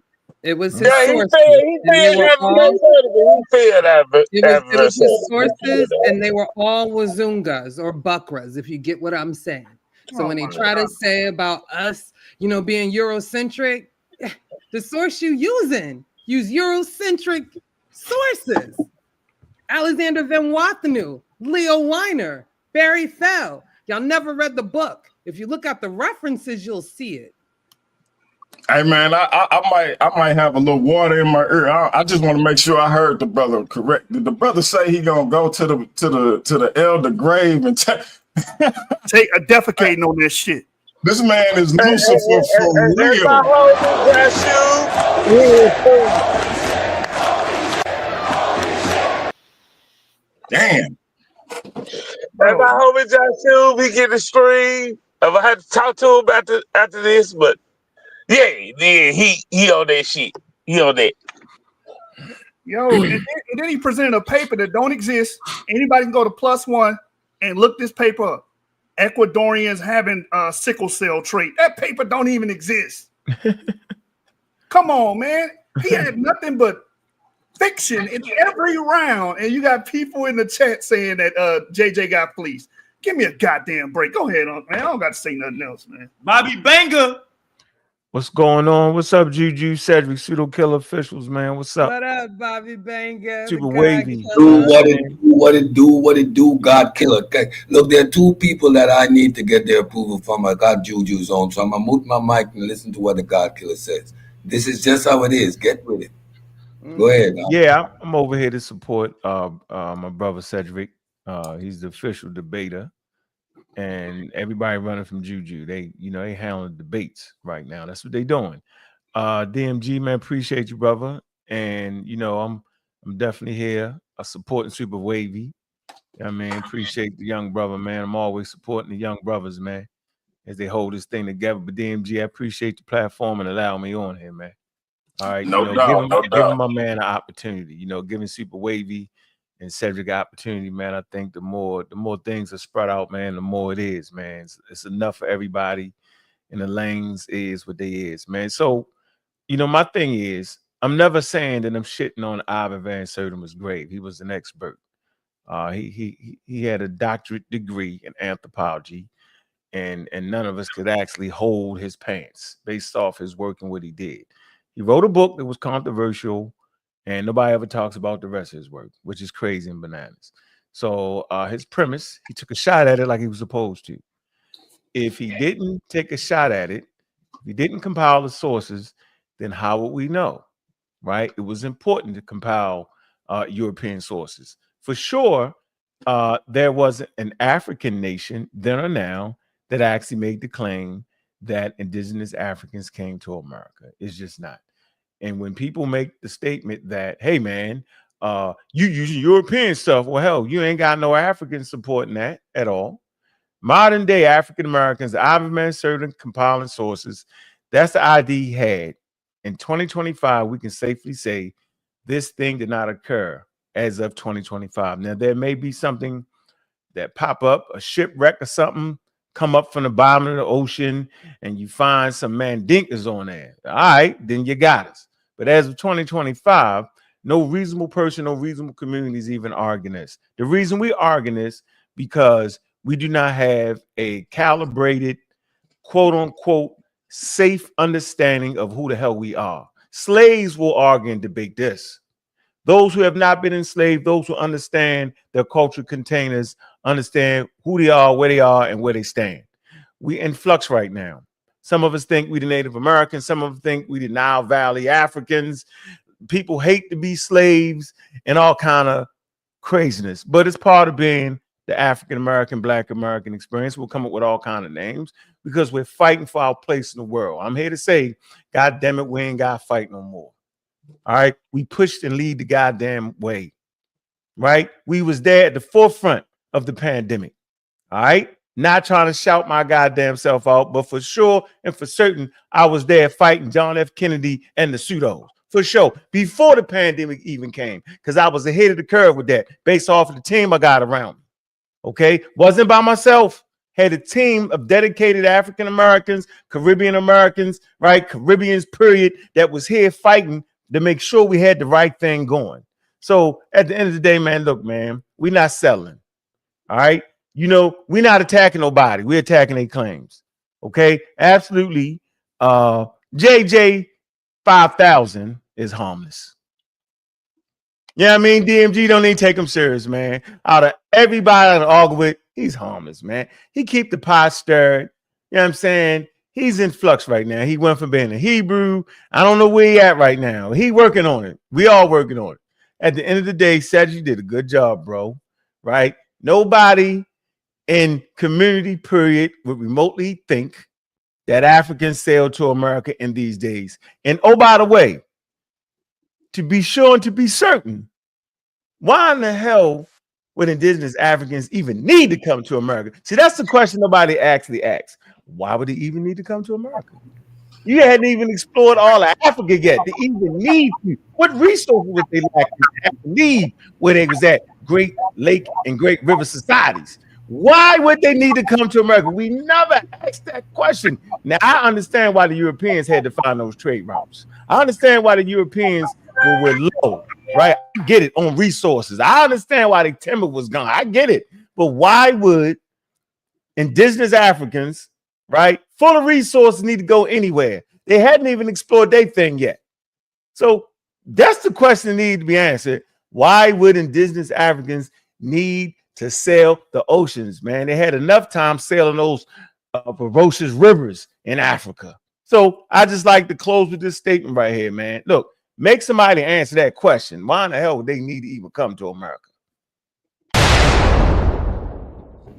All good points. All good points. Hey, Ratchet, Wavy, I'm gonna leave y'all to host it. But before I do, since my man got this victory right quick, I just want to play this video and I'm gonna head on out.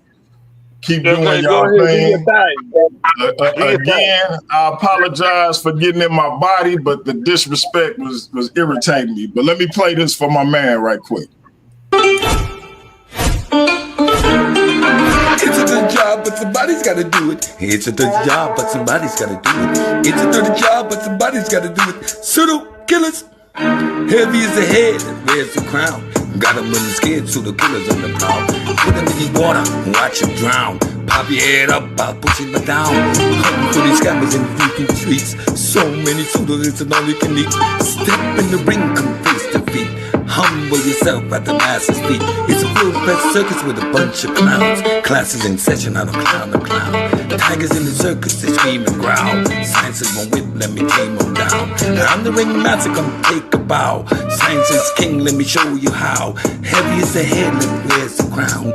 Got them running scared, pseudo killers on the prowl. Put them in the water, watch them drown. Pop your head up, I'll push it back down. I'm an inspiration, imagine that. Holler pseudo killers when they spitting raps. That's game over, nigga, calling cap. I said I had enough, now tap and back. Step in the ring, I'm on the attack. Ain't no pseudo winning, leave them flat on the.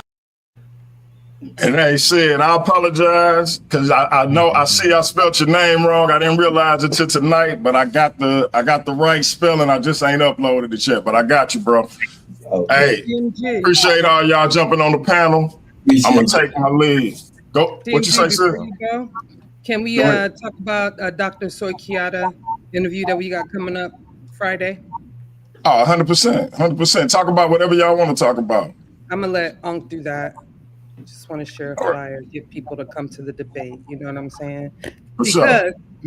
We're also going to ask those questions, and he's a bioanthropologist. He's an expert. He's not in the community. He's not on YouTube playing. You know, so he definitely will have the facts for us. So I think. Oh, absolutely. Hey, Super Wavy, put Unc on the big put Unc on the big screen. You got that, Bobby, or you need me? I got it. I hear you. Okay, put Bobby Bang on the big screen. Go Cedric. Go Cedric. You know, it's just important for us to make sure we take care of our scholars, and this is actually an opportunity for us to take care of our scholars. Got an African American dedicated to understanding the natural world through anthropology. He has the degrees that he needs. He has the expertise. He's published in the Journal of Science. He's published in renowned journals, and he's on our side. And we need people who look like us to stand in the field of academia, so we can't run around and claim that it's the white man's science. That's ridiculous. Okay, science is for humanity, and African Americans have been participating in science forever. Before they was African Americans, they was participating in understanding the natural world in Africa for the first 2 million years of human history. And I said 2 million years of human history, and Homo sapiens sapiens only 350,000 years. That's an evolutionary statement right there. Get with the information. So Professor Cater, Dr. Cater, he's dedicated to making sure we get these things right. He's an expert. That doesn't mean he doesn't make mistakes. What it means is he's going to make far less mistakes than us. He's actually in the field. He's leading the research. Okay. So it's important to hear from that, to hear what he says, right? So, just let the ancestors speak. And that's exactly what he does. He compiles the information from the indigenous people and he allowed them to speak. He's not putting the African American or Pan-African spin on it. He's not doing that. He's definitely dedicated to Pan-Africanism. I think that's also important. He doesn't consider himself Afrocentric. All right. He's a scientist. He's a bioanthropologist. And it's important for us to have these lively conversations with them. A lot of times, man, we get off into our own thing and we forget that there's actually people in the field to do this 365 days a year. Okay. It's important, right? To accept expertise. That's what we start to fall off at. We think we the experts. We're not, right? We're novice, right? We're science advocates, but we're not experts. And so it's time to bring that. And he coming this Friday, 7 o'clock, 6:30, 7 o'clock. Be there or be square. All right. Drop the link. Get into it, get in rhythm. And we need to be able to hear. We need to be able to hear the language of science, the language of anthropology. Because I've been saying this from day one, anthropology is how we get our true African indigenous history and African American history. That's how you really get it. Anywhere else, man, you're gonna fall sway to the pseudo. And I see you, Apollo Bay. I see you. Let me let y'all know I've been in the scope from day one. So anybody trying to put me in the scope, I've been in the damn scope from day one. I live in the damn scope. Trust me, and I'm ducking. All right. So look, man, we standing up tall, man. Appreciate all the support, man. Make sure y'all support that event, man. And we're going to make sure our scholar get paid good. This is not a money grab, right? It could be because we definitely earned it and deserve it, but it's not. It's a grab to make sure we take care of scholars while they're here, man. All right. And he's definitely at the forefront of that conversation about Nile Valley culture. And he understands it through the lenses of nature, through the lenses of DNA. And so he's going to explain all that to you. It's going to be a great show, man. I hope y'all tune in.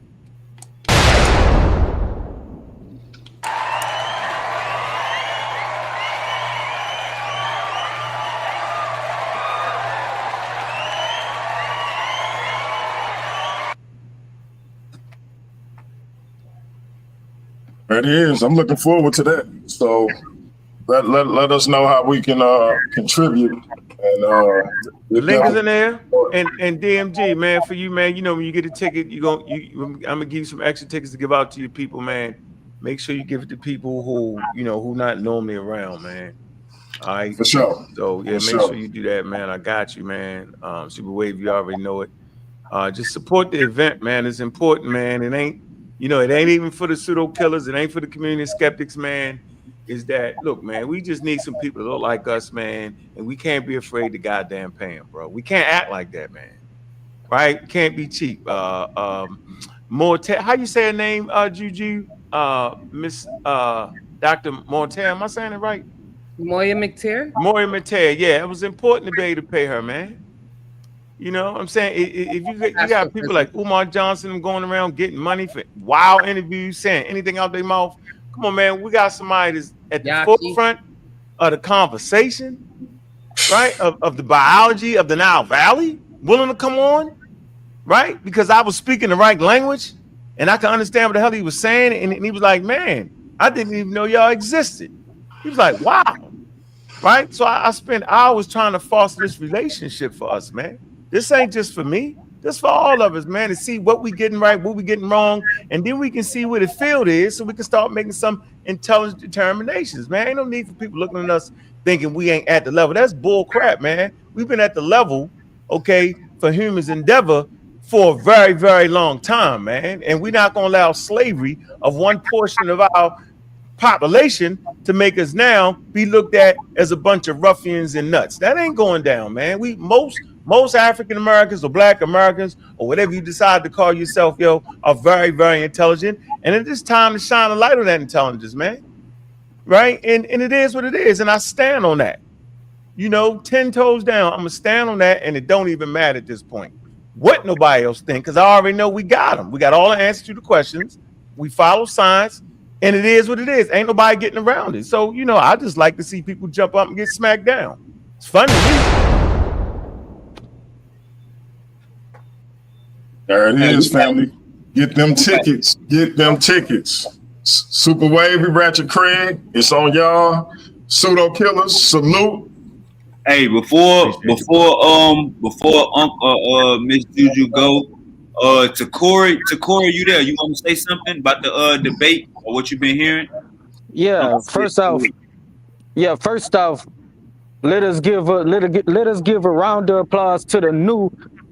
This the real House of Conscious right here. The real House of Conscious GOAT, Cedric.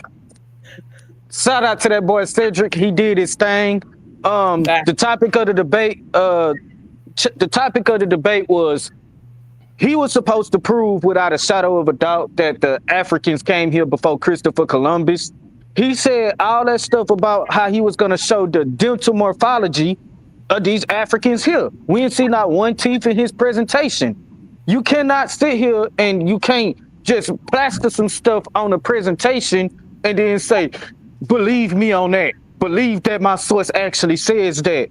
Because when we did our research on certain sources, that I'm speaking for myself. I can't speak for the other ones, but what I did research on, like when you showed that source from Harvard Evolutionary Biology, and I tried to research it, and it said no results found it.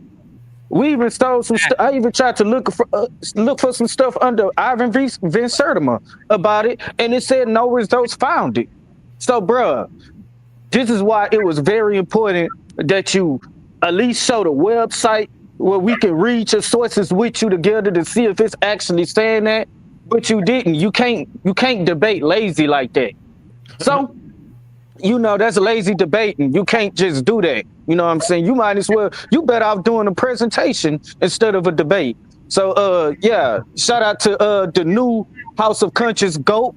You know what I'm saying? So said you could stop posting those gifs of you killing goats now. So, yeah, that's it. Shout out to Paradigm Shift. Shout out to Super Wavy's channel. And, that's it for me. Appreciate that. And again, JJ was in the affirmative, and I prepared my debate based on the fact that he is coming with the claim that he has to prove, right? However, he was cut off.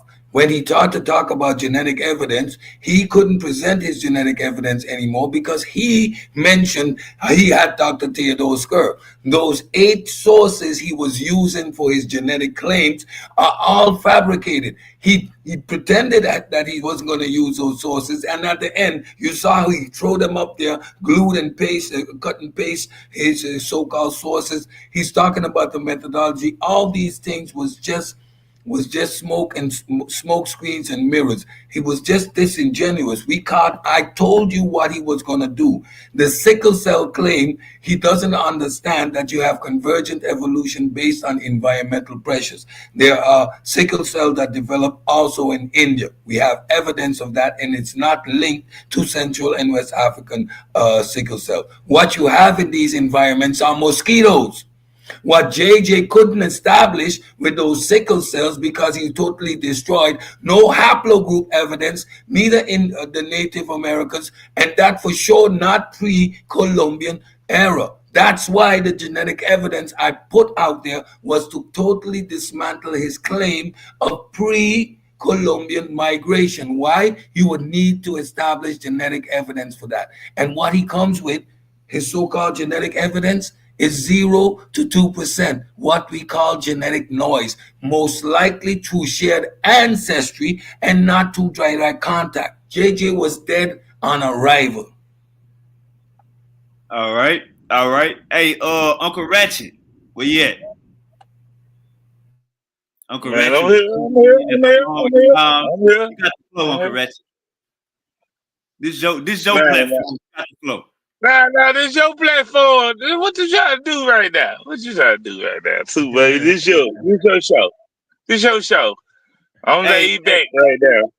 Hey, Uncle Ratchet, what was the you was basically you by round 2 you didn't heard enough. By round 2 you heard enough, right? Yeah. I'm going with you. Take me down there. Now I remember you coming in at round 2 and you basically was like, man, let's go and get to the question and answering round. We didn't already heard. Yeah, I was pushing that around, man. I wanted to get into meat and potatoes. They had something else to get out. Thanks, Cedric. Cedric wanted to go that third round. And I was like, Cedric, what you doing right now? But Cedric did a good job in the third round. To me. And both of them did, right? I think that third round was kind of problematic for JJ. You thought haymakers was that third round was the deal breaker. Yeah, it was a deal breaker. The question answer round. I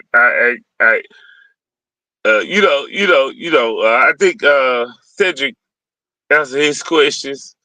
I think JJ was trying to do the JJ 7,000. So you know how it is. You know how it is. Hey, for the people, we about to get up out of here. I'm about to go shoot a music video. But for the people watching, you know what I'm saying? Character is a big thing. You know what I'm saying? When you in the ring, have a presentation, have a PowerPoint. You know what I'm saying? We ain't gotta have Microsoft Word. Let's have a PowerPoint. You know what I'm saying? And character is a big thing. So what DMG did, you know what I'm saying? People might have thought it went sideways or all of that, but you gonna protect your brand. Anybody else would do that. You know what I'm saying? And I'll let the other go ahead. Facts. I think the pseudo killers, y'all protect y'all brand, right?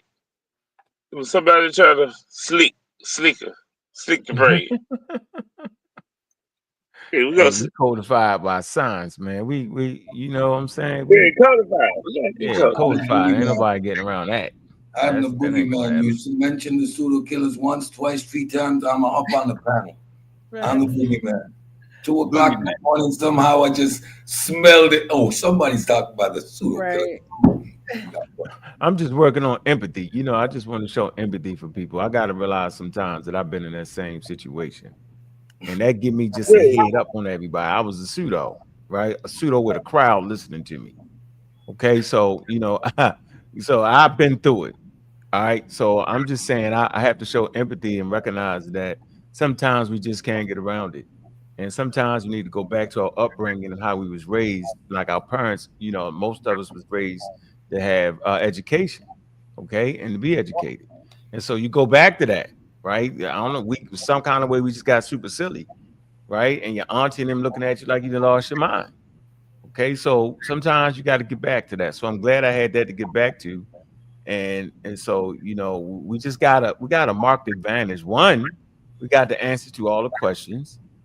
2, we definitely introduce reading scientific material and stuff like that to the community. So we got to up on that. 3, you know what I'm saying? We ain't never lost just because the answers we bring come from the scientific community, right? And when we're wrong, we'll say, well, we're wrong, and we'll go find an answer. That's not a problem with being wrong. Most communities have a problem with being wrong.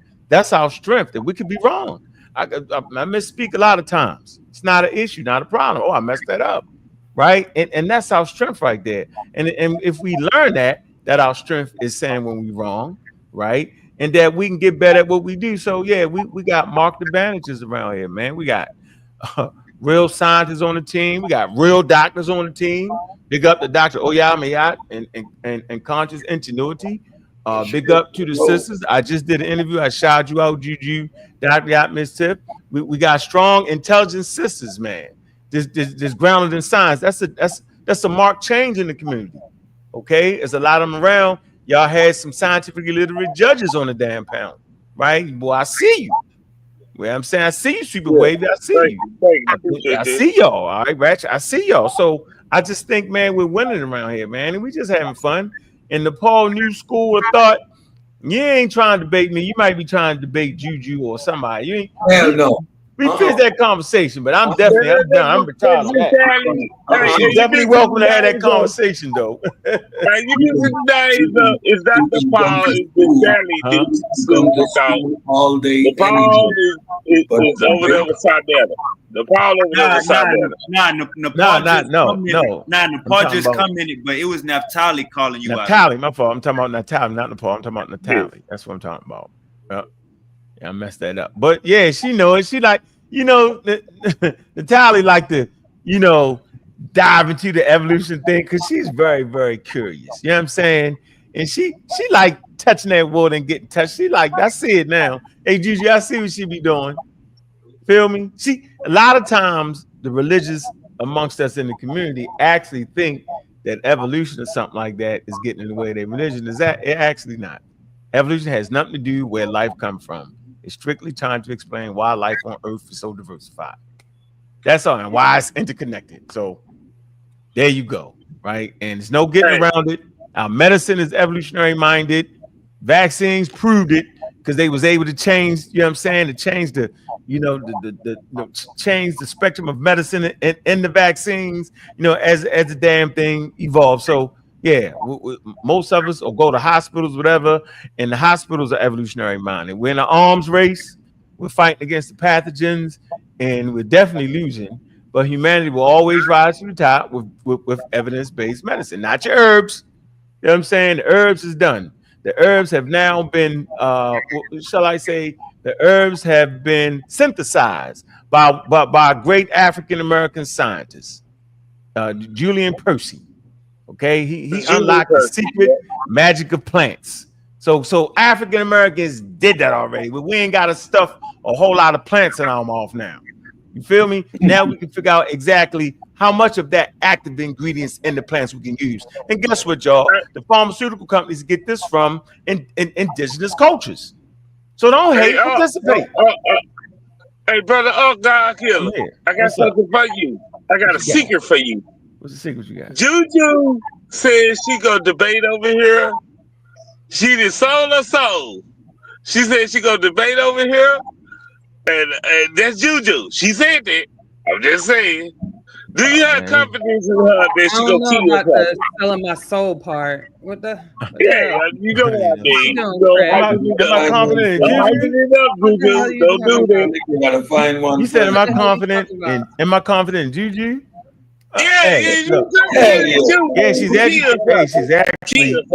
She's actually a ringer though. She's actually a ringer. Three and four individual at the same time. A one-on-one debate is not a challenge for Juju. Y'all don't know what y'all playing with. Yeah, I'm just saying. She's saying that y'all don't have a clue.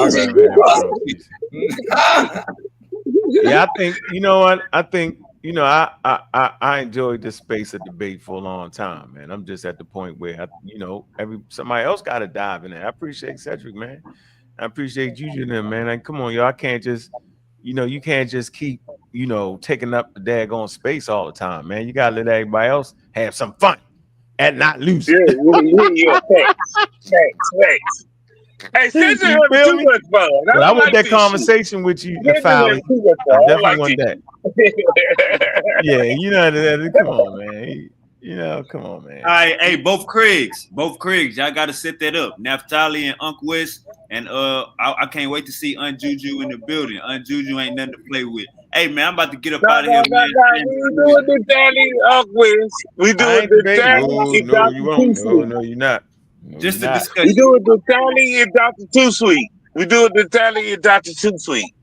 All right, hey, I'm about to get out of here. Hey, great show. Uncle said you did the thing. Aunt Juju, both Craigs, Uncle West. Appreciate y'all for coming through. I'm about to get out of here. I'll see y'all tomorrow. All right, Super Wavy. All right, peace. Shout out, you did that. Peace, brother. Yeah.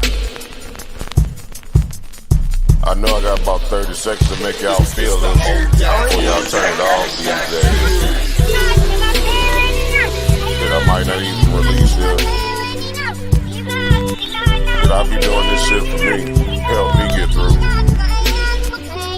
I feel like I give until I can't, but most don't recognize it till I ain't. Blood on them covers, she hoping paint. Sorry, mama, but it ain't. This world took a toll on me, and everyone that say they love me always seem to fall on me. The same one that call me great, treat me like I ain't shit. I read between the lines, it's written all over your eyes. I see the disappointment in the eyes of the ones who want me dead, but I ain't never been scared. I tried to get there. Sometimes I wonder if I survived or did I die on that ride to that hospital. Demons all around me, I am not mental. This game of life, it is not simple. Last time I was happy, I was popping pills.